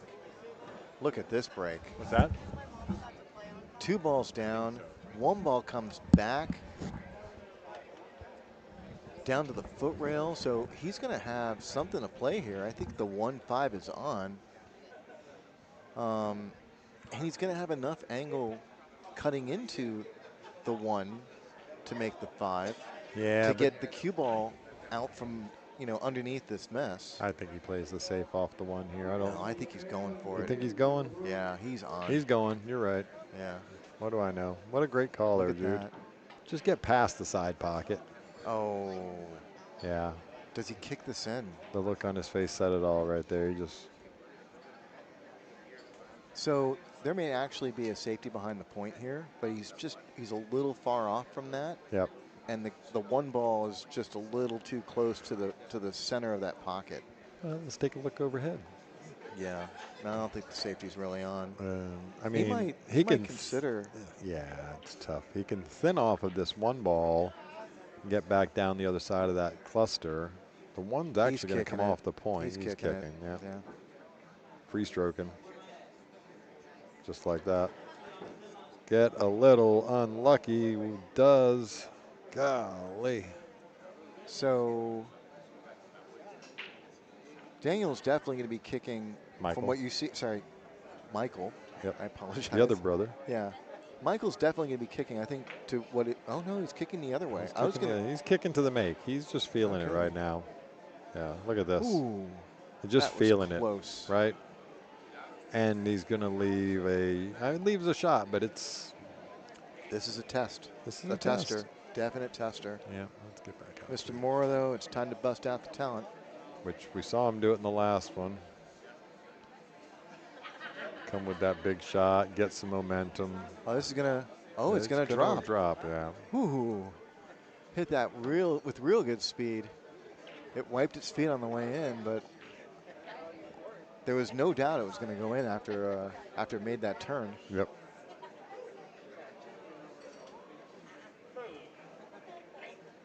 Yep. John just settling in right now. Come on, falls perfect on the 7. Just Yeah. draw back for As the I 8. said. Yeah. Just needs to draw back a little bit. Yeah. So John Mora is down, but he is not out. This is the same thing. Just draw back about 8 inches. Or, yeah, play it all the way off the rail. I like the positive through stroke there. Yeah. I think it's important to take shots like that. Sure. You know, Confidence. yeah. Every now and then when you know you can get away with it, let your stroke out. Let it out. You know, it encourages a positive stroke, but also it gives you a little bit more information about the table. Yeah, yeah, You for know? sure. Something that might come in handy later on. And so, like, I especially like doing that when I'm shooting at 9 balls. You know, when I shoot at a 9 ball, oftentimes I'll go like 3 rails around the table. Yep. If, you know, hit it with pace, just, you know, into a nice safe zone, and it tells me a little something about how the table's playing. You Right. know? Yeah, no, makes sense. All right, so we are at 5-2. John needs to swipe the bead over up there on the scorer, but we've got you, John. 5-2, Michael Schneider, race to 9. So Hexican's calling out for a golden break. my wife is home right now waiting for me, and she texted me that she was making a focaccia loaf. So God bless her. I want them to be finished. What's the race to? 9. Oh, that's unfortunate. Look at this. So John Mora is going to have his comeback campaign Cut paused for short a moment by an unfortunate kick in the break. Yeah. So here comes Michael Schneider with ball in hand and a wide open table.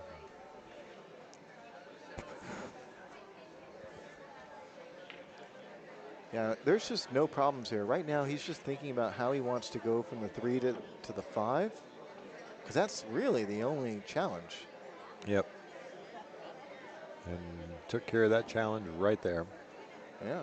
Just going to run forward with this. He can both ways. He can run forward off the other rail, I which think it looks you were like. right the first time. Yeah, Yep. I think so. Yep, there it is. He could have drawn up between the 5 and the 9, but this is way more controllable. Perfect on the 5 now. A little just stun draw back, right? Yeah, just try and leave yourself an angle. Just like that. Just like that. Just straight back out to the middle of the table, maybe just a little right of center. He's going to go the 2 rail way. Oh, all of it's fine. Like this is dealer's choice right now. Yeah, just a little flat here, so. Just going to follow this, yep. Yeah, no, good shot. Now just. What I really like about Michael's game is it's like watching a dancer. You know. Yeah. Excuse me for making a Hustler reference. You know, but you know it's the Hustler reference. The Hustler. Yeah, yes. the movie. Paul Newman. Maybe you've heard of it. But all right, Michael makes he's quick playing, work of it. Yeah, he's playing totally by feel right now. He's doing what he wants. There was actually somebody in the chat commented on it, said looks like he's practicing at home, just totally free stroking. Yeah. Yeah, that's another way to put it, and an excellent way to put it. Yeah. He's doing whatever he wants to do, and yeah, I think taking shots like that is helping him dial in more. He's learning more about this table. Yep. He's been in this room before. He's comfortable, but you know. Yeah, on any given day, right? Yep. Oops. Humidity differences, you know, just a little. We don't get humidity in Austin. Very humid here. A lot of there's this misconception that because we're in Texas that we get a dry heat like Vegas. No. This is hill country, and we have a lot of lakes and we're rivers. Close enough to the Gulf and yeah, blah, blah, blah. And so the humidity here can be very similar to places like New York.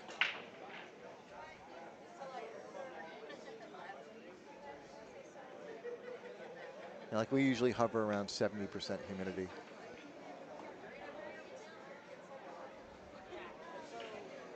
So here comes John Mora to the table after Michael Schneider's dry break. And it looks like the 1 ball can go in the side. I can't quite tell if the 4 ball's blocking access to that. But John's quick to get down this shot. So I get the feeling like that is on. And then he went and took a look at the 2-5. It's a little bit off angle. Yep. That's going to complicate things. That's going to slow him down. And he's still going to go with plan A. The 1 ball on the side.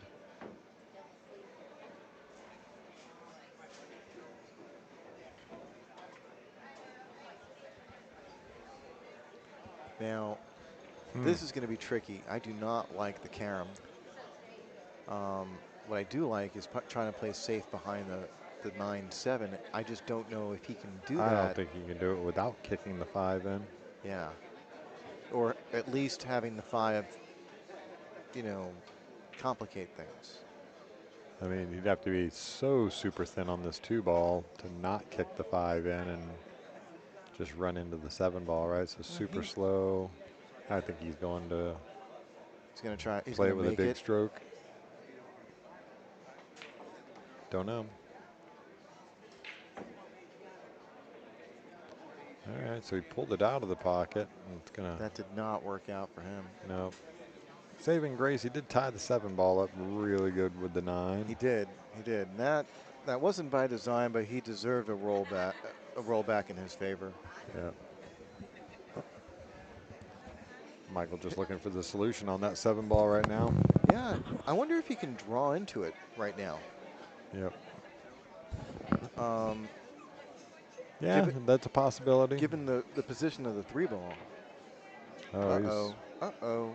All right, so maybe 16 and a half hours of being here, just some fatigue. Could very well be. Although I do know a lot of the players have taken their downtime to go take a nap or things of that nature. So this is where things get a little bit tricky.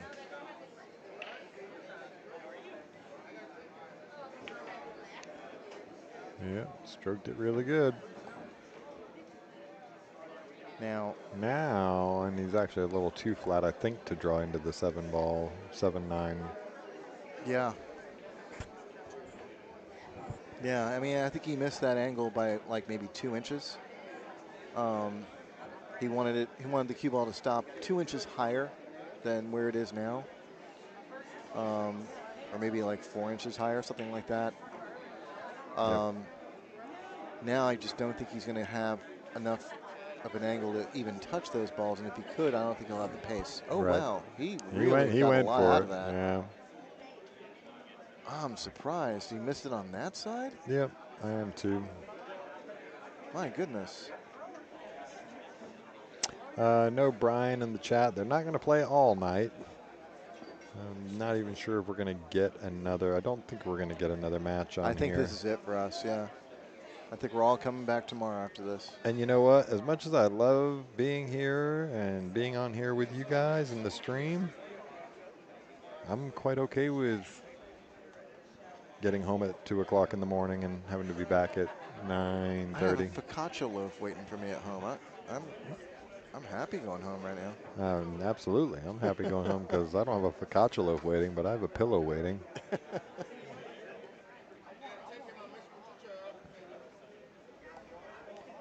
And John's going to try and spin this thing right up in behind that 7-9. Yeah. He's not going to get there. It's okay, though. He's not left anything easy. No. It looked like it froze pretty close to the 9 ball there. No, I mean, he's on the outside of it, of course, but. But now he's run the risk of Michael. Jeez. Playing of Michael doing a similar thing. He could tuck that in behind the 9-7. There's that's exactly what it looks like he's doing. Oh, he's running into it. He's just trying to. That's not going to do much, I think. Well, Treetop John over the 7-9. He's left the face of the 6 ball there, but with the way he's having to cue this, and actually I'm looking down the line. John can actually see quite a lot of this 6 ball. Not enough to make it, but he can see quite a lot of Booth it. killed it today. Yeah, well, hey, we appreciate you. Thank you, guys. Appreciate that. I'm assuming that's a compliment. Unless Absolutely no. The SD and rock and roll has been nothing but complimentary, and also a compliment to us in the stream as far as interactions. we really appreciate it. You guys have been nothing but supportive, and we really do like that. You guys out there in the interwebs have killed it this Yeah. weekend, and we appreciate you guys. Appreciate all of the super chat funds and the donations that have gone on over the last couple of days. And guess what? We're going to be back to do it all again tomorrow, Yeah, or the chat's been later mostly today. fun. The chat's been mostly fun, and Yeah. that makes it a lot more fun to do, you know. Anyway, let's Look get at back to this. this. This is going to come right in. Did he get it? Nope. Oh, so close. So just as that thing gets to that bottom rail losing speed, it also loses spin. Yeah. But again, really no harm, no foul, right? What do you do? I mean, No, I mean, I don't think that carom is really on either. He's looking at it right now. He's looking at the carom, yeah. I guess there might be an It's angle. there. I think it might be there. You almost have to be perfect, though. Right there in the center, dead center of the table where John was looking, I think is where it's the only place it goes from. Okay, what I would worry about, and I guess where my hesitation resides is the carom will definitely have him hitting the He's going to come point down on the too corner far. on the corner pocket. He's definitely going to hit what you'll see in your screen right now as like the bottom right of the pocket. And so the question is, will the new cloth allow it to slide in, or will it hang up? That's the question. So Matt looking for brackets. If you just look at the top of the chat window there, I do have it pinned. I don't think He doesn't. He does not have the carom now. Yeah, he no. came down way too far. Yeah. That's why you see he's looking to see if he can sneak this thing in behind the 9. But I don't think he's even got that. I think your best bet is to really thin on the 7 ball with some inside English, some right hand English. Just use the 9 to hold the 7 on the rail and send the cue ball straight across. But I am merely guessing at a position. So we still have 50 some odd people left in the room, hanging around the head table. A lot of people watching the women's matches that are going on. We've got we've got a bunch of people watching this match. About a dozen or so fans in the bleachers, and there's 3 dozen or so people around the bar area. Yep. Good stuff. Really good stuff today. I don't know what he's going to do. I'm really curious. I'd say it's just thin it. Maybe play the double kiss on it. Yeah, he was. That's a very creative solution. I mean, it's not. It may not win him the game, but it's still making Michael work at it. Bring it. Yep. Yeah.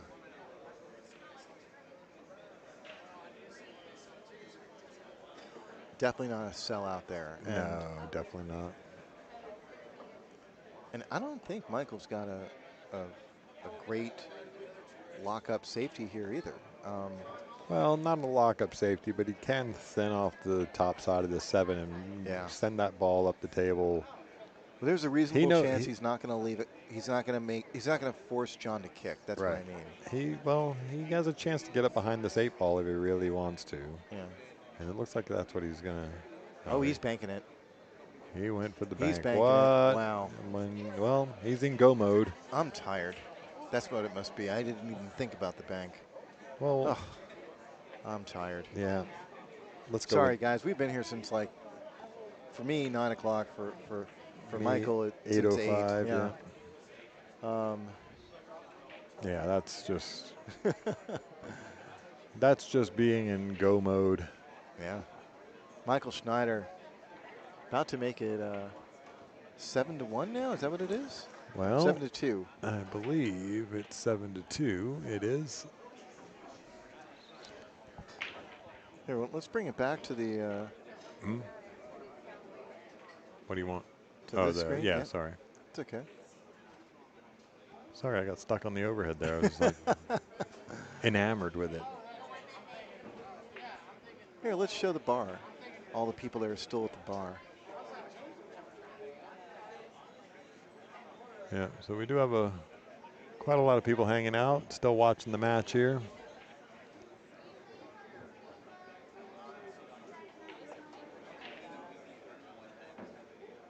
And then And here's Michael Schneider getting ready to break. getting ready to break. 2-ball on the wing now, the left wing. He's breaking close to head on. Yeah. It was a cut break. Yeah, but you see that one ball went short of the side pocket again, right? Yeah. And guess how many balls are left on the table? All of them. Certainly looks that way to me. Yep. That's a dry break. Yeah.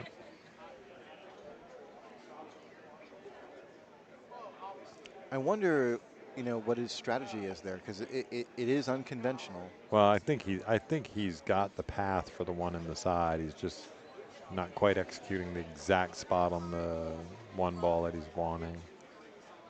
He's definitely hit it harder than most of the players we've seen. All right, so John's going to get him ready. One ball frozen on the rail here.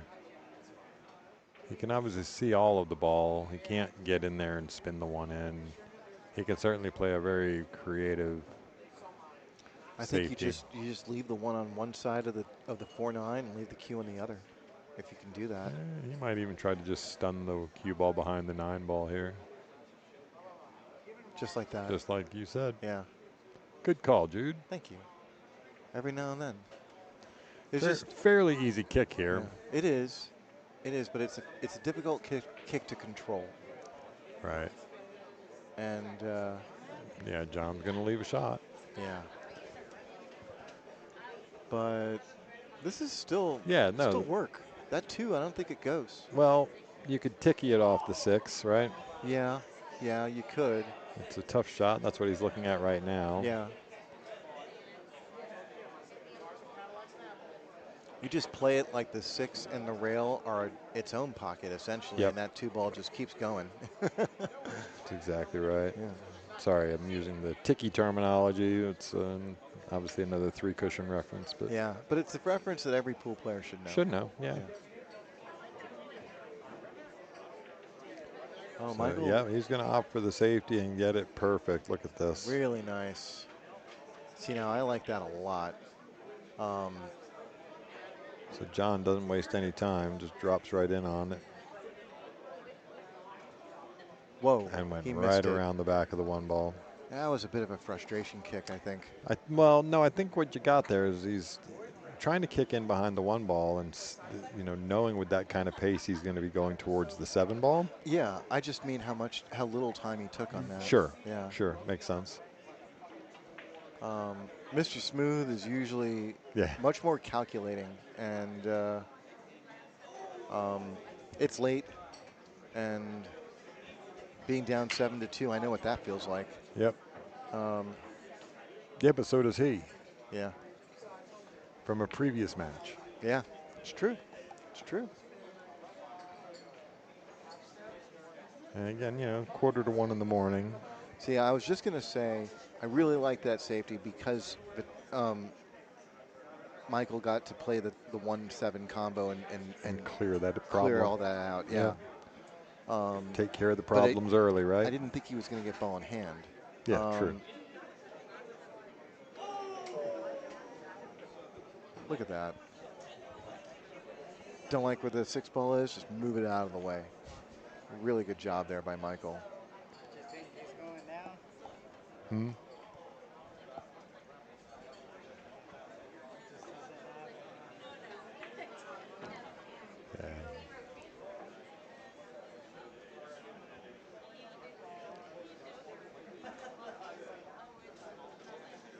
Well, I wasn't about to say that I liked Michael Schneider over John Mora. I don't think anybody, I don't think so. would say that, but I am glad I said, you got to keep an eye on this guy. He's really strong. Yeah, no, I don't think anybody has ever gone to sleep on him, but Yeah, but he's not that known. I think on this side of the pond. on this side of the pond, sure.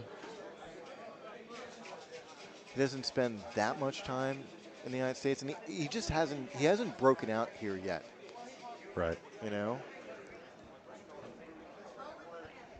There'll be a lot of people knowing his name after this match for sure. Oh, sure. And if he keeps it up. Yeah, absolutely. I mean. But yeah, he's definitely that, he's definitely that caliber of player. He's the kind of guy that we might very well see in the Mosconi Cup one day. It would not surprise me at all. Yeah, that wouldn't surprise me. Wouldn't that be cool if one year we got to see the Schneider brothers on the European side and the Martinez brothers on the American side? Well, that would be cool, but the problem... Be cool for Austin, I'll tell you that. The problem with that is Daniel is actually American. He has dual citizenship. He has dual citizenship, yes. Yeah, and I'm sure that he would be treated as European if he wanted it to be that way. This is true. I think the bigger problem is Daniel's a father. Most definitely, with two very active, sports-minded young children. Daniel is Swiss-born, and he's teaching his kids how to play baseball, and I commend him immensely for his commitment to it. He and Christina, his wife Christina De La Garza Schneider, the two of them have just done a phenomenal job, like providing their children with not just like the German language and English, but Swiss culture and American culture. I was going to say, how about 3 languages? Yeah. Possibly more. Yeah. Yeah. The Swiss, they speak 3 or 4 languages there. Yeah, for sure. French, Italian, German, and I think there's a 4th. I'm not so sure. Yeah. All right, so here we go. He's got a open look at the 2 ball. Not really anything makeable. He's going to just free stroke. Sorry, I keep talking. No, you're good. Free stroke makes the bank. Why not, right? Do you play the carom here? Well, he's going to take a peek at it. I think you play the carom. The funny thing is you could actually shoot the 3 in the side and play the carom at the same time. Oh, he's playing he's safe. Duck. Yep. Smart. This is why I'm a 650. On the hill. This is why I'm a 650. Yep. And he is definitely better than a 650. What's happening? Only by 120. Yeah, he was just looking at the game count. It's 8-2 up there. It's correct. John just wasn't sure if Michael was on the hill or not. I think. I see. It has been a bit of a whirlwind. Pretty small table. Is he talking about us? Our table? I don't think so. Oh, okay, good. Nice kick shot there. Makes good solid contact. Is going to leave a shot out here, though. I think. What other sizes do pool tables come in? Well, 6 foot, 7 foot, 8 foot, 9 foot, 10 foot. Yeah, but there are no 10-foot pool halls. There's a 10-foot table in this town, sir. Oh, sure, but that's not a pool table. It's not. It's not even what they call it, a snooker table. It's not. It's an American snooker table. It's a piece of... Yeah, it is. It's not the best equipment. Sorry. It's a dinner table. Made by Brunswick. And even then, I probably wouldn't eat off of it. No, seriously. These are 9-foot diamonds, pro cut pockets. I don't know what else to say. Well, this is what pool is played on. This is what pool is played on. If you don't like the size, I guess consider watching snooker. Yeah, or pyramid, which is great. How is that for good shape there? Just perfectly run up there for that 6 ball. Just make sure you don't get straight on it, which he's done very well. Just connecting dots now. He's got a bit of a healthy angle here, so he may have to go up and down. I think let the stroke out. Let yourself go up and down on You this. think so? Yeah, I think so. Yeah, he did. Don't try and baby anything. He's going to be a little flat on this 7 ball, but I think he still That's has okay. just a touch of angle just to stun it. Yeah, he's got actually the perfect stun angle. Yeah. He can Stun or even draw a little bit, right? Yeah, there you go. This is going to be it, folks. John Mora has conceded. Yep. Michael Schneider, 9-2 over John Mora. A clinic there. Oh, what a phenomenal performance. All right, folks. Well, just really want to thank everybody one more time that have hung out with us. I mean, I've been sitting here all day long looking at the chat and talking about games, and everybody that's been in the chat, I mean, I've seen the same names, you know, almost the same amount of time that I've been here. And you guys have definitely made it rock and roll today. And super thank you guys for hanging out with us. Yeah. And see you guys back here tomorrow. We look forward to tomorrow. So the play will start 10 a.m. local time. And we will see you then. We're going to have some more epic matches culminating in what I'm sure will end up being an epic final tomorrow evening. So come on back and join us, 10 a.m. Take care. Have a great night.